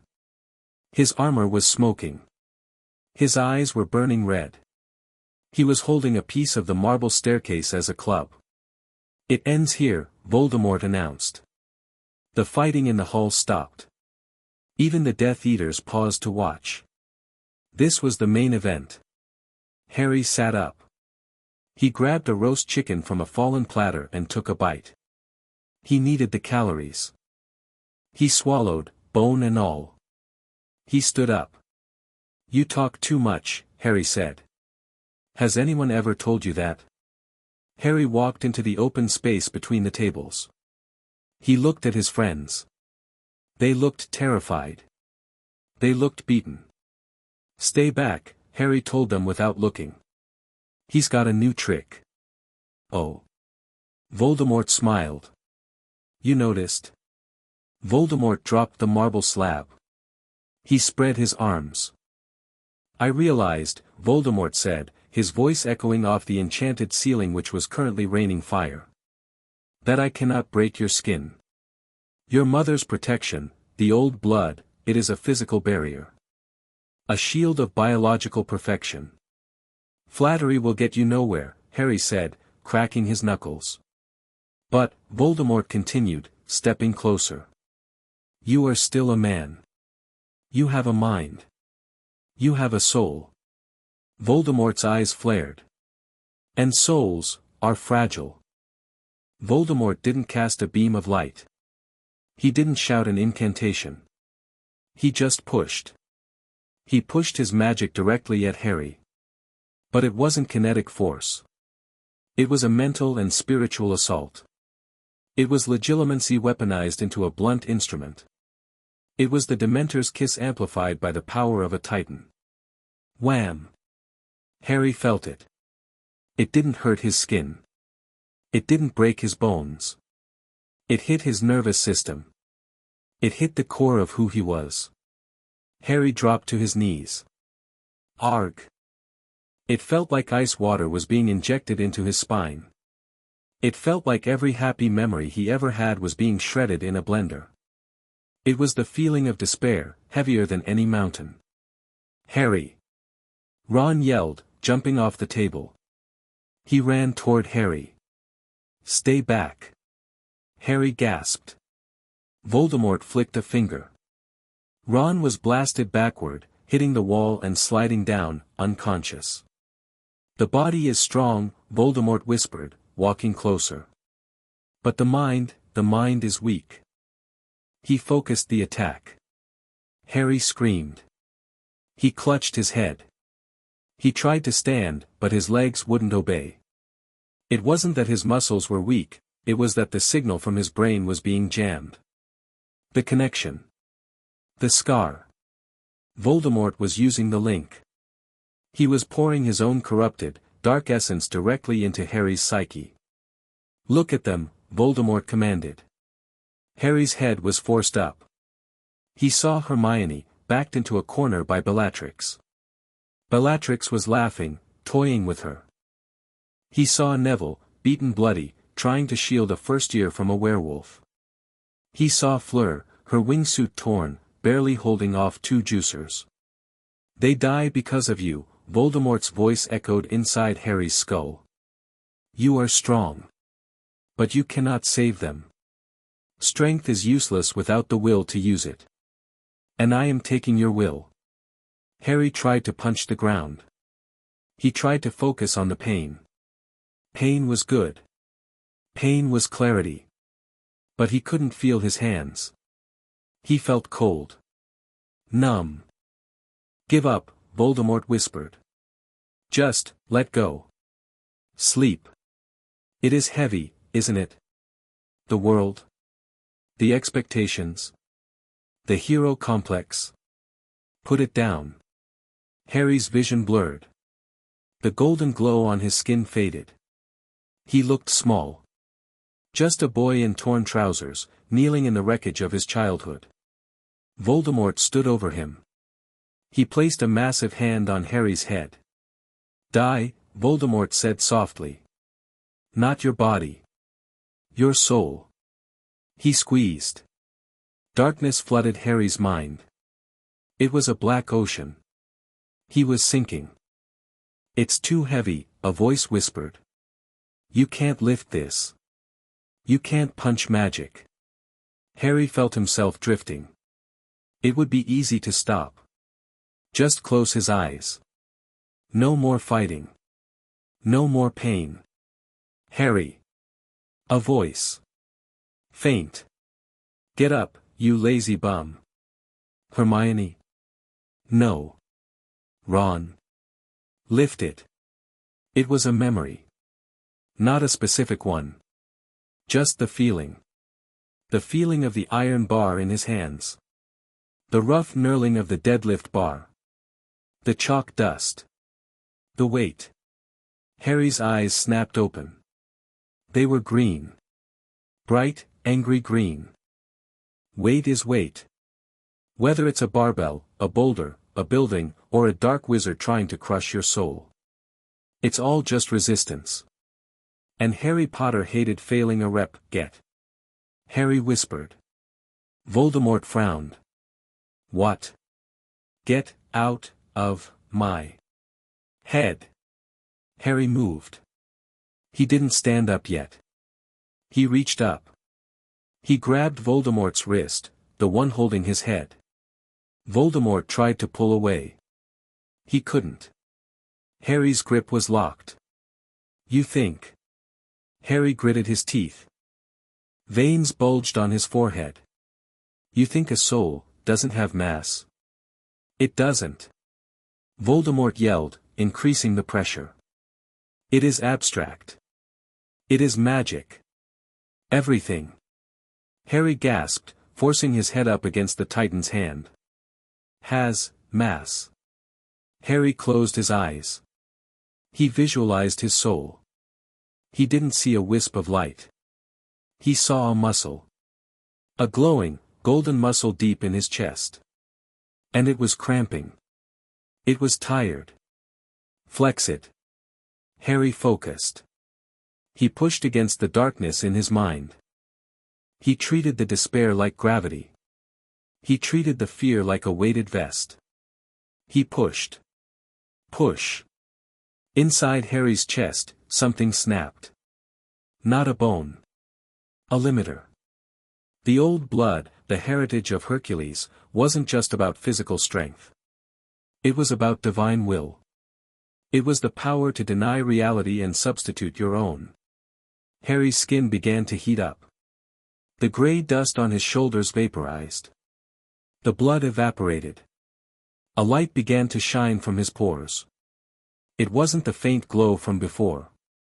This was bright. Blinding. Gold. Pure, metallic gold. Voldemort yelled in pain. His hand, touching Harry's head, was burning. Not from heat, but from purity. What is this? Voldemort screamed, trying to pull back. I told you. Harry stood up. He rose slowly. Like a hydraulic press engaging. Harry stood to his full height. He looked at Voldemort. Harry's eyes were gone. They were replaced by pools of liquid gold. His skin looked like bronze. His hair floated, defying gravity, turning golden at the tips. The aura exploded outward. Whoosh! A shockwave of golden light swept through the great hall. It passed through the students. They felt warm. Energized. Their wounds stopped bleeding. Their fear vanished, replaced by a surge of courage. It passed through the Death Eaters. They screamed. Their dark magic sizzled. The shadows clinging to them evaporated. The juicers fell to their knees, their enhanced muscles spasming. Voldemort stumbled back, shielding his eyes. Divine magic? Impossible. The gods are dead. They left a spare, Harry said. His voice echoed. It sounded like a choir of lions. Harry looked at his hands. They were gold. He felt light. He felt heavy. He felt infinite. You attacked my soul, Tom, Harry said. He took a step. The stone floor cracked, not from weight, but from the sheer density of his presence. Bad move. My soul works out. Voldemort snarled. He was afraid. For the first time in his immortal life, he felt the primal fear of a prey animal facing a predator. I am the Dark Lord. Voldemort roared. I am the heir of Slytherin. He gathered all his power. The green energy from the sky, the dark magic of the castle. He formed a sphere of annihilation in his hands. A black hole of magic. Avada Kedavra Maxima. He threw it. It was a beam of darkness thick as a tree trunk. It screamed as it tore through the air. Harry didn't dodge. He didn't block. He walked into it. The beam hit Harry's chest. It shattered. It didn't bounce off. It broke apart like water hitting a rock. The darkness flowed around Harry, harmlessly dissipating into smoke. Harry walked through the killing curse. He parted the stream of death with his chest. He reached Voldemort. My turn, Harry said. He didn't punch. He didn't kick. He slapped. It was an open-handed slap. A reprimand. Crack. The sound was louder than thunder. The shockwave blew out the remaining windows of the great hall. Voldemort's head snapped to the side. His helmet shattered. His jaw unhinged. The Titan spun in the air, literally spinning like a top, and crashed into the Slytherin table, turning it into matchwood. Voldemort lay there, dazed. He tried to stand. His regeneration was slow. His face was caved in. Harry walked over. He grabbed Voldemort by the ankle. "We're going outside," Harry said. "I just cleaned this floor." Harry spun. He swung Voldemort around his head. Once. Twice. Gaining speed. He let go. Voldemort flew. He flew out the hole in the wall, across the entrance hall, through the broken main doors, and out into the courtyard. Harry crouched. Boom. He jumped. He followed the projectile. The courtyard ruins. Voldemort crashed into the fountain, destroying what was left of it. He lay in the water, sputtering. He stood up, shaking. He healed his jaw with a sickening crack. He looked at the castle. Harry landed. He hit the ground so hard a shockwave knocked the surrounding inferi flat. Harry stood up. The gold glow was pulsing now, synchronized with his heartbeat. "You." Voldemort rasped. "What are you?" "I'm the guy who lifts," Harry said simply. The Death Eaters were gathering. They saw their master beaten. They saw the golden boy. "Kill him." Bellatrix screamed from the wall. "All of you.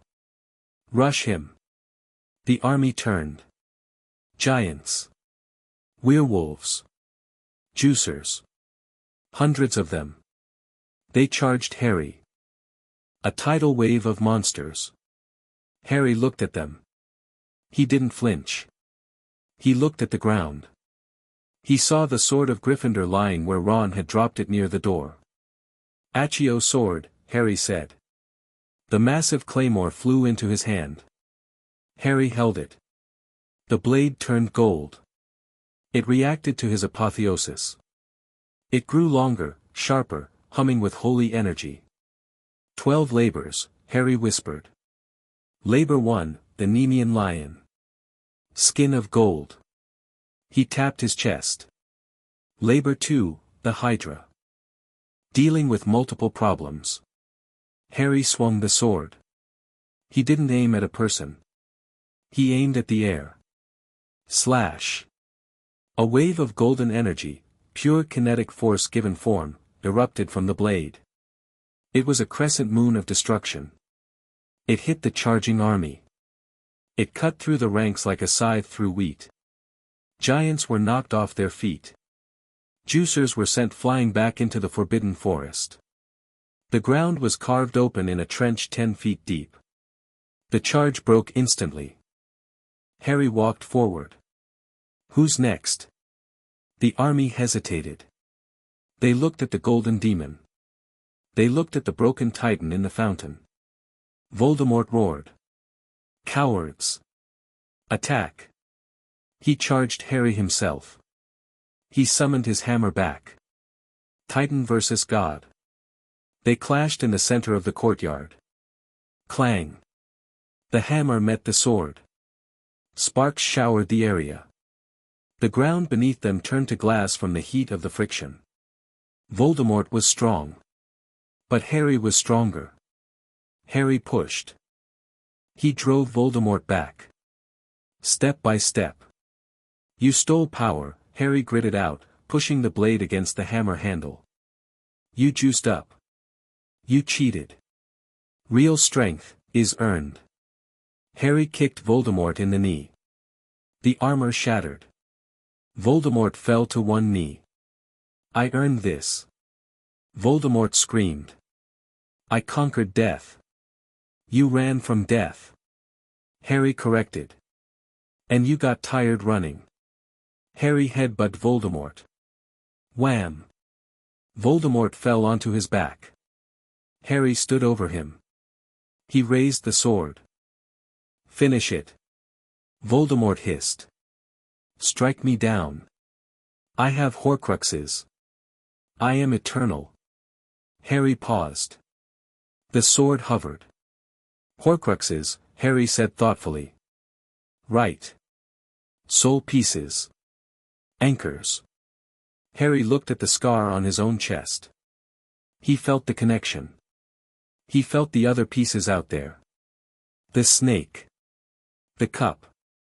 The diadem. You know what's funny about anchors, Tom? Harry asked.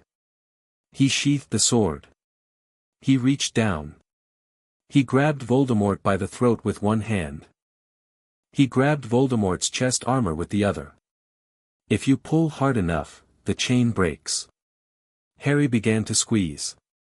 He wasn't squeezing the neck. He was squeezing the essence.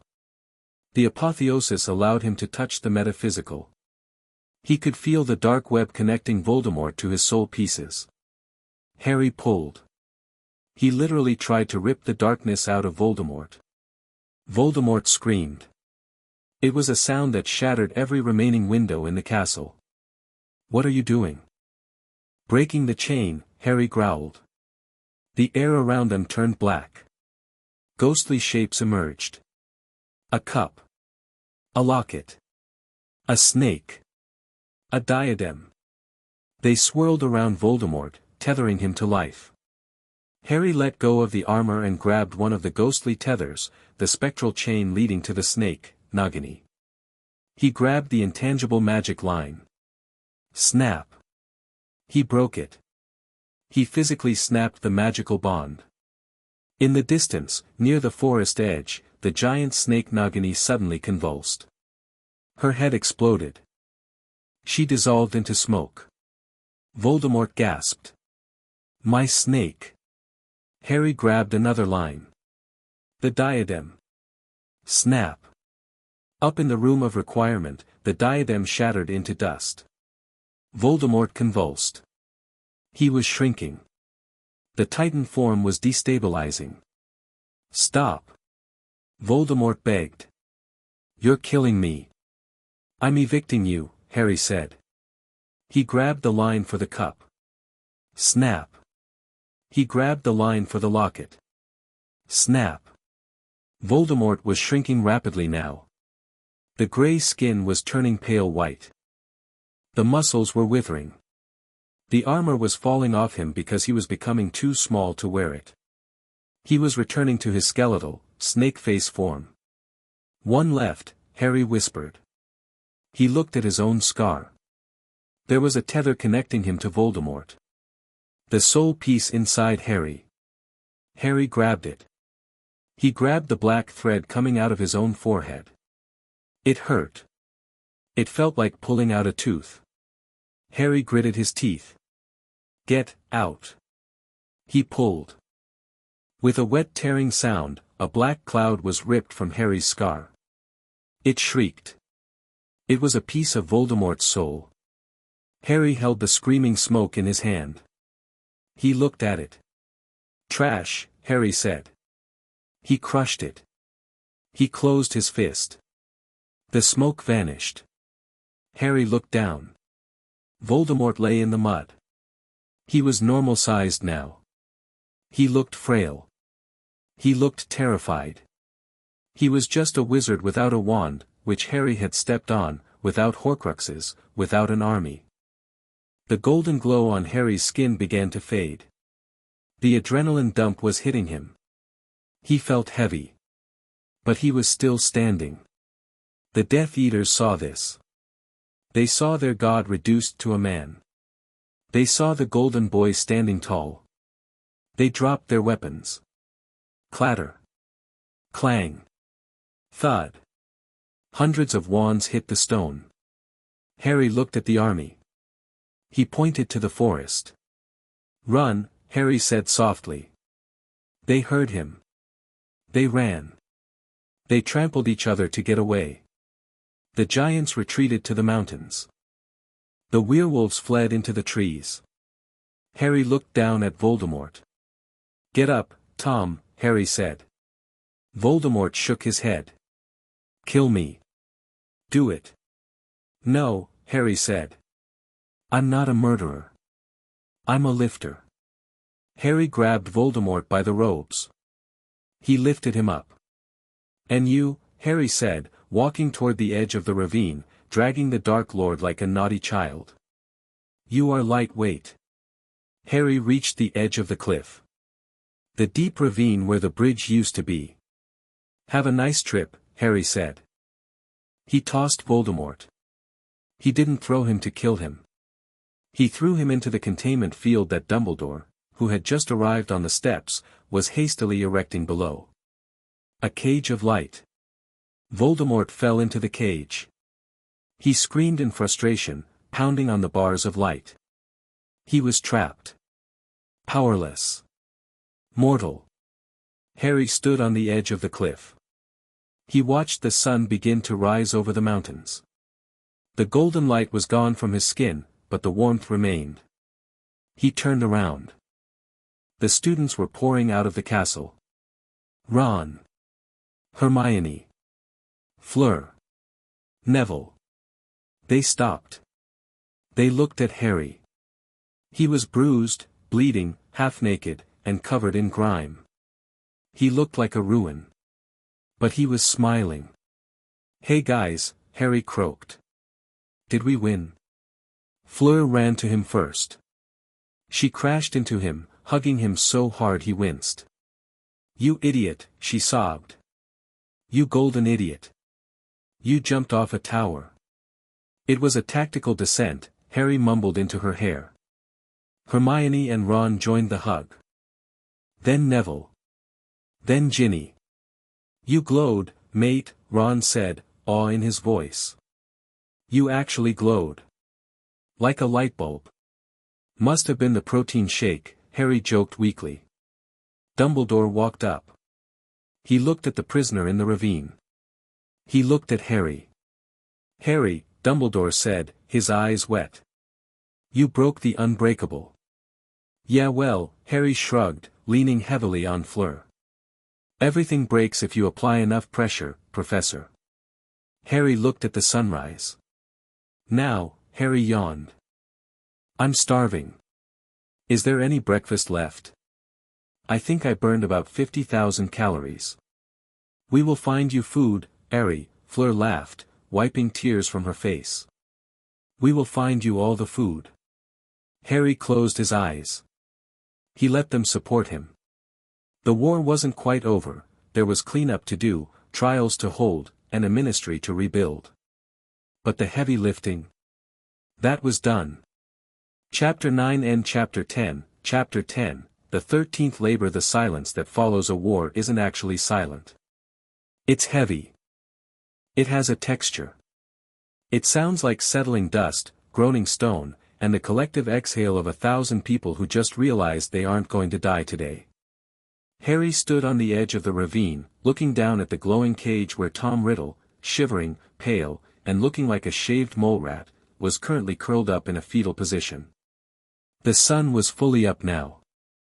The light hit the ruins of Hogwarts, exposing the damage. It was bad. The North Tower was listing like a drunk sailor. The bridge was gone. The courtyard looked like a crater on the moon. Harry felt the adrenaline crash hitting him. It felt like a physical weight, dragging his eyelids down. The golden glow was gone, retreated back into his marrow, leaving him just a boy with torn trousers, a bruised chest, and an appetite that could bankrupt a small nation. Is he? Neville Longbottom limped up, holding a broken wand. Is he done? He's done, Nev, Harry said, rubbing his shoulder. I pulled the plug. So, Ron Weasley walked over, leaning on the sword of Gryffindor like a cane. We won. The bad guys ran away. The big bad is in a timeout box. What now? Harry looked at the castle behind them. A loud crack echoed from the masonry. A shower of pebbles rained down from the astronomy tower. The entire structure groaned, tilting another few degrees. Now, Harry sighed, cracking his neck. We do the heavy lifting. The North Tower, everyone move.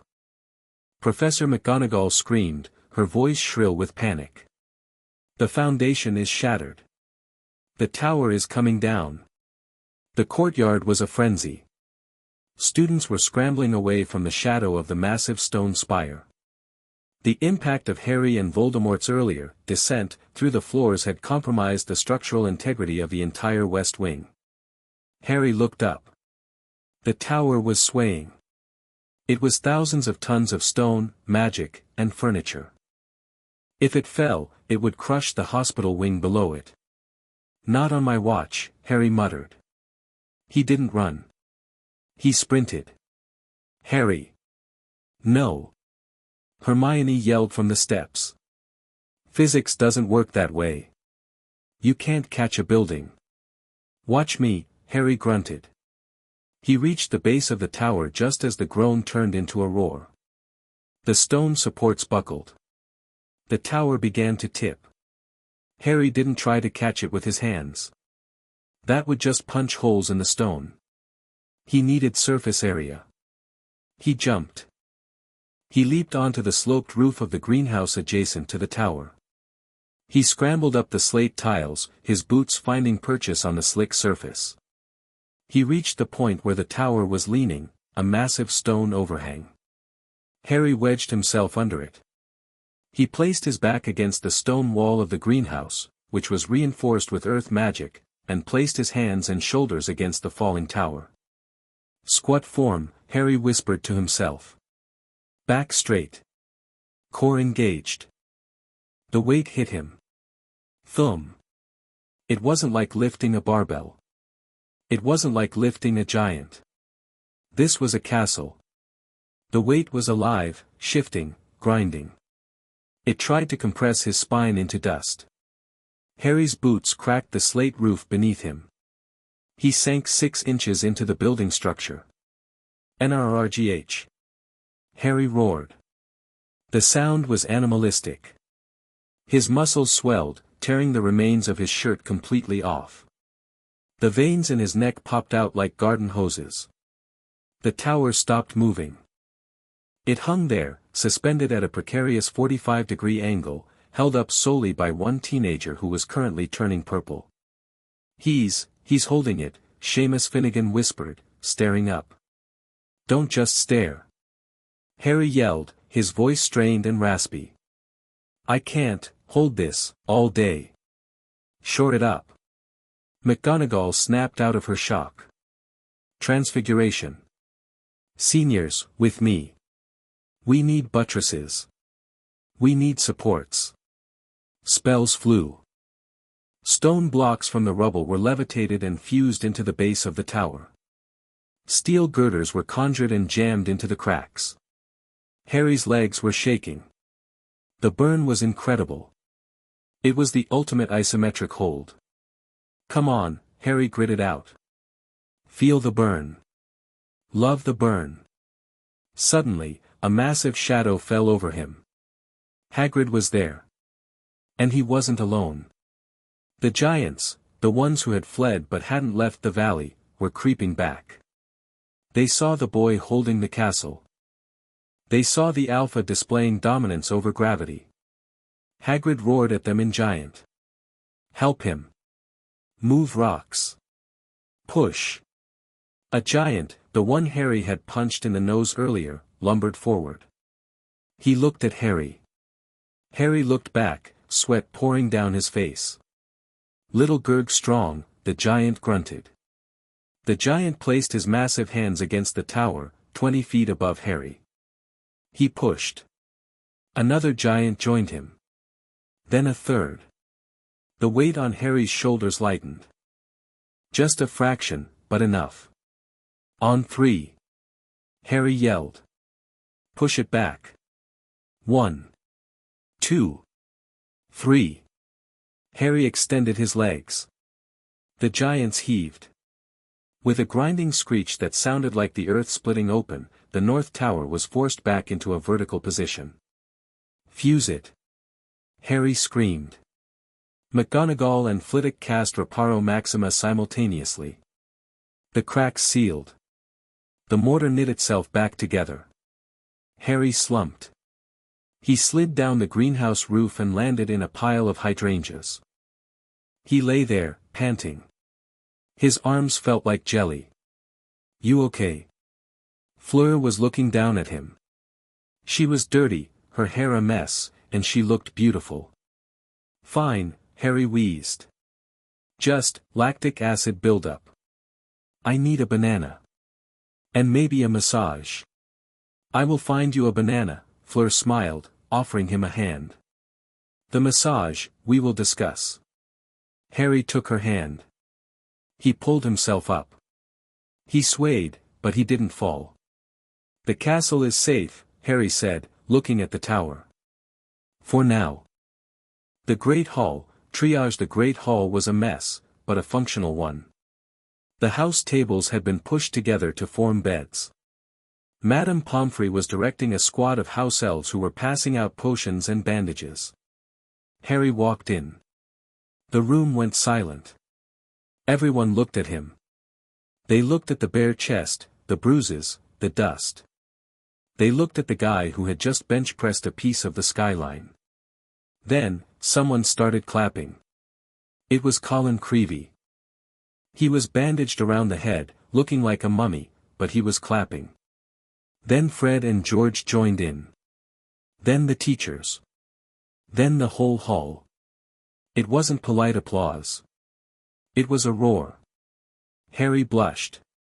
He actually blushed. He could fight a titan, but social recognition made him want to hide under a rock. "Stop it," Harry mumbled, waving his hand. "Seriously, stop. It's weird." "Embrace it, mate," Ron said, handing Harry a pitcher of pumpkin juice. "You're the hero. The boy who lifted. The man who muscled." "Please don't call me that," Harry groaned, drinking the juice in one gulp. He sat down heavily on a bench. Hermione sat across from him. She was cleaning a cut on her arm, but she was smiling. "You broke the laws of magic, Harry," she said softly. "You realize that?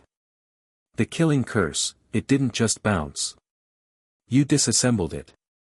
"It felt like static electricity," Harry said, grabbing a platter of sandwiches. "Spicy air." "It's the apotheosis," Hermione said, her eyes gleaming with academic curiosity. "The adrenaline must have triggered a dormant aspect of the Evans line. You weren't just durable, you were conceptually invulnerable for about 10 minutes. Can I do it again? I doubt it. Not without a lethal threat level. Your body would burn out. You need rest, Harry. Actual rest." "I'll rest when the job is done," Harry said, chewing. "Where's the ministry? Where's the cleanup crew?"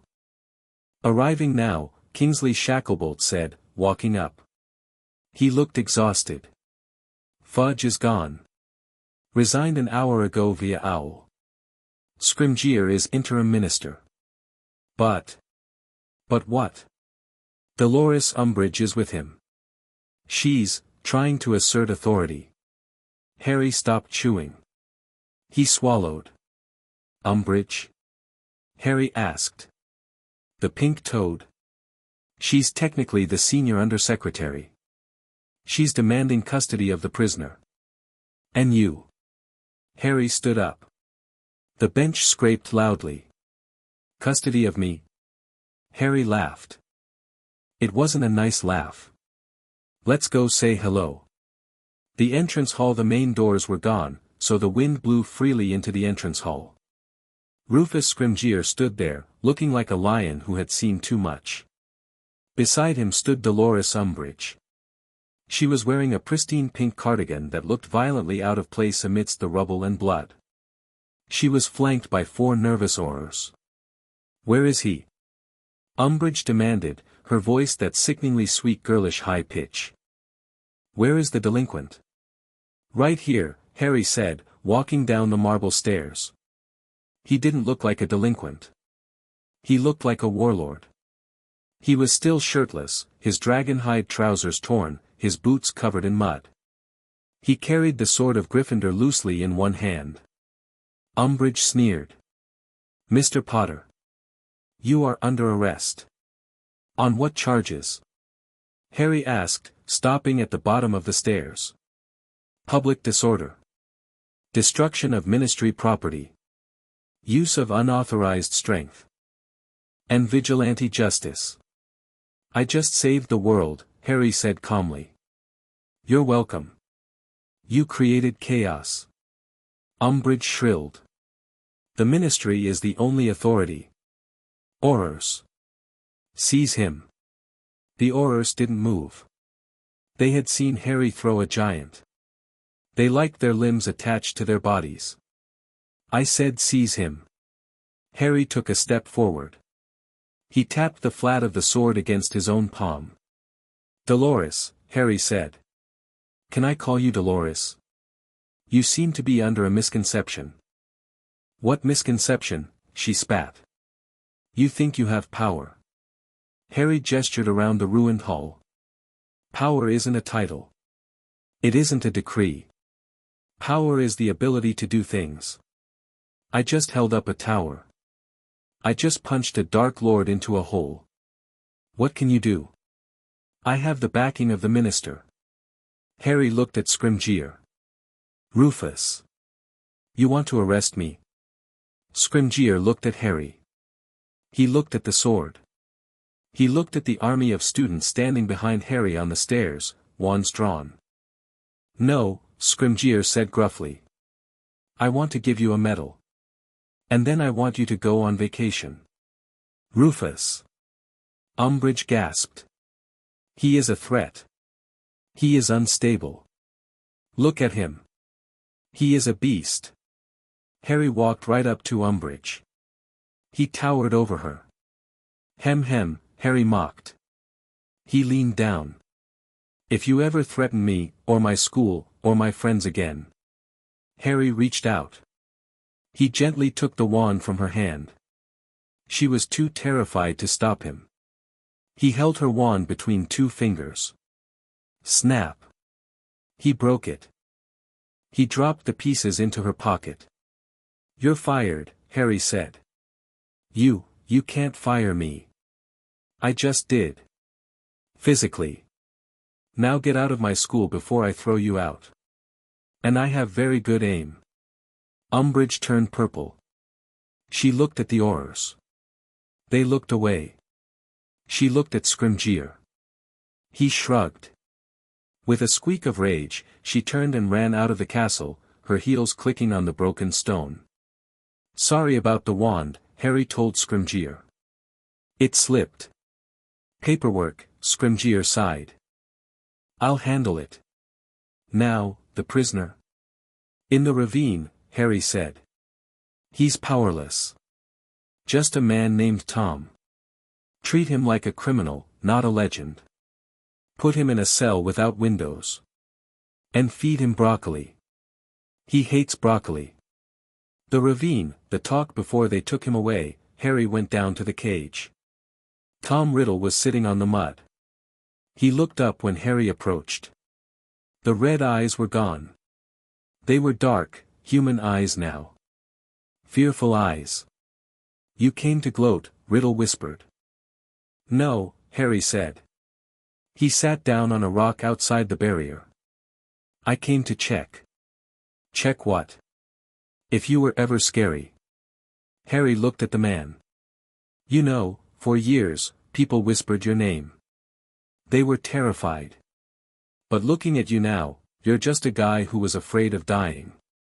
You lifted weights, magical weights, but you never built the foundation. You cheated. I was a god, Riddle spat. I was a titan. You were a balloon, Tom. Big, flashy, full of hot air. I popped you. Harry stood up. You're going to Azkaban. No Dementors this time, Kingsley is removing them. Just guards. Just stone walls. You're going to live a long, long time. You're going to get old. You're going to get weak. And you're going to be forgotten. Kill me. Riddle screamed, lunging at the bars. Have the mercy to kill me. Mercy isn't my department, Harry said, turning away. I'm in heavy labor. He walked up the slope. He didn't look back. The chapter of Lord Voldemort was closed. The book was shut. And Harry had put a brick on top of it so it wouldn't open again. The days after, the 13th labor the war ended, but the work didn't. For the next 2 weeks, Hogwarts became a construction site. Harry didn't go back to classes. There were no classes. The curriculum was Advanced Masonry and Remedial Structural Engineering. Harry took the lead. This was his element. Labor 13, Ron called it. Watching Harry work from a deck chair, Ron was recovering from a concussion. Rebuilding the world. Harry was currently carrying a stone gargoyle the size of a hippopotamus up the main staircase. Coming through. Harry yelled. Watch your toes. He set the gargoyle down on its plinth with a gentle thud. A little to the left, Hermione directed, levitating a spirit level. Harry nudged the 2-ton statue with his hip. Better. Perfect. It became a game. The students would use magic to shape the stones and mix the mortar, and Harry would move the things that magic couldn't lift. The giants, under Hagrid's supervision, worked the perimeter, rebuilding the walls. It was therapeutic. Every stone Harry lifted felt like he was putting a piece of himself back together. The rage faded. The itch in his knuckles disappeared. He was just working. Sweat, dust, accomplishment. Fleur was there every day. She didn't treat him like a glass doll. She threw bricks to him. She helped him weld iron gates with her wand. One afternoon, sitting on the roof of the astronomy tower during a lunch break, they looked out over the grounds. The scar on the land was healing. The grass was growing back over the craters. You are leaving soon, Harry said, eating a sandwich the size of a loaf of bread. The tournament is over, Fleur said. Beauxbatons must return. Right. Fleur looked at him. She reached out and touched his arm. Her hand was warm. But I have finished my schooling, she said. I am thinking. England has job opportunities. Gringotts is hiring cursebreakers.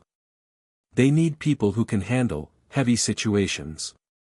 Harry stopped chewing. He looked at her. You're staying. Unless you want me to go. Harry smiled. It was a real smile. No bravado. Just Harry. I could use a spotter, Harry said. Life gets heavy. Fleur leaned in and kissed him. It tasted like sunshine and stone dust. I will spot you, Hercules, she whispered. The farewell feast. The great hall was restored. It wasn't perfect, there were cracks in the marble, and the house hourglasses were currently just buckets of gems, but it was home. The feast was legendary. The Beauxbatons and Durmstrang students were leaving in the morning. The mood was bittersweet but loud. Victor Crumb walked over to the Gryffindor table. He looked healthy, though he walked with a slight limp from where a giant had stepped on him. Harry, Crumb grunted. Victor. Crumb held out a hand. Harry took it. They gripped. A test of strength. Neither flinched. You are strong, Crumb said. Strongest I have ever met. You should play Quidditch professionally. Be beater. You would kill everyone. It would be great. I think I'm done with sports for a bit, Harry laughed. Thinking of taking up something quieter. Like gardening. Bonsai trees. Bonsai, Crumb nodded seriously. Small trees. You would crush them. I'll be gentle. If you ever come to Bulgaria, Crumb said, we lift. We lift mountains. It's a date. Dumbledore stood up at the high table. He had his arm in a sling, but his eyes were twinkling brighter than ever. Another year gone. Dumbledore announced. And what a year. We have faced darkness. We have faced monsters. We have faced the structural failure of our own castle. Laughter. But we stand, Dumbledore said. We stand because when the weight of the world fell upon us, we did not buckle. We pushed back. He raised his goblet. To Harry Potter. The champion. To Harry. The hall roared. Harry hid his face in a pie. The departure the next morning was bright and crisp. The Durmstrang ship submerged into the lake. The Beauxbatons carriage took flight, the Abraxans kicking up dust. Fleur didn't leave with the carriage. She stood on the steps with Harry, watching them go. They will miss me, she said.